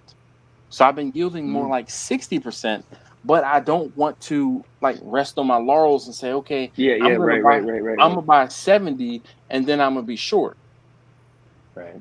So I will buy the 80 pounds and then have some left over and say, okay, well, I can sell another 10 or 15 sandwiches. So what are you figuring about a 10% wiggle room? No, so usually, so let's say I have an event for 100 people, right? I normally tell people you figure 1/2 pound of meat per person, okay? And then I do a 25% overage. So for 50 people, and this is because I've done this number so many times, for 50 people, I suggest 60 pounds of meat, which is a little less than 25% because 25% would actually be 62.5. But I just dumb it down to 60, and then I say, okay, I'm gonna do 20 pounds of pork, 20 pounds of chicken, 20 pounds of beef, and then that's my base to start. And then once people say, okay, well, brisket is expensive. I'm charging $25 per pound right now for brisket, and they're like, well, I can't afford that. Well, let's do just beef and chicken, or excuse me, pork and chicken. All right, well, we'll do 30 pounds of each. And I've had that. And, when I'm figuring I need to do 30 pounds of pork, I'll buy 60 pounds of pork, and at least, 55, 60 pounds of pork, because I know I'm going to have that loss. And then with chicken, it's not as bad, because I know I'll yield 65, 70%. So if I need 80 pounds, I might buy, if I need 30 pounds, I might buy 40 and I'll be fine. Okay.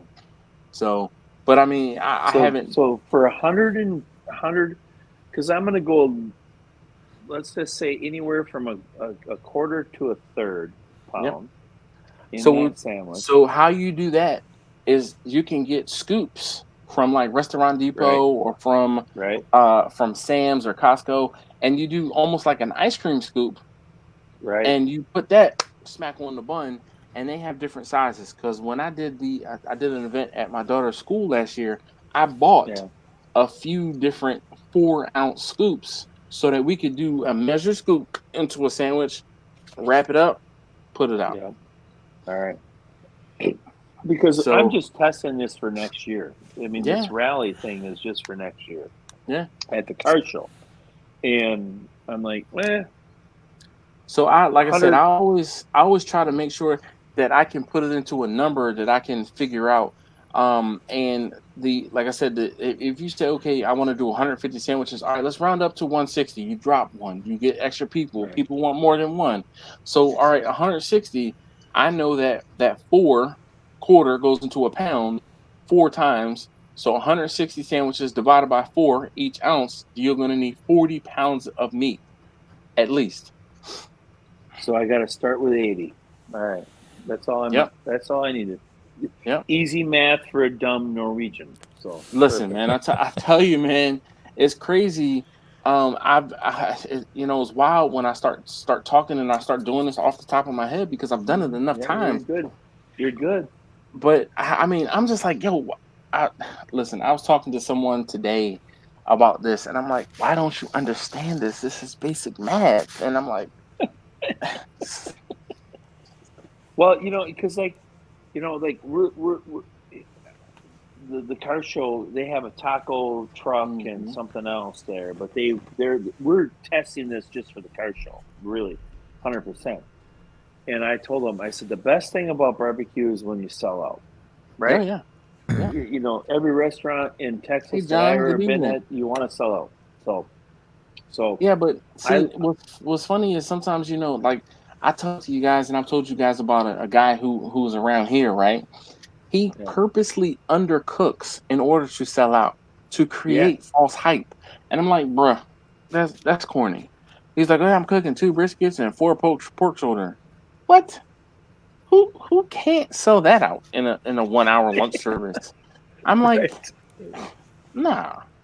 Well, and we're just testing this for numbers, really, because we don't even know, So. Yeah. All right. P break polka for me. All right.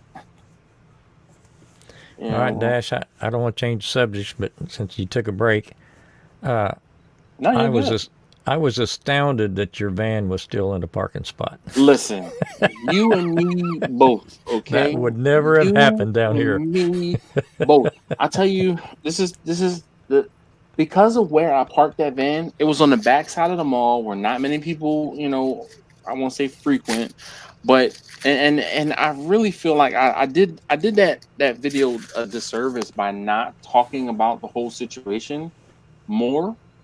But the whole thing was, I was like, I'm going to put this video out for those people who are really interested, because there were a lot of people who kept asking me about it. I'm like, man, just shut up about the van. I just knew it was going to be on blocks or gone. Let me tell you, man. Let me tell you. I went.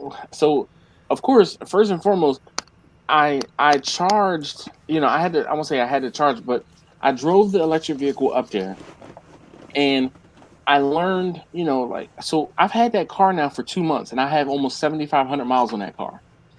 I've driven it down to Florida, and I've driven it up to Cape Cod, plus running all around Baltimore, all over.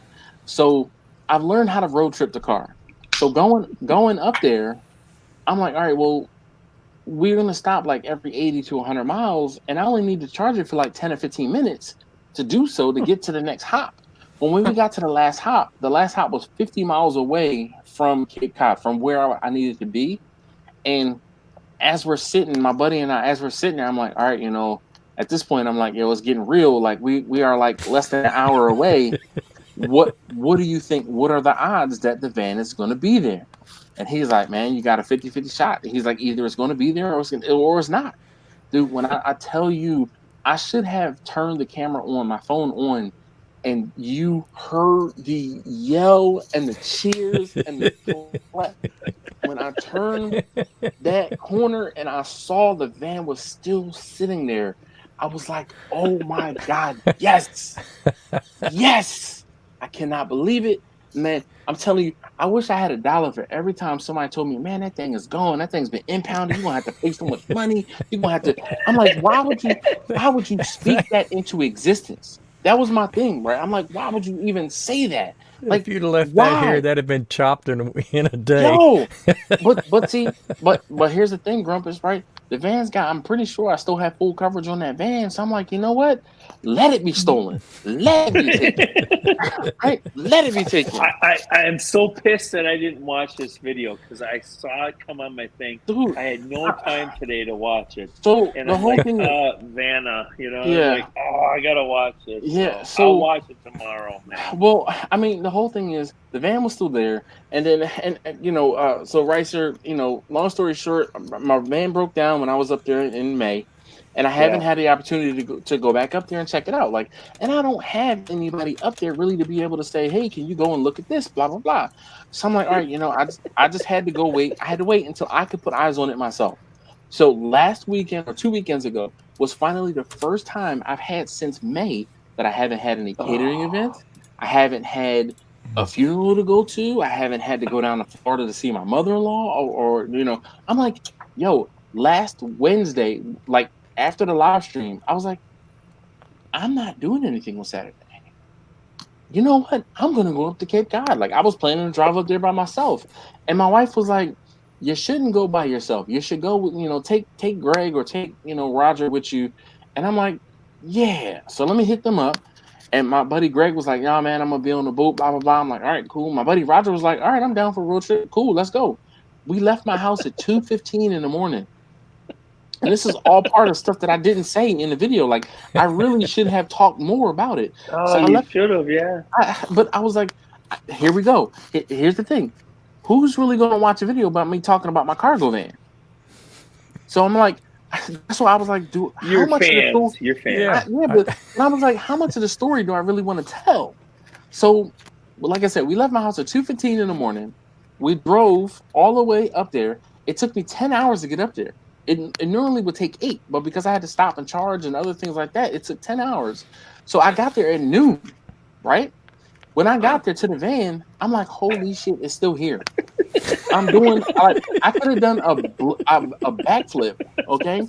And like the video, dude, you guys are laughing. I am so serious how excited I was. I was shaking with excitement because the van was still there, like literally shaking. So then, like, we like I started the van and I had it running and everything like that. And I'm like, yo, I talked to my buddy and I'm like, yo, you want to be in a video? He's like, nah. So he's standing off to the side. So that's when I filmed the video. Like, you guys will not believe this. The van was here. It started right up. It was running. Blah blah blah. All those things because I already shut the van off. Like we had it running for a good 5-10 minutes, and like I shut the van off, and I'm like, yo, you will not believe this. So then I was like, all right, we gotta because we both had to pee and we hadn't eaten anything, and it was noon, and we started out at like 2:00 in the morning. So I'm like, bro, we gotta go find something to eat. So he's like, all right, well, where should we eat? I'm like, bro, when I'm up here for one day. I'm like, you normally eat like a dinner after we come back from fishing, and we'll eat breakfast in the morning, and then we're fishing, and then we go home. Like, I don't really know. So we're driving around, and we happen to see this Brazilian barbecue, and I'm like, ooh, that looks good. Oh my God, dude. Yeah. Yep. So I'm like, ooh, that looks good. And like we're stuck in traffic right next to this Brazilian barbecue place. And then there's the driver that was in the truck that you see, he's off to the left. And I look at the truck and I look at my friend, and we both like I like as soon as I got out of traffic, I busted a U-turn and pulled up and ran up on this dude like, yo, I need you to tow a vehicle. Like, can you tow a vehicle for me? And he's like not fresh off the boat, but he was like, he did not speak very much English. And he's like, I call my boss. Hold on. I call my boss. So he calls his boss, and his boss is like, what do you need me to do? I'm like, I need you to tow a van from up here in Cape Cod to Baltimore. He's like, all right, yeah, sure, that won't be a problem. And we worked it out. And he's like, well, tell my driver to go to the van now. Like, will it fit on his truck? And I'm looking because he's got an empty space. I'm like, yeah, it'll fit. He might have to move one of these cars up, but it'll fit. He's like, all right, take him to the van right now. I'm like, okay. We take him back to the van, which is across where we are, the city. And dude, when I say that van fit on the back of that trailer by this much. It was pretty close. That back tire was pretty close to the end. This much, right, sir? And there was this much room between the van and the Land Rover that was in front of it. On the trailer. This is why I love you.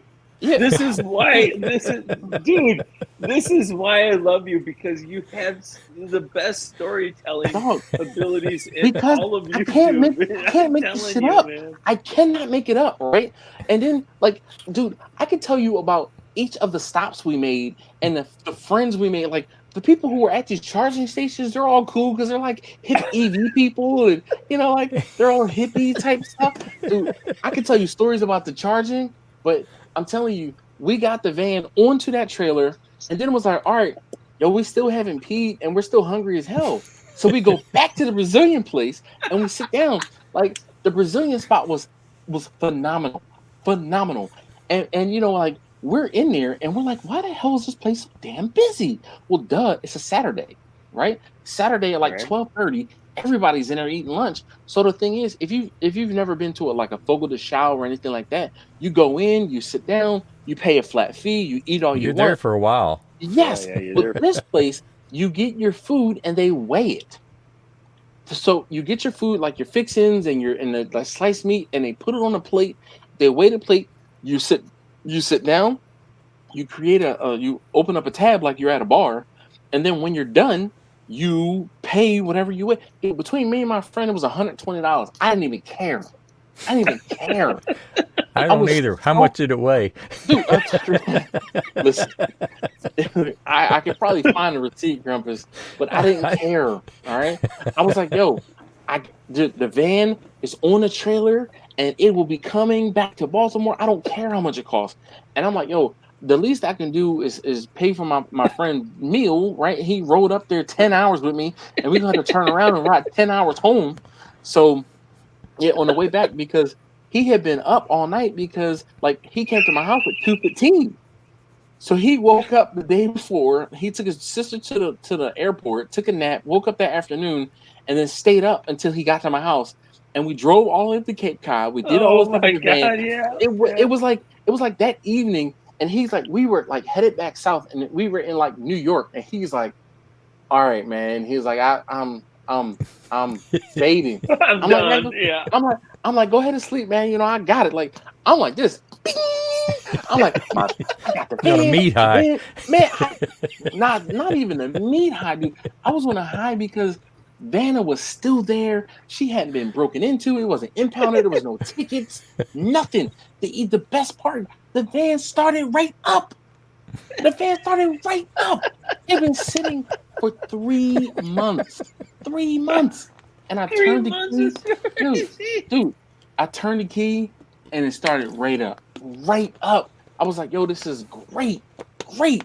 And dude, I'm telling you, like I said, so he started falling asleep at one charging station, and we were in Connecticut, and then he slept through until the next charging station, which I think we were into New York by the time, or into New Jersey by the time he woke up.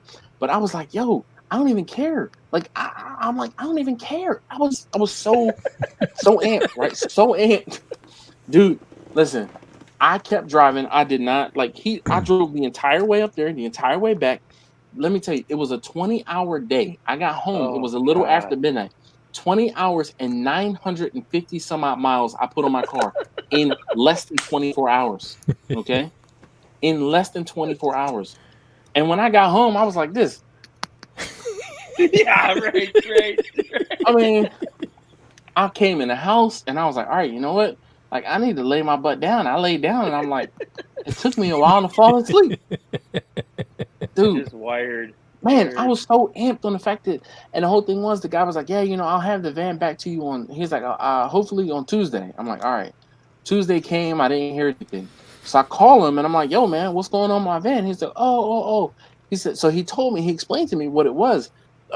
He said, when people go up to Cape Cod and they go out to Martha's Vineyard or out to Nantucket, they don't have a place to leave their cars because they take the ferry over to the island.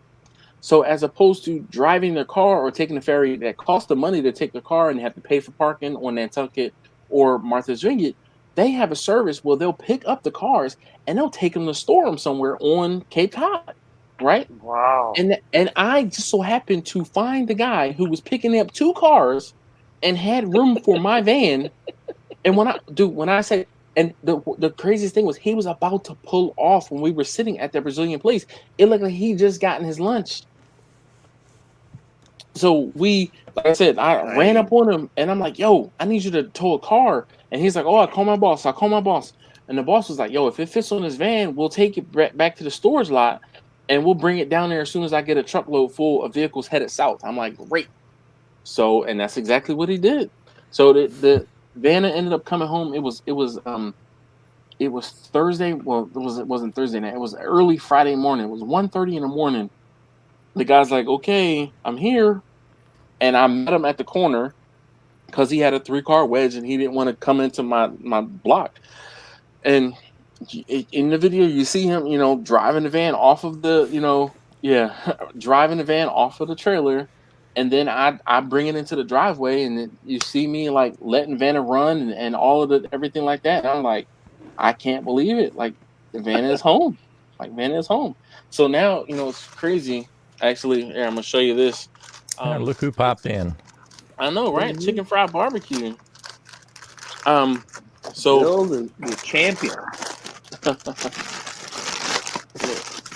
So, I mean, I know for sure it needs a head gasket, but I can't afford a $6,000 head gasket job.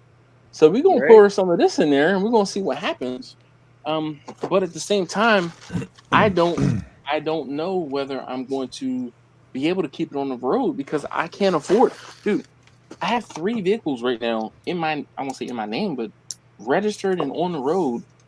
3 insurances, like the insurance on my new car is ridiculous. So I'm like, I don't know. Now the good thing is the insurance on the van is pretty cheap, and the insurance on my Passat is not that bad. The insurance on the ID4 is ridiculous. It's ridiculous how much the Well, the insurance is on good that thing car. is that some bitch Vanna isn't in Canada. That's Oh my the God, good yeah. thing. Yeah, definitely. But I'm going to try to stop leak stuff, and it's going to be one of those things where if I can put this stop leak stuff in it, maybe I'll just go ahead and sell the van, get rid of it, because I would love to keep it around, but I think my wife would kill me if she had to pay insurance on all 3 of the vehicles. So that whole it can be cheap, fast, or good. Okay, pick 2. Well, I'm getting the option to pick 2 vehicles. So Well, I hate to cut it off, yeah, no, but it's Yeah, I'm now fading officially myself. 4.5 hours. Look, I And told you I didn't had a bunch of energy drinks, and I know didn't drink anything. you didn't, and you know what? You didn't yawn once. I'm Nope. proud of you. I'm telling you, I already know what it is. When I drink liquor, that's when I start yawning. And I'm like, nope, I'm not, because I knew that I was going to be hosting this public. I'm gonna say public forum, but you had to be hip the top. host.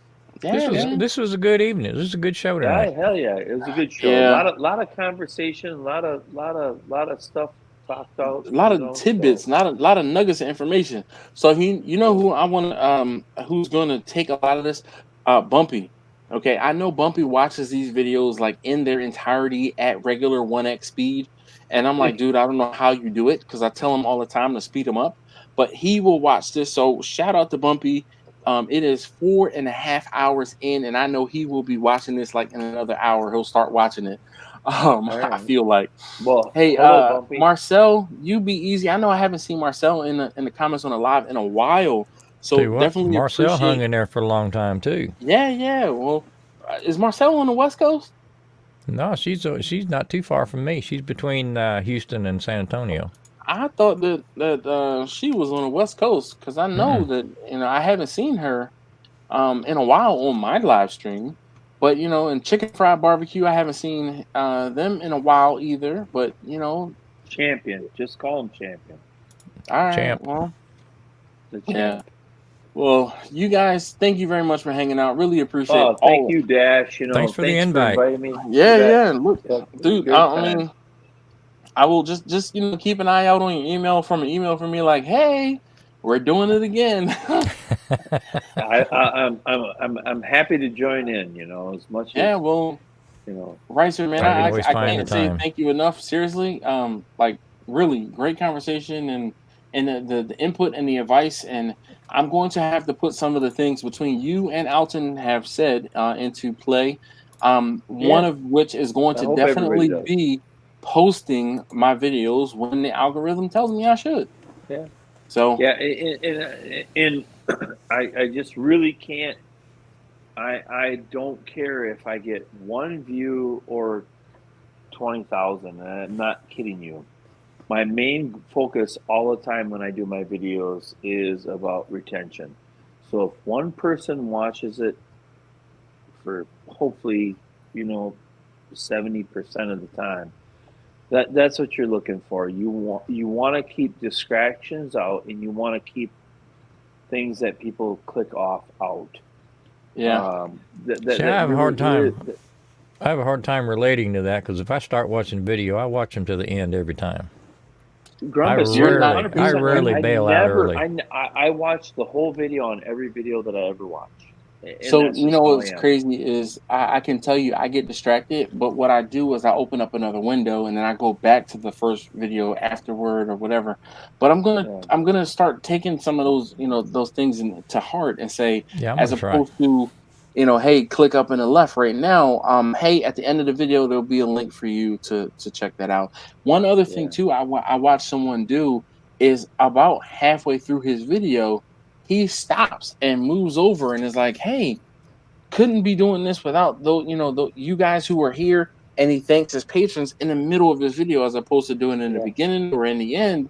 And I'm like, so I know that's something else I need to do. Like, there's nothing wrong with running your Patreons, because I do it too, but you have to say it's got to be quick and it's got to be right at the end when you run their names, because I mean, I appreciate the Patreons that I have and the join members, but I will say that if you want to get that, because we're all looking for this, right? Straight line. That means people are watching. If you can get to that point, you just got to remember that cut the fluff and don't get people to click off it. Don't get people to click off it. As much as YouTube people, the guys that are so smart with YouTube, that's old school.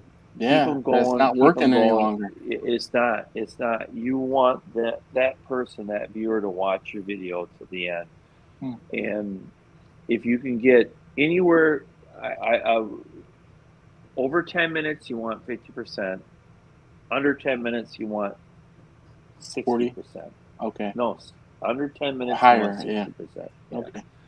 So, and it's really, really hard to do. I mean, I have several videos that are about 55% at about 11 minutes. And those are the ones that get all my views, really, really. So cut out. We like listening to ourselves to a point, right? Get sick of yourself and cut it out. Even if you're telling, I told some really good information on this thing, and it all got cut out. And this video's got great retention because my true subscribers are watching it. My Pit Boss versus Traeger. There's great information on that whole cook, the whole video. Nobody gives a shit. Nobody gives a shit. They just want to know, is it good? No, it's okay. This is what happened. That's all they care about. So just keep it clear and cut them out. It's better to have a 6-minute video that gets 200,000 views compared to an 8-minute video that gets you 50,000 views. Remember that. Okay. Yeah, man. All right. Well, thank you guys, because I know if I don't wrap this up, we're gonna keep on talking, and it's already we'll talk it all night long. So all right, great job. Take care. Everybody in the thank chat. you very much. Yes. See you next time. Thank you. Chat. Good. Hey, Sheldon, Bumpy, be easy. Marcus, I know you probably be watching this too. Troy V's the best. Troy V's the best ever. So who's Troy V? All right, Ricer, we'll see you. Dash, I'm out of here. All right. Troy V's the guy that's watching. I'm about to say,